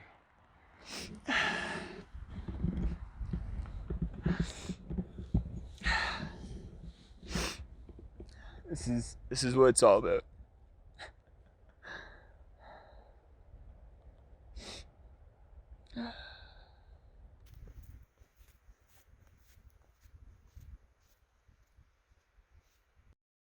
Good morning, guys. Got in pretty late last night. This is how cold it got last night. Glad I have an extra pair of socks and I don't have to wear these today. I've only had a few friends to join me for a little party poop. So the shin is feeling better. It's stable, not any worse than yesterday. And I'm gonna stick to the plan of altering my route, so I'm doing 30-kilometer days for the next few days. And that way I can kind of spend less time on it. So that's like 3 or 4 hours of less hiking every day, which is probably better for it healing, as well as I can take my time, eat breakfast at camp, eat lunch, dry out my gear if it's nice and sunny, which is gonna be really nice. For breakfast today, I have this lemon berry granola breakfast by Alpenfuel. I saved these Alpenfuel granolas for later in the trip when I figured I'd start getting sick of my homemade oatmeal, and they're great. I've had a few of them already, and definitely my favorite breakfast. Just like look at all this yummy goodness in there. Yeah, really looking forward just to sitting down and having this by the river. And we're on the trail. I'm really glad I got to stick around camp a little bit. Met Darren, who follows the channel and is doing his longest solo backpacking trip yet at 5 days. He just started getting into solo backpacking and backpacking in general a couple of years ago, so awesome to see him out there. He said the channel has helped him out quite a bit with just getting out on solo backpacking trips, and something we were chatting about was he really eased into it, which is definitely the way to go. So smart approach, starting off with an overnighter and just somewhere familiar, and just kind of building up to a pretty big 5-day trip that he's doing. Really impressive. So yeah, and it's been I met quite a few people who follow the channel. It's been really cool every single time. It kind of just still blows me away that there's people just like out in the backcountry that know who I am because of my YouTube channel, and everyone's just been super nice, super fun to chat to, and yeah, hopefully I get to meet more of you. While chatting with Darren, we use this term moving the needle as it relates to backpacking and backcountry confidence. And it got me thinking about my goals for the Great Divide Trail, with one of them being to push my limits and challenge myself. And I think moving the needle is actually a much better term to use, because it's all about those little daily incremental changes that are slowly moving the needle for my backcountry and backpacking confidence. And that's really what I'm gonna get out of this trip. It's not so much there's not gonna be one huge needle shift from when I finish the trail. It's those daily little things that add up and are building my confidence and experience in the backcountry. And that was just kind of a really refreshing, kind of unique way to look at it. And it means that I don't need to be out here for the full 38 days. And you don't either. You could go out on a weekend trip, overnighter, and be moving that needle for yourself. And I think that's what it's all about. I don't think everyone needs to do a through hike. And for this is kind of just what worked out for me. But if you're looking to move that needle, then just get out, backpack, and slowly push your limits. Darren was telling me about how on his very first day of this trip, it snowed a whole bunch, and he was a little bit hesitant to continue on with the trip, but he got out there, got after it, and moved the needle for himself. So next time he sees snow in the forecast for a trip, he won't be quite as hesitant. He'll have built that confidence, and he'll be able to get out into the backcountry and enjoy the outdoors. And I think that's what moving the needle is all about. It's just making it so that you're not quite as limited with regards to enjoying the outdoors, because it's not always sunshines and rainbows. And if you can get out, have fun in more conditions, then that's what it's all about. I just want to give a shout out to trekking poles as the gear of the day. They've been invaluable for me with this shin injury, especially going downhill. That's when the shin hurts the most, so the trekking poles really help with that. They've helped me just go longer distances for the rest of the trail as well. And they keep my tent up, which is really important. It doesn't really matter what trekking poles you have. I think the Cascade Mountain Tech ones from Costco, or you can pick up on Amazon as well, are some of the best steel out there. They're really durable. They work really well. Just don't use them in winter because they might break then. But yeah, trekking poles. I don't know how people hike without them. Day man. Fighter of the night, man. Champion of the sun. Master of karate and friendship for everyone.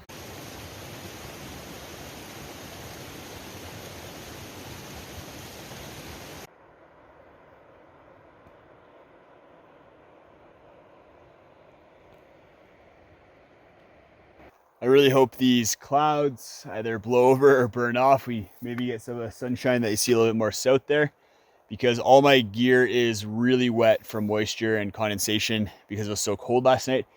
I could really use the sunshine in order to lay my gear out, take some time, dry it off so that I'm not cold tonight. Because if I go to bed tonight with wet gear, I'm going to be really cold, especially if temps get below freezing again.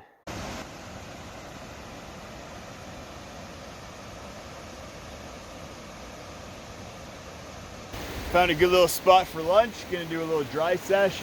We should have the sun for a little bit here, and hopefully get everything dried off, because especially the tent, it's very wet, and then my quilt is also has a lot of condensation moisture in it.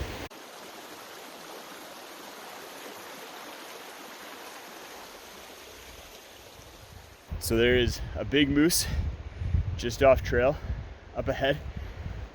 It saw me, but didn't seem to care too much. I backed down the trail because the trail gets really close to it. Moose can be more dangerous than bears. They can be very, very aggressive. So gonna try and see what I can do here. May just poke my head around again, see if it's moved on, and may have to just bushwhack through these trees to get around it.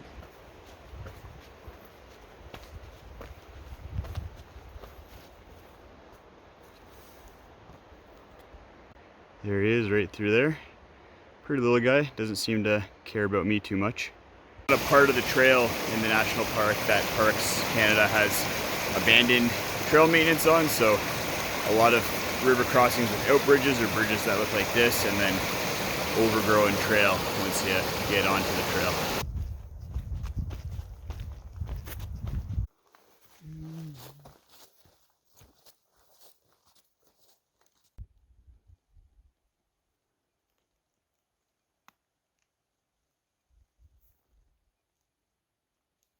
So I made it to the top of Moline Pass. This is the highest point of the day. Really nice spot with the lake there. And this is where the split happens. If I was gonna be doing my normal itinerary, I'd be doing the 6-pass alternate route, which would involve heading up over that little gap right there and then pass hopping for six passes. As it stands, I'm going to be doing the Moline Valley route, which is much less elevation gain and loss, which goes down that way. And because of that switch, not only do I have less elevation to go up and then down, the downs are really what kill the shin, I also overall will have less mileage to do each day. Apparently there's quite a bit of willow whacking down there. It's pretty overgrown, but that's okay. I think it'll be worth it in the end. We're gonna just head on down and get to camp and do some stuff around there.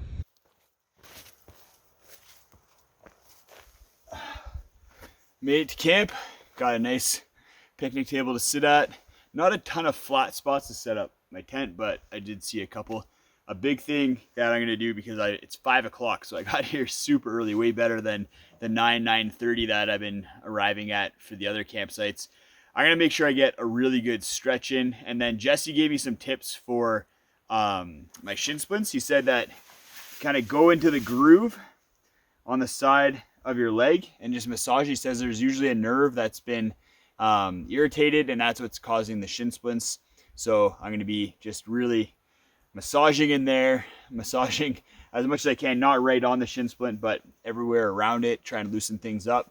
He said that when he's been doing that, he's relieved the shin splints in 3 days. So that's the goal. But first, we're gonna set up the tent, get everything inside, because you never really know when it's gonna rain or snow in the Rocky Mountains. And then of course, just after I get my tent set up, I jinxed it 100%. It starts raining. That's okay. We're gonna ride out the rain, maybe boil water in the vestibule, then go eat dinner underneath a tree. Tomorrow, we have the start of the epic Skyline trail. So that's gonna be 2 parts. I'm gonna be doing part of it tomorrow and then part of it the next day. But before we even get to the Skyline, we have a lot of shrubs to plow through. Apparently it's gonna be a pretty crazy morning and then potentially an epic afternoon. Then I just finished wiping down the inside of my tent. There's a bit of condensation, not as much as I thought there was going to be. Temperatures only got to just above freezing, and then it was actually really dry here last night. This is a pretty dry campsite, surprisingly. So that's why I have my quilt out there just laying, drying out. There's a little bit of condensation that had accumulated on top of the outer fabric. So drying that up before we pack everything up and then go eat breakfast. So I got homemade oatmeal for breakfast today. So we'll just leave that out for lunch. I have Bushka's Kitchen Hearty Harvest. And so this is gonna require a cook. So we'll make sure that my stove and this are in the back front pouch of my pack, so I can easily access them and then cook up. I have all my snacks here. So I stick those on the opposite side of where I keep my bear spray canister. And I switch my bear spray between each side because I don't want to be kind of putting all the weight in the same way on the same side every single day, day after day. So every day I switch the bear spray, and with that, where the snacks go, so they go on the opposite side. And then I'm gonna need my spoon for lunch, so we'll stick that in the front pouch here. And then I keep my garbage on the same size as the bear spray right in there. And I'll usually keep, if I have like a bar for lunch or a cookie, then I'll stick that on the same size as the bear spray as well. I can just see the sky and it looks blue, which is awesome. It's supposed to rain. It was supposed to rain all day today based on the forecast. And I'm going to be doing some pretty crazy willow whacking within the first 10 kilometers this morning. So willow whacking sucks in the best of conditions, but when those willows are soaking wet from rain, then that makes it even worse. So hopefully we get a little bit of sun this morning, and if it rains this afternoon and after I get through the willows, then I don't even care at that point. All packed up, ready to go. Time to start the watch for the day so we can track the mileage and elevation and all the fun stats, and then we're ready to go. Fill up on some water as we exit camp. I haven't been filtering for a very long time. And the reason I don't filter is that I really trust these little streams. They're coming straight from the mountains. They're filtering through moss and rocks as they come down the mountains. And there's nothing upstream of them that could potentially hurt me that would be in the water. And if there is something, I'd probably taste it.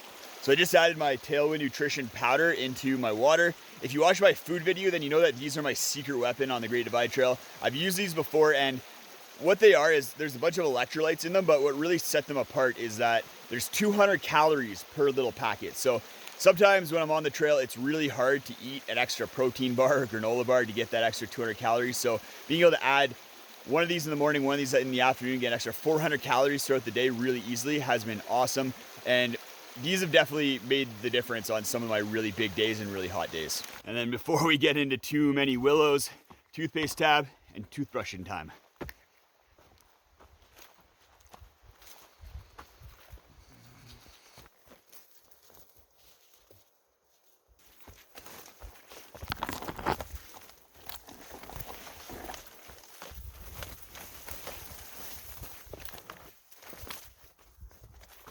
So I had a little taste of the Willows, all wet just because they're covered in condensation, but looks like we're getting serious now. Willows for days.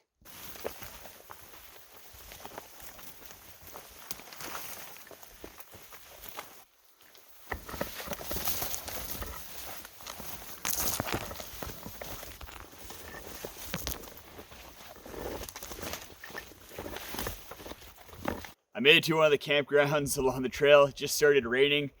Doesn't really matter to me. I am soaked, and that willow whacking is why I'm wearing long pants and a long shirt, as well as the sun protection. I've gone through several sections like that already. They're not nearly as long, but I definitely would have ripped up legs and arms if I was wearing short sleeves and a shirt. The only thing you can do is kind of protect yourself and bulldoze through. Apparently there's still quite a bit more of that to go, like multiple kilometers. So yeah, we're just gonna put our heads down and power through.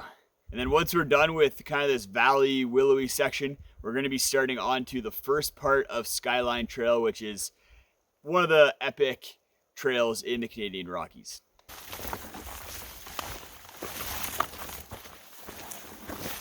I guess there used to be a bridge here for this crossing. We're gonna be crossing the Moline River. Usually it's a lot deeper and rushing, but right now it's not going to be too bad, I don't think.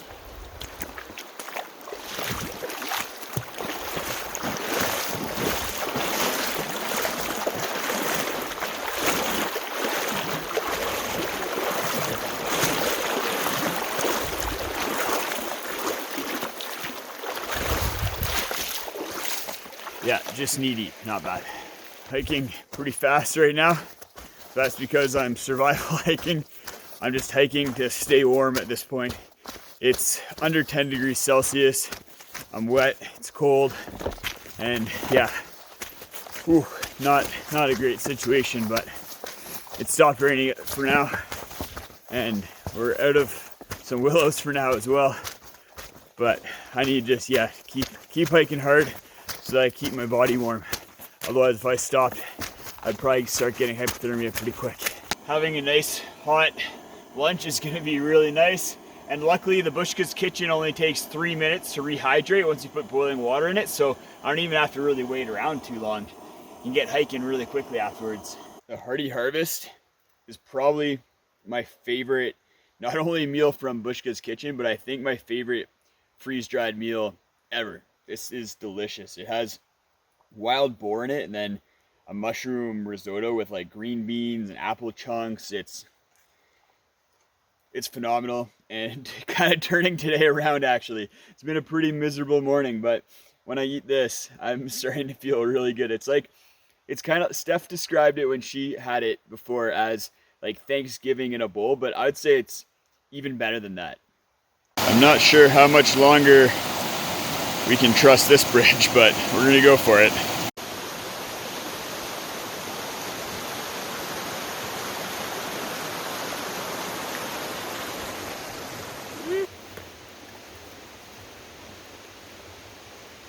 And isn't it ironic, don't you think? It's like rain on your wedding day. It's a free ride when you already paid. It's good advice that you just didn't take. And who would have thought of figures? Decided to take the Moose Lake alternate route because we might see some moose. We'll take a look, see what we can see.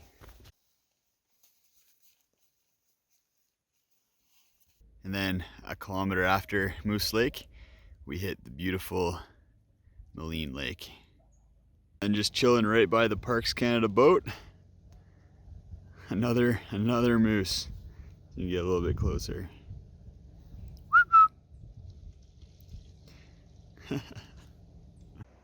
Skyline trails to the left, but we're gonna go see, I've heard there's a little cafe that I might be able to get some hot chocolate at over this way. The hot chocolate was out of order, but I'm gonna have a nice poutine with these views and warm up a little bit. I lucked out, and the entire time I was in the cafe eating that poutine, it was raining super hard. You can actually see it at the end of the lake there, just pouring. And then the sun came out, and it looks like clear skies for at least a little bit here. So I'm gonna head down this road here to the Skyline Trail, and I'll tell you a little bit more about it. We're at the trailhead for Skyline Trail. It's 44 kilometers long and the highest trail in Jasper National Park, which is pretty cool. We're gonna be doing 6 kilometers of it today and just a small little bit, and then finishing off the rest tomorrow. So we may see a little bit of the awesome trail, but I think tomorrow is really gonna be when we get into the meat and potatoes. Made it to the Little Shovel campground. Not a ton to see on the way up, but tomorrow we're heading up over Little Shovel Pass and then to the infamous Notch. So definitely gonna have some views tomorrow. And then I'm also gonna be walking into Jasper for a 0 day. So that's gonna be pretty awesome as well.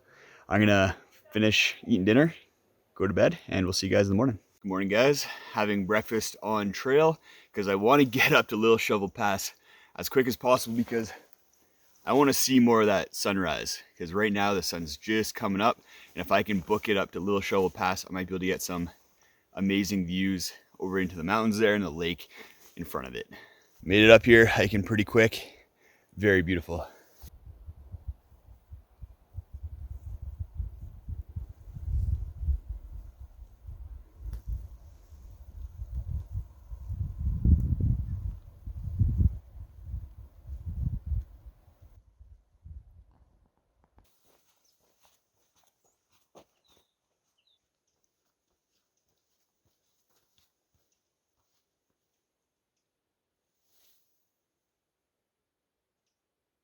That was pretty cool. The sun rose right into my face and just got a whole big pile of sunshine. What a great way to start the day. Made it onto Little Shovel Pass, 2,240 meters, so we're pretty far up here. And I think we're gonna be just hanging out in the Alpine for the rest of the day, getting gorgeous views, hopping from pass to pass, walking along ridges, and we got nice blue skies. Should be pretty awesome. Got pretty cold again last night. Dropped down to about -1 degree Celsius inside my tent, which means it was probably around -6 degrees Celsius or 20 degrees Fahrenheit outside of the tent. It's been freezing or below freezing almost every single night of the last week. So definitely has been pretty cold. And from what I've been hearing through the trail grapevine, it's only supposed to get colder for the next week or so. So definitely gonna be checking the weather when I hit Jasper today and seeing what the next little bit is gonna be like, because I might need to be outfitting, getting some more gear, so replacing some gear, because I'm not ready for some really cold temperatures, especially if it's happening through the day and if it's rainy.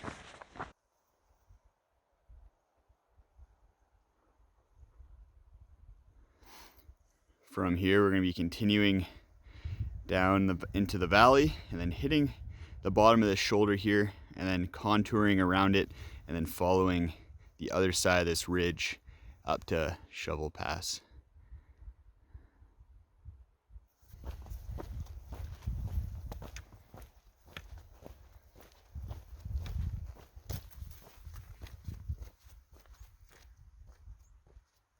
One of the coolest parts about getting up early and getting a little bit of an earlier start on the day is that I've had Skyline all to myself for the last 2 hours, which is pretty crazy because this is one of the busiest trails in the Canadian Rockies. Campsite bookings get fully booked up for the entire summer within about 10 minutes of bookings going live. So it's a busy trail, it's a popular one, but it's also super epic, but really cool that I've just been out here all by myself. I'm probably the only one in this valley right now. There's only campsites on the other side of Shovel Pass and then a ways back the way we came.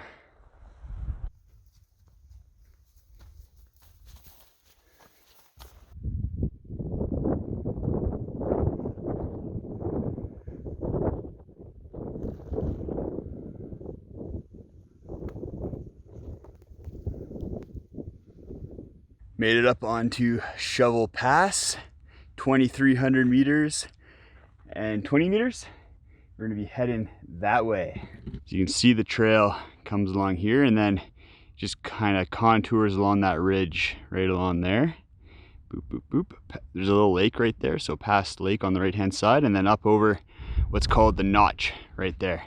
So that's kind of the crux of the day.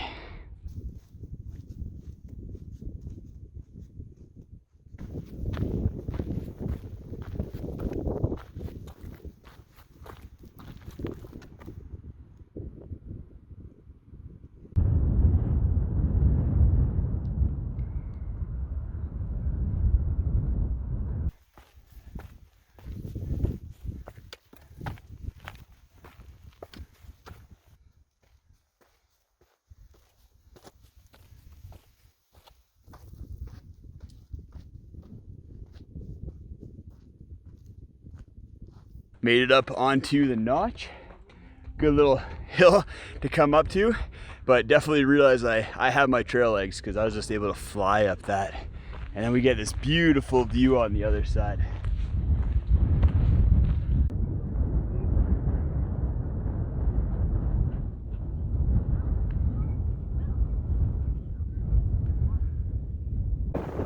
It's windy!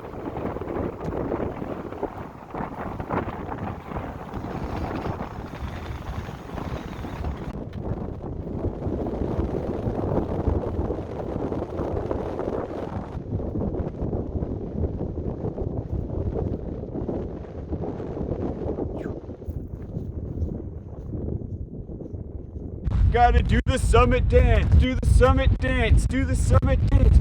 Woo! Oh, hello, Karen, you again. You come here often.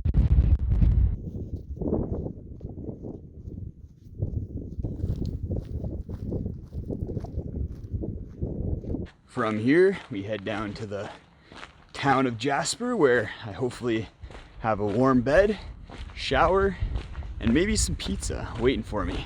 Jasper is going to be a really important 0 day. The reports of the weather for the upcoming week are that it's going to be cold, like really cold, and then rainy as well. So I might need to re-outfit, get some warmer layers, a better rain suit. Frog Togs may not cut it for the next section because the next section is touted as the wildest and craziest section of the Great Divide Trail. As I grind out this fire road, walk out into Jasper, there's one thing that I'm a little bit worried about in Jasper, and then another thing that I'm a little bit sad about. We'll start off with the sad thing, and that's that Stephipoo isn't going to be able to join me. This is going to be my first 0 day without her, which is going to be a little bit lonely and sad. And then the thing that I'm worried about, which is probably even more important, is that I'm not sure that the Airbnb I booked has a bathtub. I think it may just be a shower. 50-50 chance. If it doesn't, then it's going to be a catastrophe, but we'll see when we get there. I made it to my Airbnb, and as feared, no bathtub. But a nice hot shower would be great, and I'm going to order a big pizza to eat because I am starving. Good morning, guys. So just heading out from my Airbnb to go do some laundry, run some errands. Gonna try and pick up some new rain gear because I don't think the Frog Dogs are gonna cut it when it's sitting just above freezing every single day, even during the day. And then I'll probably try and grab some more base layers for when I'm sleeping. These mayfly sandals are still doing awesome holding up. They've been great while at camp. And then also when I'm in town right now, I get to wear them around and don't have to wear my super stinky Speed Goat shoes. And then when we get back to the Airbnb, we'll take a look at the Speed Goats, see how they're holding up so far and how they're gonna fare over the next section. Just popped into liquor store, picked up a couple beers for later tonight with my burgers, doing some laundry, and then also picking up some outdoor clothes. So I'll show you that when we get back to the Airbnb. I also picked up some new sunglasses, 4th pair's the charm, exploring Jasper, picking up some new outdoor clothes, rain gear, but we'll share all that once we get back to the Airbnb.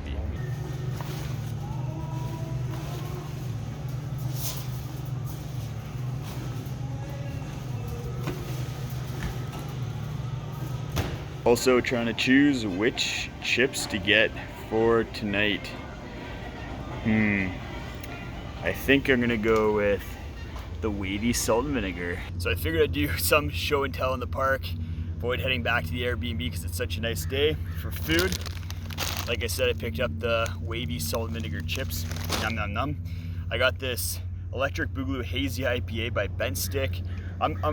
I'm kind of on a hazy IPA kick. They're pretty delicious, especially just mouthfuls of flavor, which I'm really looking forward to. And then this Shoreline Brewing hazy IPA as well. So those would be nice tonight while sitting back watching a movie or something. And then for new clothing, because the issue that I'm running into is that it's going to get really cold over this next week. It's supposed to snow multiple days, be just above freezing during the day, so it's gonna be really cold. And because of that, I got some new base layers. So these are just long johns and a long sleeve shirt, just synthetic polyester quick dry base layers that I can wear either while hiking, or if I'm cold at night, then I can throw these on as well. But the key is I wanted something that I could wear underneath my hiking clothes that I've been wearing as well, just to keep a little bit extra warm, because it is going to be really cold during the day as well. And then I'm retiring the Frog Togs. I probably should have retired them in field and replaced them with something else, because I have all this gear at home, so it's kind of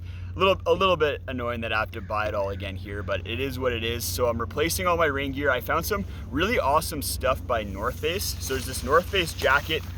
It's pretty lightweight. It has pit zips. It's ripstop nylon, fairly heavy duty, but still very packable as well. So I'm actually pretty excited about this, and it seems warm. If you're familiar with the Marmot Precip jacket, I think this is kind of the competition to that, but maybe just a little bit better made as well. I played around with the Marmot Precip when comparing it to this, and I went with this one. So yeah, we'll see. I'm pretty excited about this. The key with this rain gear is that it needs to hold up to a lot of willow whacking. I'm going to be going through a lot of bushes, like just straight up having to bash through them. So if it's raining, I want to be able to wear my rain gear and not have it get ripped up. And that's the issue with the Frog Togs. The Frog Togs just gets destroyed by shrubbery. And then I have the equivalent pants that match that jacket. They also seem really good. They have pockets, which is cool. And they seem like they're going to be a little bit warmer than the Frog Togs as well, just because they are a little bit thicker. And that's what I was looking for. I'm actually, they're fairly affordable too, especially in a mountain town like Jasper. Prices usually are a little bit higher.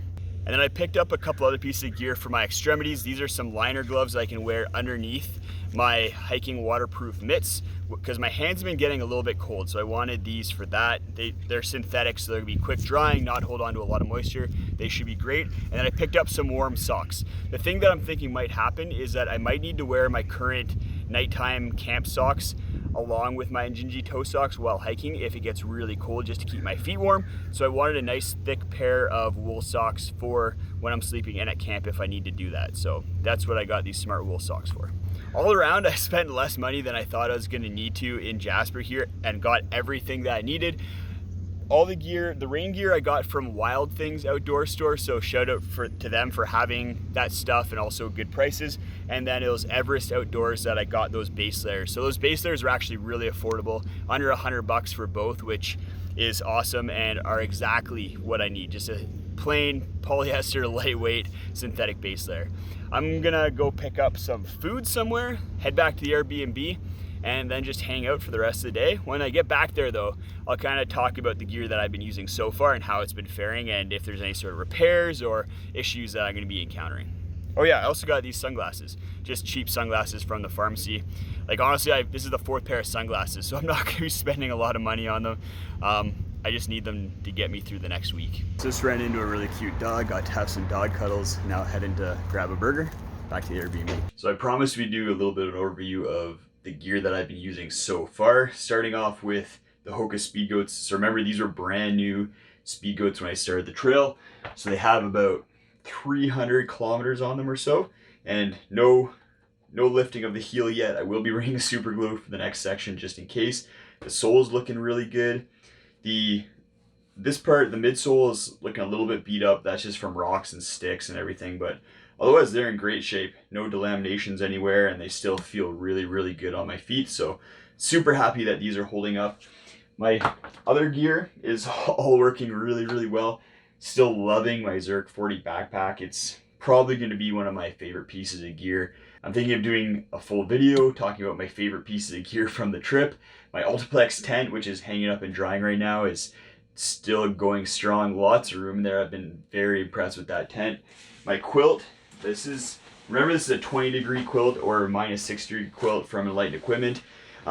It's one that I'm happy with, but I think I probably would have switched out for either a quilt that slept a little bit warmer when I'm getting into this next section that's going to be really cold, or maybe even a sleeping bag for the next section. But with my extra layers I picked up, then that quilt will be no problem. And sleeping pad as well, super warm. The X-Lite is great, also very light, can't beat that weight.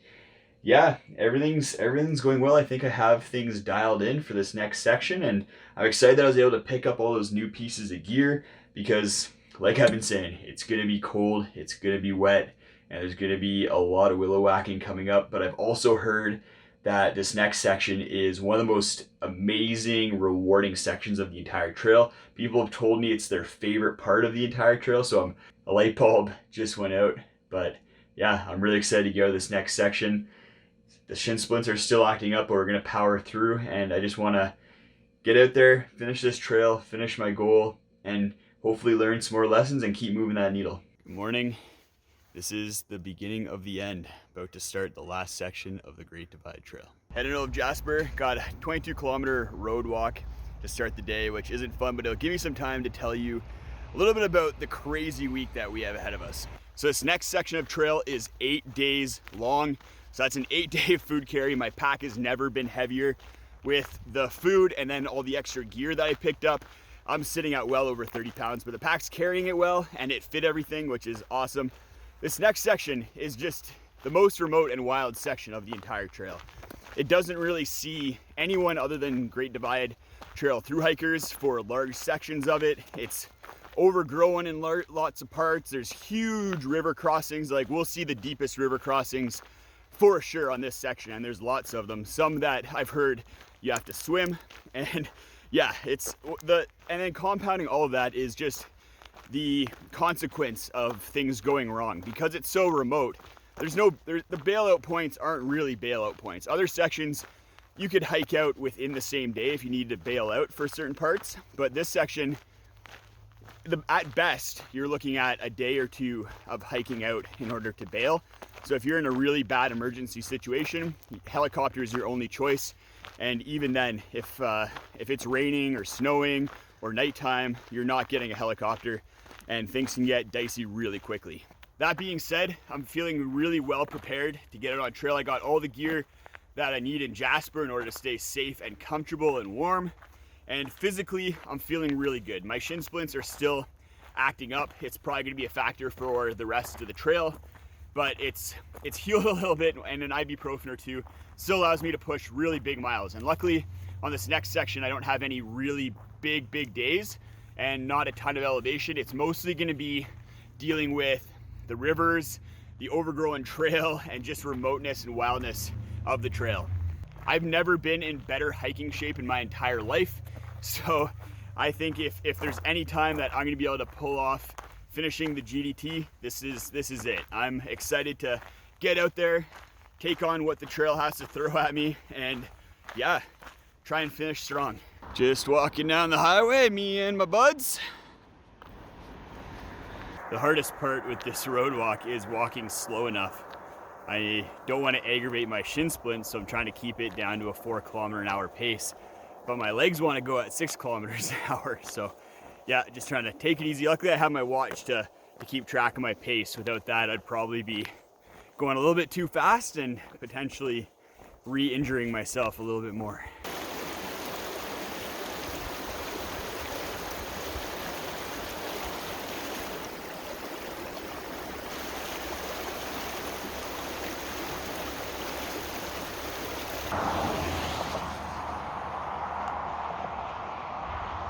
So I'm off the highway.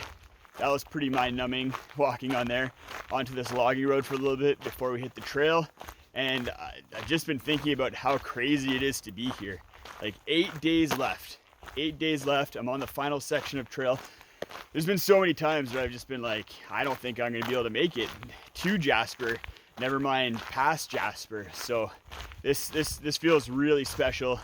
And I feel really good. I'm confident. I know I'm pretty sure I've said that after every single 0 day so far, but like I've just had so much thrown at me every section, almost every single day, and being able to kind of overcome it and just carry on is, yeah, definitely instilled a lot of confidence in me. And I feel ready to see what each day has in store for me over the next 8 days.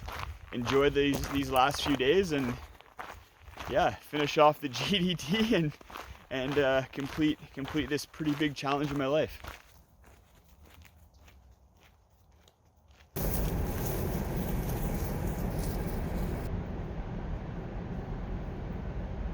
We're off the easy trail onto a little bit more of a difficult trail with a lot of deadfall on it.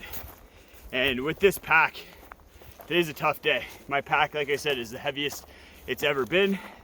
And I think some of you are probably wondering, like, why not take more days to do the trail and like stop and smell the roses, as some say. And there's a handful of reasons why. First one being that I want to challenge myself. I want to move the needle with regards to my backpacking confidence and experience. And so far, I've been pushing my limits right up to the limits. So that's been really, really good fulfilling that goal. Another one is I didn't want to be away from Steph for that long. Call me needy, but that's just the way it is, as well as my friends, family, life. Just a long time to be away, to take more days to do the trail and work. I don't think I would have been able to step away from work for that long. And then finally, just like, I think I would have gotten bored. Honestly, having 10 to 12 hour days of hiking has been perfect for me. Just enough time on trail, just enough time in camp. There's only one day where I felt rushed, and that was the day where my shin splints were really acting up and I had to really take my time. And on that day, there's a couple spots where I wish I could have stopped and smelled the roses a little bit more, but because I had to keep moving, I wasn't able to. Every other day, I haven't felt rushed, so that hasn't really been an issue for me at all on the trail so far. But hopefully that answers your question as to why I didn't take more time to do the trail, slow down, do 20 kilometer days, 30 kilometer days instead of mostly 35 to 45. That's why.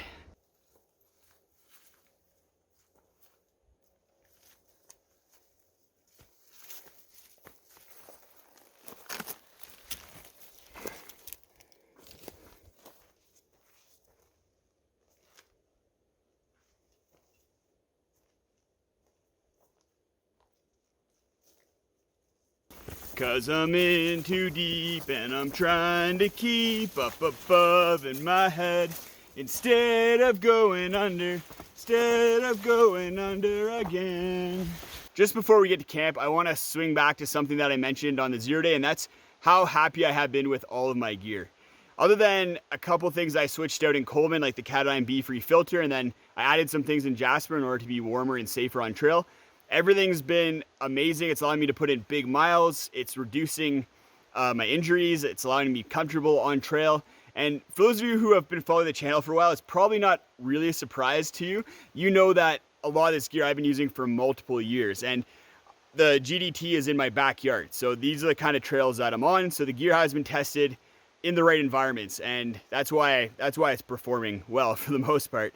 And even gear that is relatively new to me, like the Ultiplex tent, I got it out on over a dozen nights before starting the GDT. So even that was a little bit tested before coming out here. So that's, if you are wondering all about all the gear that I'm using, all the clothing that I'm wearing, the food that I'm eating, then I do have links in the video description that you can go check out and have videos about that. I do get some questions every now and again from people asking what gear I'm using. So if you're unaware, go check out those videos because I talk about everything that I'm using and why I'm using it. I just filled up both my water bottles at this little stream that you can hear here to my left. And I just wanted to share with you guys that I usually do that every time. If I'm within a kilometer of my campsite and I encounter a really good stream for getting water, then I'm gonna fill up both my water bottles. So that way, if I do get to camp and it's either at like a lake or a river that I'd have to filter at, then I can avoid filtering. And sometimes at some of the campsites, the water source is a ways away. So it's good to, I like to fill up and then just get to camp with water so I don't need to worry about it until morning. Made it to camp, got things set up underneath this tree here. Really nice day. I'm gonna appreciate it because 6 of the next 7 days call for either rain or snow. So things are gonna get interesting out there, especially once we start getting into some of the willow bashing and having to go through those sections because you just get so cold because you get so wet. And luckily I picked up some new gear. Hopefully it's enough to get me through the next sections. It's gonna be an adventure. Good morning. It's raining, as you can hear, but the good news is that it stayed above freezing all night. So it was actually pretty warm. I got a great sleep, but we all know what rain does to my morale. So it should be an interesting day. A little bit of a shorter day at 30 kilometers, but I'm gonna get everything packed up inside the tent here, go grab my food, eat breakfast, and then hit the trail because there's no reason hanging around camp when it's raining.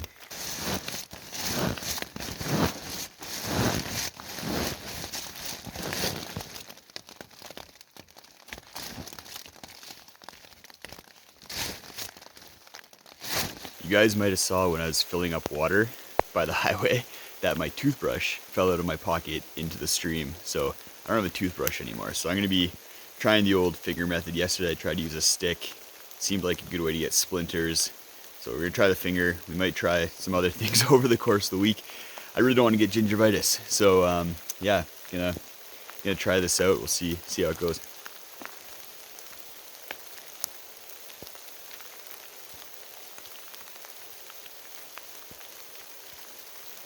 Oh, for the record, this is pre-poop, so my hands are super clean. Not that they aren't clean after I poop, I do wash them and sanitize. Definitely not as clean as after using a toothbrush, but should work for the next 8 days at least. It's raining pretty good, but it's not warm. It's probably around 5 degrees Celsius, which is just above freezing. But this North Face rain suit already feels like it's a little bit warmer, a little bit more durable, so hopefully a good upgrade over the Frog Togs. I'll keep you guys posted on that. I do miss my Frog Togs rain suit. I don't know. This one just, I feel so fancy in this North Face one, but so far it's performing really well. It's only been like a couple hours of hiking in it, but been impressed. Definitely will keep you guys updated because like I said, 6 of the next 7 days are raining or snowing, so I'll be able to really put this rain suit through the test. We'll be going through some crazy willows as well, crossing creeks. Right now we're just kind of going through some bushes, but we definitely have some creek crossings coming up. I think there's three passes that we're going over as well. Nothing like crazy, but we're gonna get some elevation. And something random thought is my feet have been wet a lot on the GDT, and they haven't been cold. I don't know if it's my socks or the shoes or just that I have really good circulation, but my feet have been toasty warm. They're soaking wet right now, but they feel like one of the warmest parts of my body. So kind of just crazy random thought. Let me know if you have an idea of why that is, because I've talked to a lot of people and their feet have been freezing cold over the last couple of weeks here on trail, just with the cold temperatures and wet conditions. Yesterday I mentioned that I'm really happy with all of my gear so far. I missed one item, and that's these Outdoor Research helium mitts. These are supposed to be waterproof. They are not waterproof. I get little puddles in the fingers after a little bit. That's even with like closing off the cuffs and everything, they have taped seams, but they're just not waterproof. They keep my hands warm, that's why I wear them, but I really wish they were waterproof because then I could put a liner underneath them and the liner wouldn't get wet. As it stands, if I put a liner underneath these, the liner's still gonna get wet.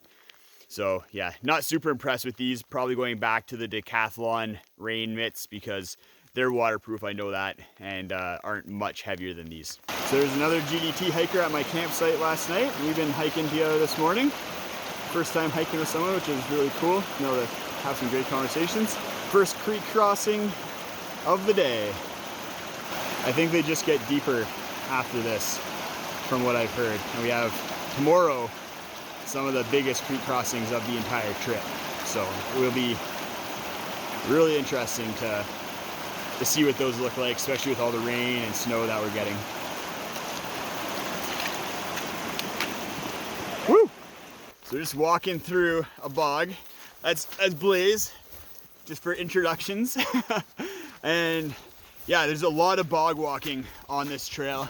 And something we just saw as we were coming through was the mountain kind of through the fog over there. You can see the snow is not much above where we are right now. We definitely gained elevation since being at camp, but yeah, it's cold up here. So we'll see what elevation the campsite tonight is at, because it's supposed to snow tonight and get even colder. So we came out of that bog and it was a little bit tough to find the trail, but Blaze got it. That's where she got her name from, partly, and because she's a fast hiker. And it's snowing, but it's beautiful in this bog, probably a fen actually, maybe a bog. We don't have a conductivity and pH meter to double check, but really nice trail. Another creek crossing. And the snow is starting to stick to the ground too, so it's definitely getting colder.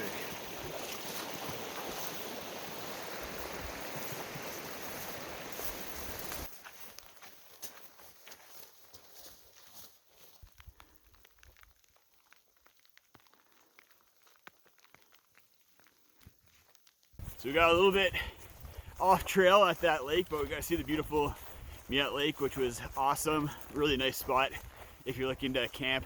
And then we're just making it up onto Miette Pass right now. Really nice meadow up here. You can see the snow up on the mountain, but it's definitely getting cold. We're both pretty wet, and keep it moving to keep warm. That's the name of the game on days like today.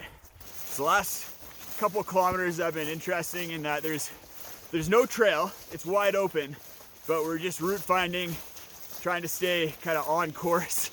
And then in another kilometer, we're gonna cross a big creek, and apparently the trail reappears there based on comments from other people. But it's nice, it's open, there's some views, you can see the mountains over there.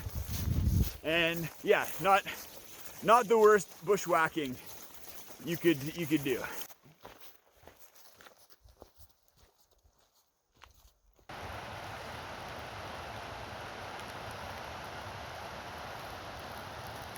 So this trail for the last couple of kilometers has been through a burn, and we've basically just been having to go over, under, over, and over all of these fallen logs, and like it's just never ending. So we made it to the Colonel Creek campground. What a day. Made it. Especially walking over those logs at the end, just with like exhausted legs. That was tough. And we got Ken here, so more company, which is awesome. Looks like a nice spot. I'm gonna set up, then eat dinner, and then get nice and warm in tent, and I'll touch base before bed. So ate dinner. It is getting really cold. After being wet all day too, I just had to get it in dry clothes, get in my quilt, and I'm trying to warm up right now. Fingers crossed it doesn't get too cold tonight. Even better if it did not snow or get below freezing, because with everything that I hiked in today and my rain gear being wet, it'd be pretty brutal to have to put that all back on tomorrow in sub-zero temperatures. I'm just gonna try and stay warm through the night, and then tomorrow I'll give you guys an update as to where things are at and what the morning's looking like. Good morning. It actually was warmer than expected. We all slept pretty good last night. More worrying about getting cold than actually being cold, which is good, but it's still raining, still damp. And that's where kind of the danger comes into play. Like day after day, your gear is accumulating moisture, not insulating quite as well. So fingers crossed that today's last day of precipitation, and then tomorrow we start getting a little bit better weather, and then the days after that are supposed to get a little bit sunny. So that's good. You can get stuff dried out. I'm just gonna go do some morning business, and then we're gonna hit the trail. So we're hiking. The name of the game today is creek crossings. We have at least half a dozen creek crossings, and I probably shouldn't even call them creek crossings. It's a full-on river. Probably, I don't know, 10 to 15 meters wide and moving pretty good in spots. So that's gonna be interesting, as well as the cold and rain is gonna be another factor today. I opted to wear my the polyester long sleeve shirt that I bought in Jasper underneath all my hiking clothes, just to try and keep my upper body a little bit warm. And that way, hopefully I don't get quite as cold today, especially with all the creek crossings and less survival hiking. The one thing that will be keeping me warm is that I've got a 40-kilometer day today, so probably be walking a little bit fast, and that will definitely help with keeping warm. And Blaze was mentioning that the weather is supposed to improve today and tomorrow. Oh, you get a good look of the river that we're going to be crossing 4 or 5 times. Not small.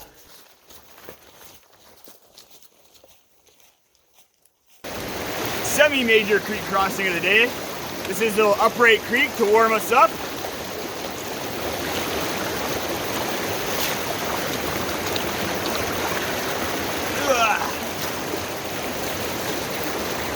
I'm graceful, you can't tell.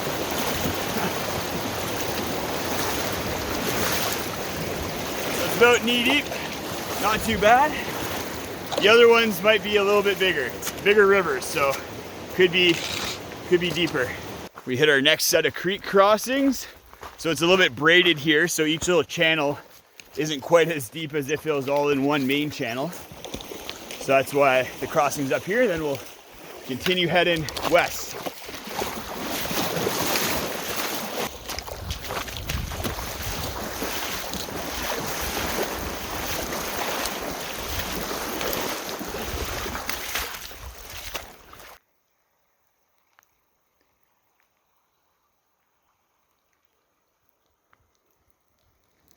Even though it's day 2 of it raining and being cold and being wet, and trying to just still appreciate the trail, have gratitude for being on the trail, and enjoy the day.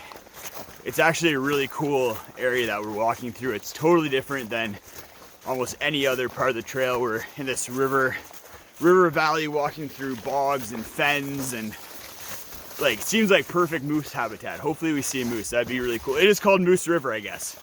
That just hit me. Kind of a giveaway.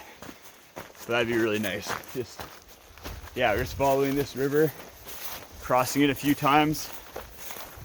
Not a bad day, not a bad day.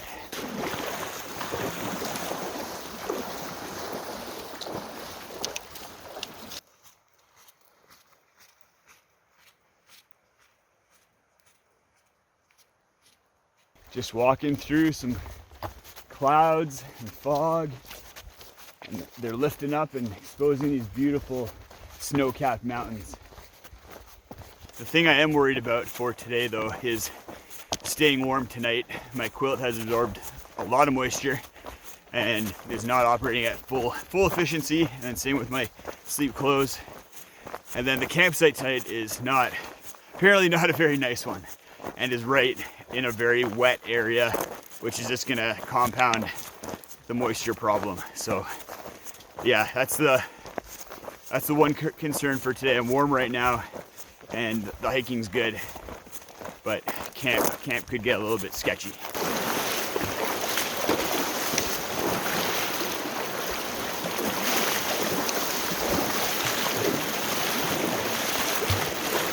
And we got our widest crossing so far of the day.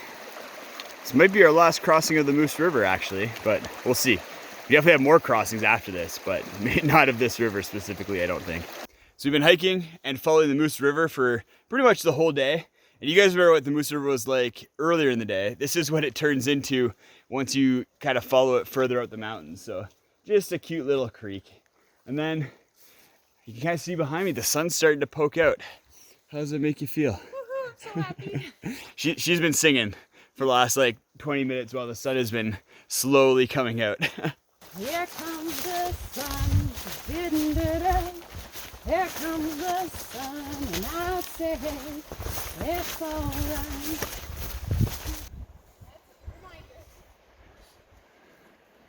As we gain elevation to get up to Moose Pass, it's getting colder, windier, and a little bit snowier, but it's a nice views of these mountains. So there's Moose Pass. We're going to be continuing along this valley likely, and then popping over, and a super snowy mountain behind it. Oh, wow. Whew.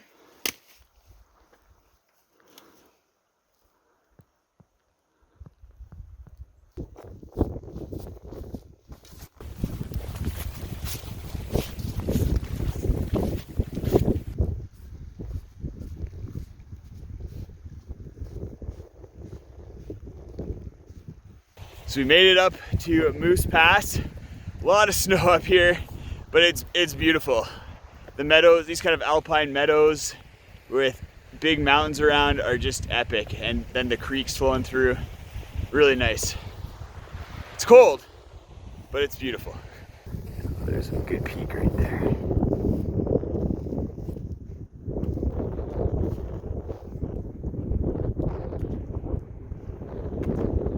So I just dropped Blaze off at her campground.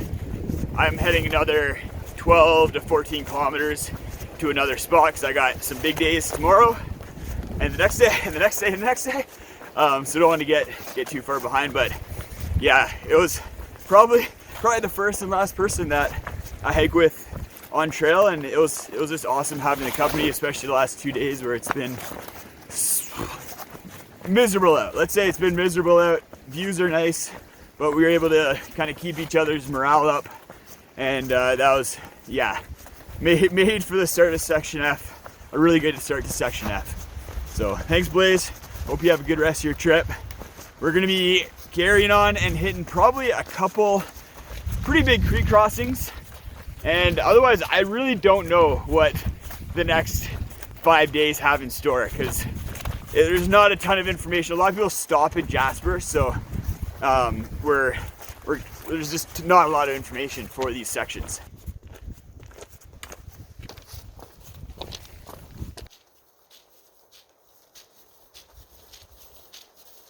Fun update as I just come down this hill behind me is that my shin splints haven't really been bothering me since Jasper. They're a little bit aggravated on the road walk coming out of Jasper, but then the next day and then today, I haven't really felt it at all. So that's really good news, and will hopefully allow me to push a little bit harder and faster and get these longer days done in a better time, so that I'm not getting to camp super late and I can just relax and do some reading. Second last river ford of the day. It's always a little sketchy when you can't see the bottom. Don't know how deep it is. Oh, she's flowing. She's flowing.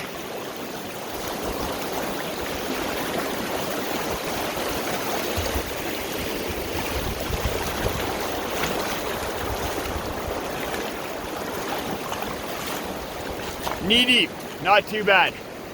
I think because it's so cold, we're not getting a lot of melt coming off the mountains, so the creeks aren't quite as high as they could be.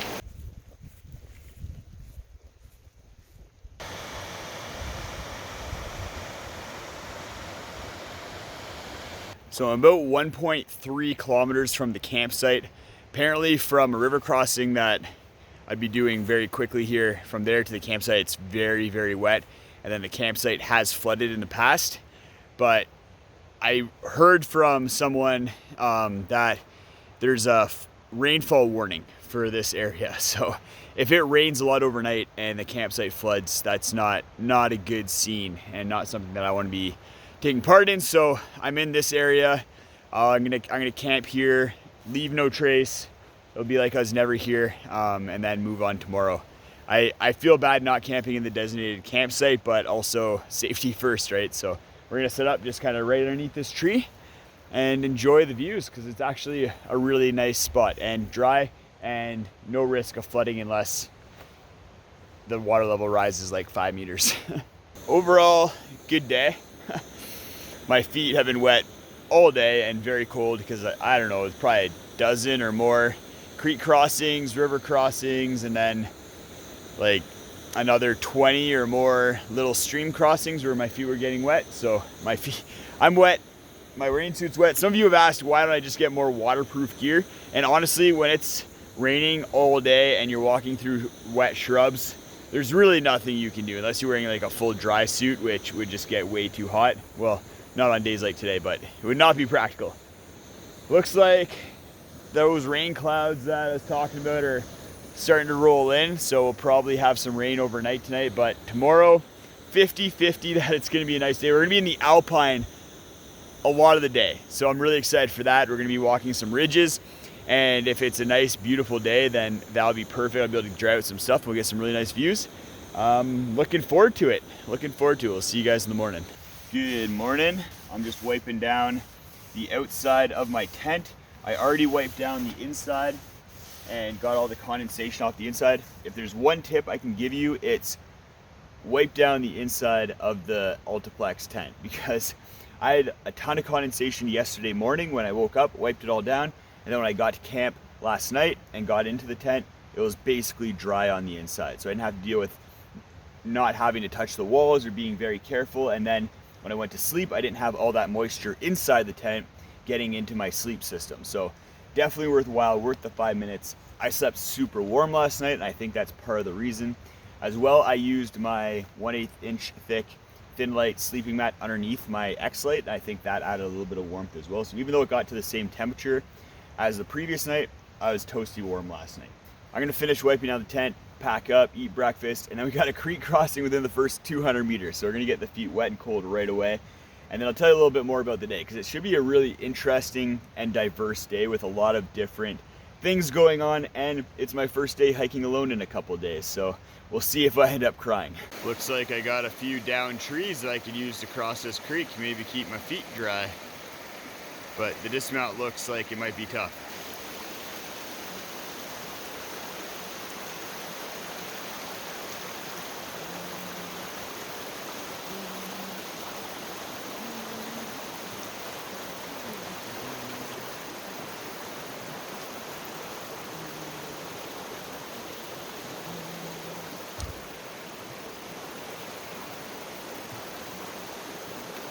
I think I can launch off this.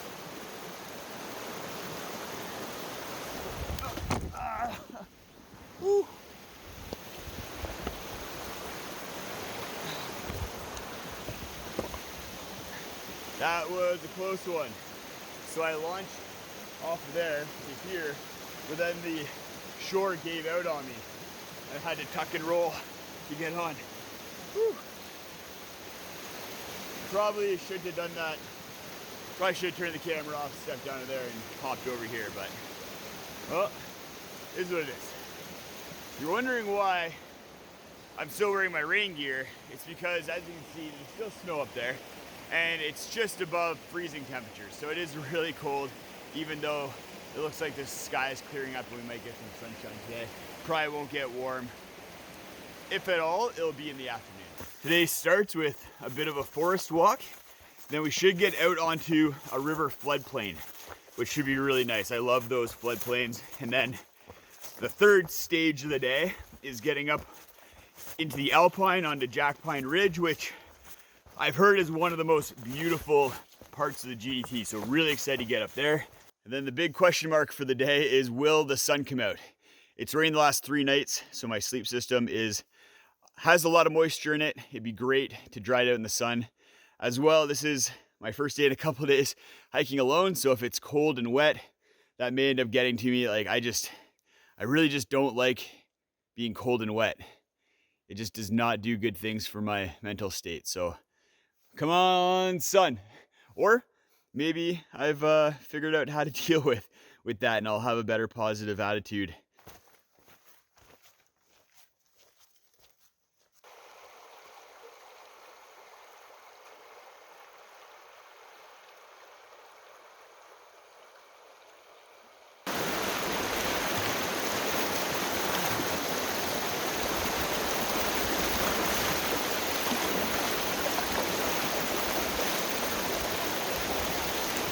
This morning really reinforced to me that I need to be careful. Like we're getting close to the end here, and it'd be really unfortunate if just a little slip of the mind got me injured and I wasn't able to complete. Like for this morning, I didn't need to take that risk jumping from that tree.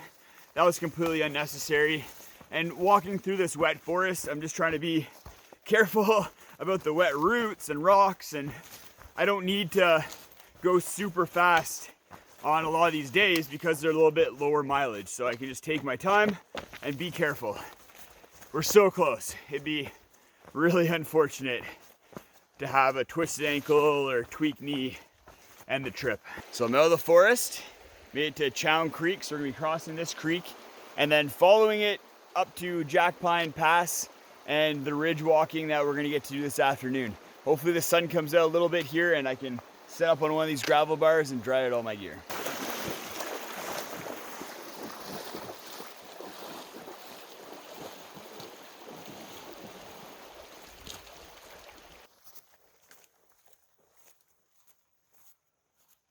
It's parts of the trail like this where I've been super happy to have my Garmin Fenix watch. There's no trail here, so I'm just able to follow the route that I've loaded and make sure that I'm staying on track. This part actually isn't too bad. I'm just heading up the valley following the river.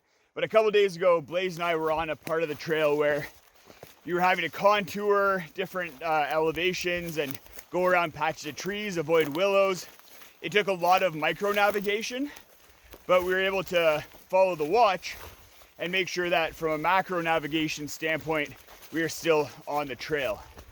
And something that's been helping me keep pace this entire time and have the pace that I've been having is just being able to follow the watch sometimes and not have to take my phone out and check and make sure I'm on trail, because some of the parts of the trail are really confusing. Got a little bit of sun, should get even more shortly here. So I'm gonna take a pretty long break by this beautiful river, great views, and just dry out everything. My quilt, I did not realize how wet it was, but it is like, I could probably squeeze water out of it. There's so much condensation and moisture in it. And I have a lunch that I have to cook, so that's good timing. I get to take my time, cook it up and eat it, and nice hot lunch would be delicious. And then we get to continue down the river and hit Jack Pine Pass. I wanna stand with you on a mountain. I wanna bathe with you in the sea. I wanna lay like this forever until the sky falls down on me. Ooh. Got some aggressive willow bashing going on here, but nothing compared to what apparently we're going to be dealing with tomorrow. Tomorrow is pretty intense from what I hear with regards to the willows, so good to get some practice in.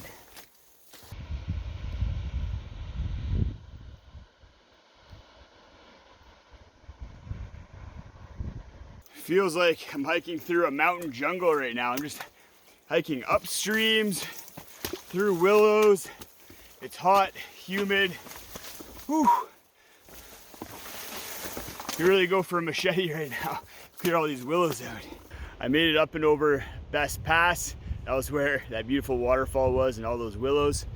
From here, I head up somewhere through these trees and then hit Best Shoulder up in here to get some spectacular views, I think.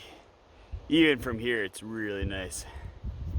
That's gonna be a bit of a hike to get up there.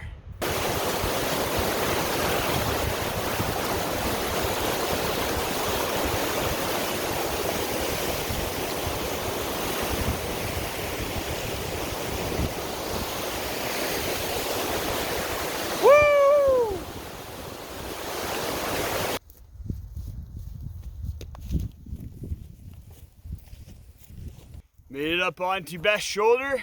Phenomenal views. You can actually see the floodplain that we walked up. Beautiful.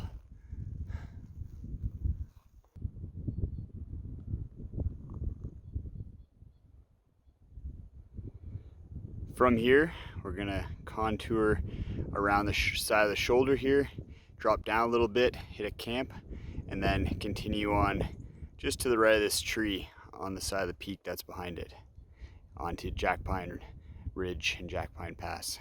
And there is Jack Pine Pass. That's where we're headed. Looks awesome.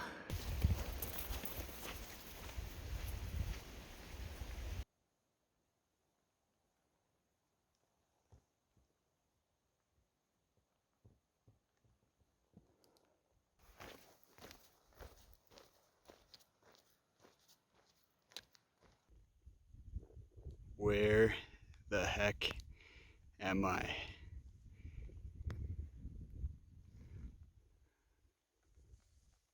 Wow. I don't think video can truly capture how epic this area is up on Jack Pine Ridge. It's just crazy, and I lucked out so hard getting a sunny day. Wow, definitely worth dealing with 2 days of rain to have sunshine for this. It's beautiful.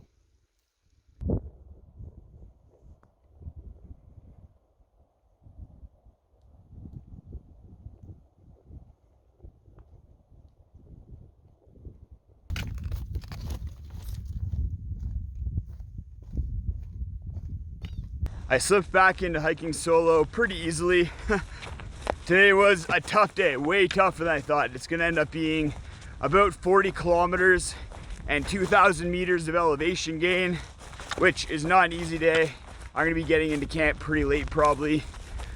But yeah, it's definitely made me realize a little bit more that it's all a mental game, really. Every time I've been limited on this hike, it's been mental. I think physically I came into it really strong, and I think that allowed me some confidence, but I think it also maybe masked some of my weaknesses in my mental game for a big backpacking trip like this. I just wasn't prepared for the emotional overload, and when you're by yourself, it's a lot harder to process those things. And I think that's one of the reasons why solo backpacking and solo through hiking is so difficult.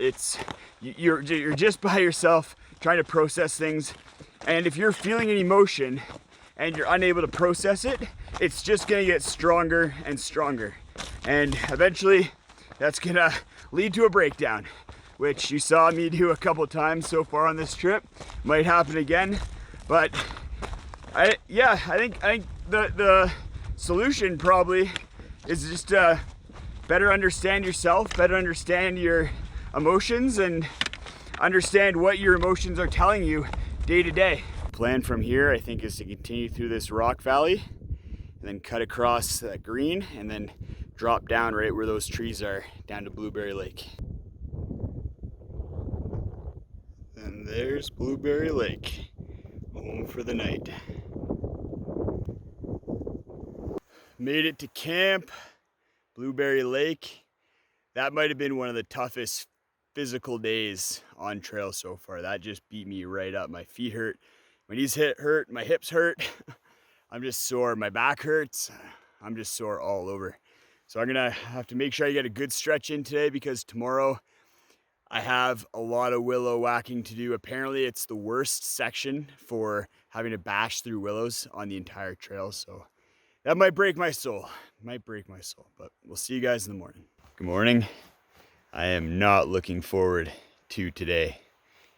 It is below freezing this morning, and in 7.6 kilometers, once I start hiking, I'm gonna be hitting probably one of the mentally toughest sections of trail. It's straight willow bashing for, I think it was like about 10 kilometers. So that's gonna be really tough, especially if it's cold, wet. Not looking forward to it at all.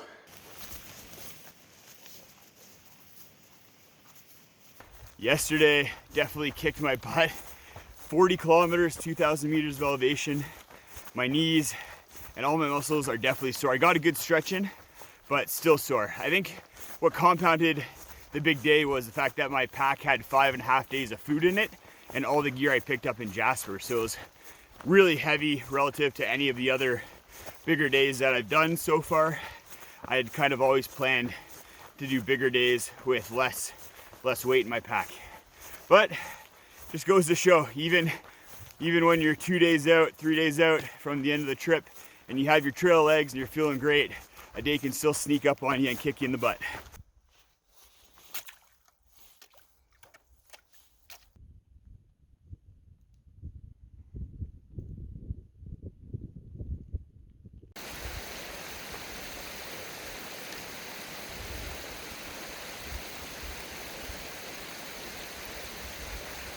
Got a nice river crossing just before we get into all the willows.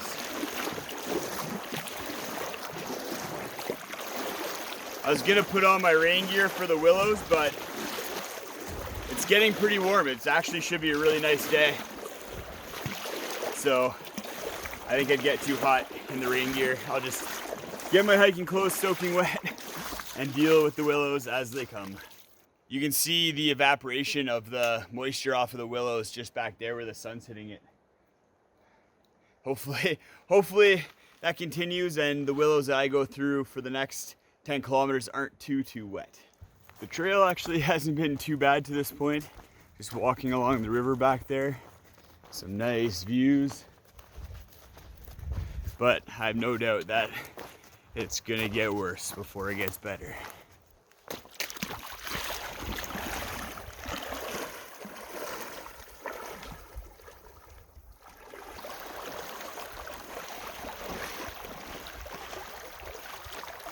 So while not terrible, the going right now is really slow. There's not really any trail. I'm just kind of following the riverbank because that's the easiest place to be, and then bashing through willows as I go. So it's not terrible, but it's slow going. Luckily I'm next to this beautiful river. This is one of the nicest rivers on the entire trail, and it's just kind of keeping my spirits up. I've been going so slow again right now with all these berries. We're in some bad willows now. Very hard to navigate through.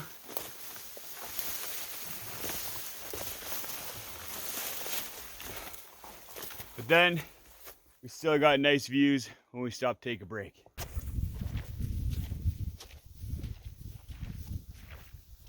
I'm singing, follow me and everything is alright. I'll be the one to tuck you in at night. And if you wanna leave, I can guarantee you won't find nobody else like me.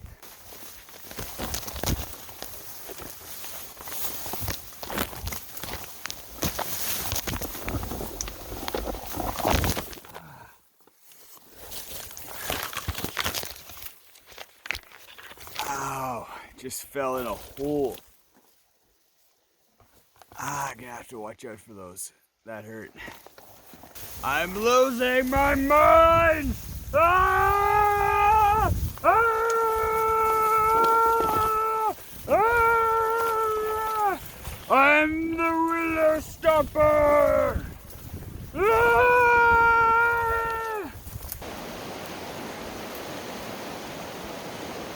So I had heard some rumors that there's going to be a trail crew out clearing vegetation and willows for part of this, and I think I just hit it.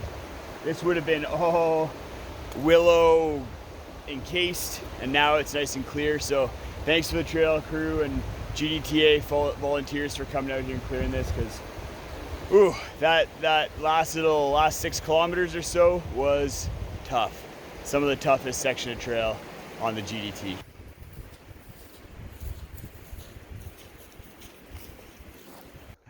This is the kind of section where having the volunteers come out and clear the willows makes a huge difference. I would just be in a willow tunnel right now, but now I'm on a highway to the Pauline campground, where I can hopefully go for a swim in the river because it's a hot one. I've been working hard, and I just I want to take a dip. Oh, it's so beautiful out here. I love this river. I'm getting emotional just like looking around and just taking it all in. It's wonderful. So I just had an unexpected grind up to get on this hill. I am beat again. Another day that just is beating me down, but worth it to get up onto here. Look at this. We're gonna be dropping down into the valley here where the creek is that we're gonna cross and then camp on the other side of. Tomorrow, we're heading up onto this ridge, big shale hill, and then basically ridge walking for a good while of tomorrow. It's gonna be pretty awesome. Really looking forward to it. But big day. Tomorrow's gonna be one of the biggest days of the entire trip. I'm a little worried about it. The campsite is right there, but I think this might end up being a pretty deep river ford. We're just gonna have to go for it.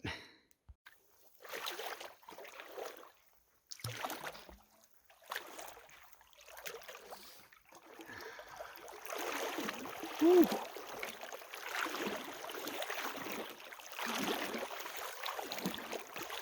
That was the deepest one yet, right up to the butthole. I'm gonna set up my tent right here underneath these big trees, provide some cover over top, hopefully help with condensation and warmth tonight. While I wait for dinner to rehydrate, I wanna take a look at my shoe. So these Hoka Speed Goats have over 500 kilometers on them now. These were brand new when I transitioned into them at field. And the same issue that happened with the other ones, the little heel bit here started lifting up. And last night I super glued it. See this one's still lifting. That part is doing pretty good, but the heel's lifting not too bad. It'll definitely finish out the trail. 600 kilometers is pretty good for a pair of trail runners on the Great Divide Trail, I think. Let's see what this shoe is like. This shoe is locked in, so the super glue worked. I must have just done a better job. I was a little bit more patient with this one. So yeah, the super glue trick works. If your heel does start to lift, you can just put that in there. I keep it in my first aid kit anyways. Still loving the Hoka Speed Goats. They are taking me where I need to go. That is for sure. Today. I don't know what it is about this section, but every day just surprises me and beats me down in different ways. Today it must have just been the willows, and then that end of day elevation gain really just took it right out of me. And tomorrow, luckily, we have most of the elevation gain right at the beginning. It's going to be a grind. It's going to be a big day. Tomorrow could be the biggest day. Just the way that the kilometers end up going. Like today was supposed to be a 35 kilometer day, ended up being close to 40. So tomorrow it's supposed to be a 44 kilometer day, could be 50 with a bunch of elevation gain. See how it goes. Yeah, just taking it one day at a time, getting through this. Good morning. Today is a very special day. I found the golden ticket. I'm pretty regimented with my poops, and in true Justin fashion, I rationed my toilet paper for the entire trip. So I get pretty regular when I'm backpacking, and I know that 3 wipes and 1 wet wipe does the trick for me. I get nice and clean, and each wipe consists of 3 squares of toilet paper. But I knew that when I was rationing out my toilet paper per day, that one day got 4 wipes plus the wet wipe. And I called that extra wipe the golden ticket. I didn't know when it was gonna happen. I just kind of randomly put all the toilet paper into bags and allocated them to each section. So today was the day. Pretty cool that I got 4 wipes. So I'm like squeaky clean down there. This is awesome. I'm ready to hit the day because it's gonna be a big one. Probably one of the toughest days of the entire trip. Today is also kind of a special day because it's my second last day on the Great Divide Trail. And we're starting it off with a big climb, 800 meters to the top of Big Shale. And from there, we're gonna be walking some ridges, getting some views, and trying to complete 40 plus kilometers and 2,000 meters of elevation gain today. That's why it's still a little bit dark. I started the day nice and early so that I could make sure I had lots of time to get the day complete without having to push my body too much, because I don't want injuries at this point or my body breaking down. So you can see right over there, Little Shale Hill. We came up and over that yesterday and then down into the Pauline Creek Valley.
It is ridiculously beautiful up here. Wow. This is amazing. Oh, so beautiful. I want to be able to see it, but my tears keep bunging up my eyes.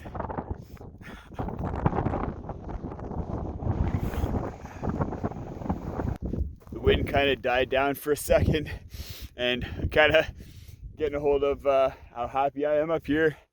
But this is Big Shale Hill. It is amazing.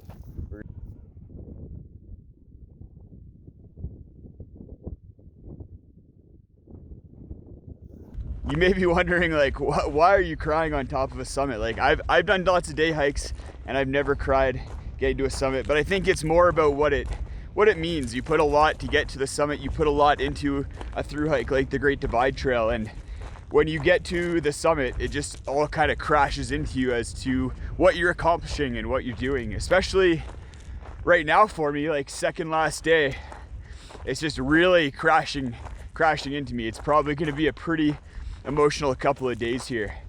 But even getting up there and thinking I could have quit so many times, it was definitely in my mind multiple times to quit, and then I didn't, and then I get to go through these experiences like I am today in these places that I may never get to be again in my entire life. So it's really special. It means a lot to me, and it just brings up a whole bunch of different emotions. It's happiness, it's being proud of myself, and it just means a lot. I don't even have the opportunity to quit at this point. The last bailout point was at Blueberry Lake. So from here on out, the only option is Rockwall Lake finish or helicopter. I'm done about half of the elevation for the day. That means I still got another 1,000 meters over the next 30 kilometers to climb, and 4 high points left on the day. So that should be fun. Get up, see some more nice views. Should be a nice afternoon. I made it to this cute little lake, really unexpected, and I feel like it's a good time to share something with you guys. Stephipoo, before I left, made me a bunch of little notes. So little packages with notes, and there's different ones. This one's when you need some cheering up.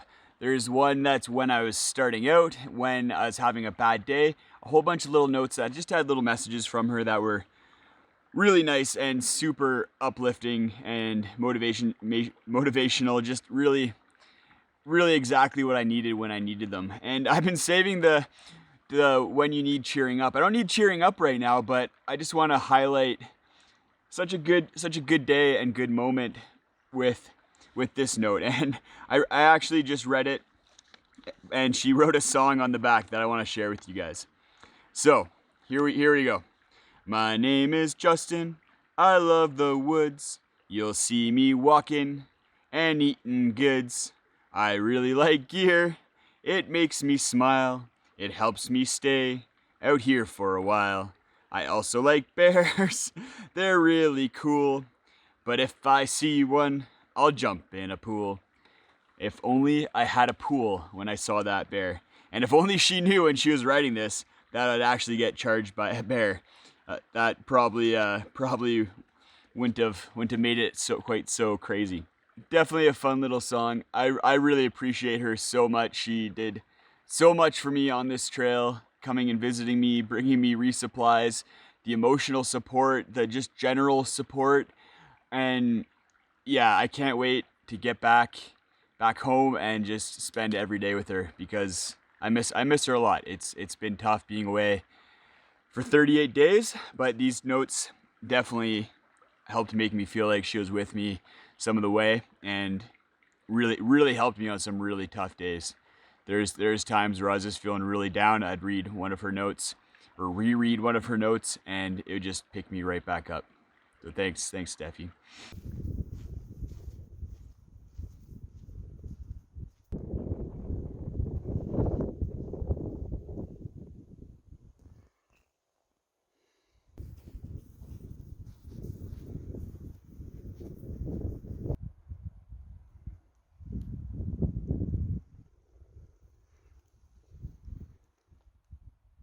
As I make my way up onto Moorkill Shoulder, I just want to really express my appreciation and gratitude for Steph, my family, friends, people I've met on the trail, all of you watching. The positivity and support has been unbelievable. I've read almost all the comments from you guys up to this point, and I just can't believe the positivity. A friend of mine described the comment section of my channel on these videos as just a bright spot on the internet, and it truly has been. The support from you guys, it honestly has gotten me through some really tough moments and days, so I can't express enough how much it's meant to me. And for all those people that are close to me in my life, your support just really has meant the world. So thanks everybody, it's meant a lot. I've made it up onto Moorkill Shoulder. And some of you might be wondering why I keep calling this the second last day when it's day 36. And I've talked about this being a 38-day hike. That's because technically the Great Divide Trail will end for me tomorrow, all things going well, on day 37. But then on day 38, I'll have to get down a 70-kilometer forestry road, which is going to be an adventure in and of itself. So I'm still going to film that day. I'll probably call it day +1. And then afterwards, I plan on filming several plus days afterwards, just to showcase what life is like after the trail, because I think that's really important. Talk about things like how much weight I've lost, what food I'm craving, what my mindset's like, and whether I'm walking down the street yelling, "Hey bear."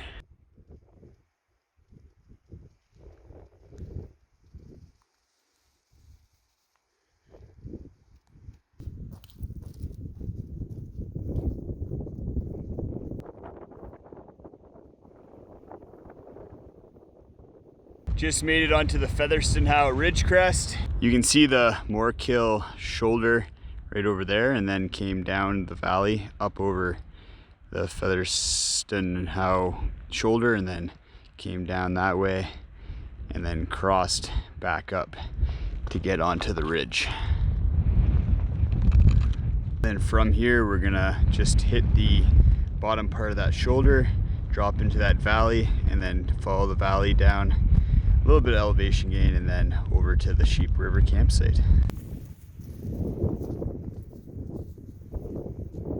We're heading down into the Sheep River Valley for camp tonight, but then tomorrow I think we're heading up the valley and then over that pass right there.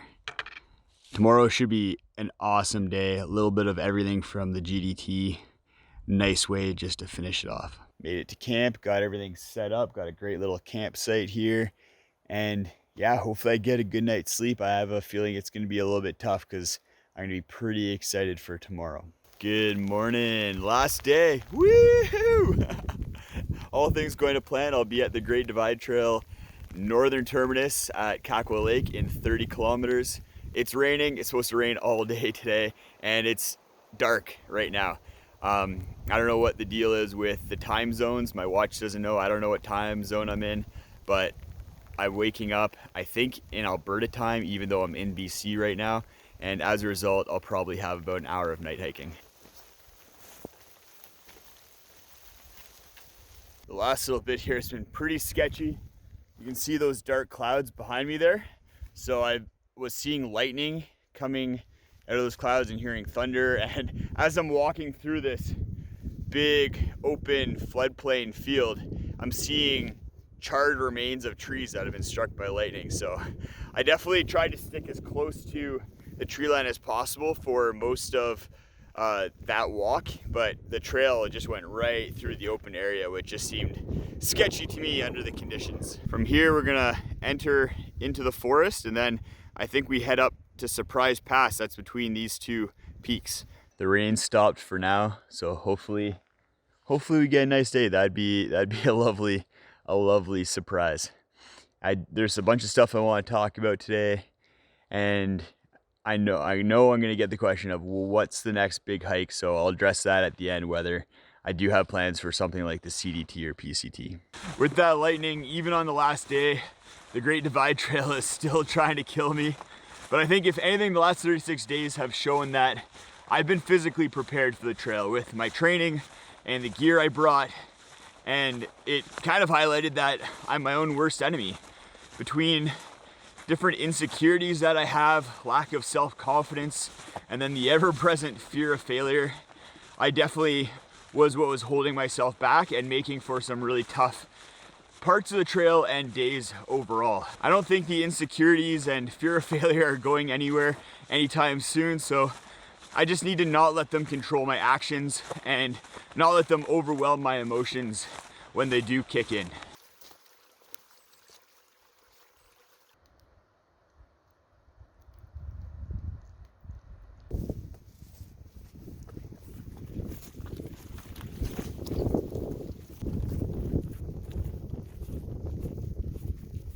I'm just making it my way up to Surprise Pass, which is the highest point of the day, and leaves me with a segue I can't ignore, and that's talking about high points of the trip for me. Starting off with Barnaby Ridge, so epic. So many epic parts of that entire ridge. It was truly amazing. Meeting a bunch of you, Lisa, James, Darren, so many more. It meant a lot to me and means more to me than you'd probably know. It was really awesome to meet all of you. And then doing the longest day and then the day with the most elevation back to back, I was super proud of myself. That really kind of proved a lot to me and felt really good. And then the most beautiful part of the trail, probably Cataract Pass, the South Valley and North Valley. I definitely want to go back there. And then getting up onto Jonah's Shoulder with that sunrise was, I don't think I've cried that much that continuously in a very long time. And then getting up onto Big Shale Hill yesterday and realizing that I was almost achieving my goal of hiking the Great Divide Trail was really special as well. So those are definitely the highlights for me from the last 37 days.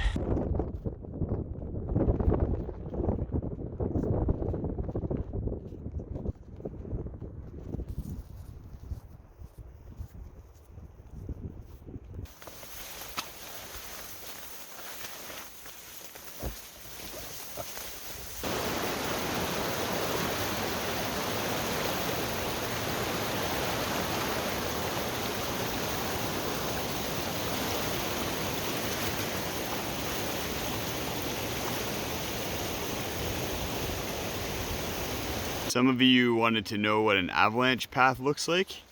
this is it. The snow accumulates up in the alpine area there. It eventually reaches a point where it fails and slides, comes down, hits the tree line, and just decimates the trees. They're so destructive. You can see the power behind them. You do not want to get stuck in that. But they also create a ton of habitat for bears and other animals, so part of nature. I've been following these bear prints for a good kilometer now, and what's starting to make me a little bit worried is that the puddles in the bottom of the footprints are a little bit muddied still. It hasn't settled out, so they're fresher than I would like. And I'm gonna be yelling lots and keeping my eye out. If anyone knows tracking, let me know how much time has passed since that footprint based on how much the silt is settling out. I made it to the Broadview Lake campsite. I thought maybe I'd see some people here, but no one's camping here. I think we're going on 4 days of not seeing another human, so this is second longest amount of time. I've been hiking and backpacking the Great Divide Trail solo pretty much the whole time, and I wouldn't have it any other way. It's facilitated so many movements of the needle for me with regards to my backpacking skills and confidence. Everything from cross-country navigation to conquering my fears to enjoying each day as it comes and not always focusing on the end goal. There's just been so many things that have led to the needle moving for me, and I'm very thankful for all of them. You guys let me know in the comments what was the biggest needle move that you saw, or what resonated the most with you. I'd be really curious to hear. I'm gonna keep hiking. I have another few kilometers to go until I hit Kakwa Pass, less than 10 kilometers to go on the whole Great Divide Trail. And I'll share with you when I get there what the thing that I'm really gonna cling to is when I get back into the real world and off the trail, because it's really important to me, and I really hope that it's something that can stick with me after the trail. So I'm still following that bear, and what's starting to sketch me out is I'm getting into an area with tons of berries.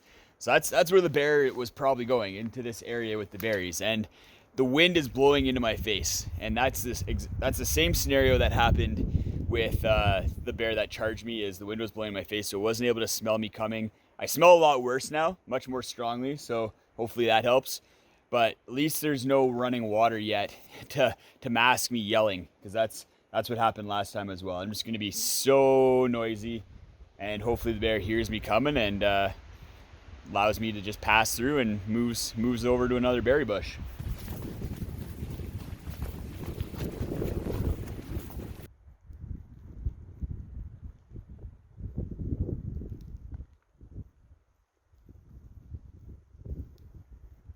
As soon as I left the area with all the berries, the bear footprints stopped. And so it's probably just up there chowing down, which makes me happy. I won't be sneaking up on it. As we get close to the end of the trail, and we're only a couple kilometers away maybe, and still lots of time to get mauled by a grizzly bear. But I'm just getting bombarded by gratitude, and I've had an evolving relationship with gratitude over the course of the trail.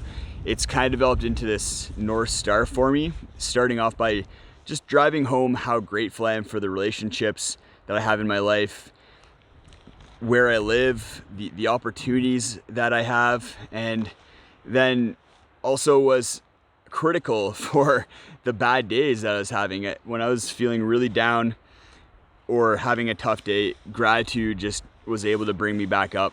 It was definitely a big factor in that. And then when times were good and when I was having some awesome experiences and moments, gratitude just highlighted those and made them even better. So I'm gonna cling to gratitude as I get back into the real world, because I really don't want to take it for granted. So what's next is probably something that a lot of you are wondering, specifically, am I gonna hike one of the big long trails like the Continental Divide Trail or the Pacific Crest Trail? And the short answer is probably not anytime soon. I have other priorities right now, and including getting married, starting a family, lots of travel plans. So I'm gonna be, I love my weekend trips and shorter week-long trips. So I'll definitely be doing a bunch of those, but probably not taking 4 to 6 months off to hike anytime in the very near or even midterm future. So that's that. I think I'm gonna be getting into winter camping soon in Canada here, and then next summer I'll probably do a lot of overnighters, and then probably a week trip, maybe a 2-week trip. We'll see. I really want to do the John Muir Trail. That's on my list. Let's finish out this hike. We're so close, because then I need to figure out, am I gonna have to swim across the Buchanan River, and is there anyone who can give me a ride down the 70-kilometer forestry road, or am I gonna have to walk all of that tomorrow?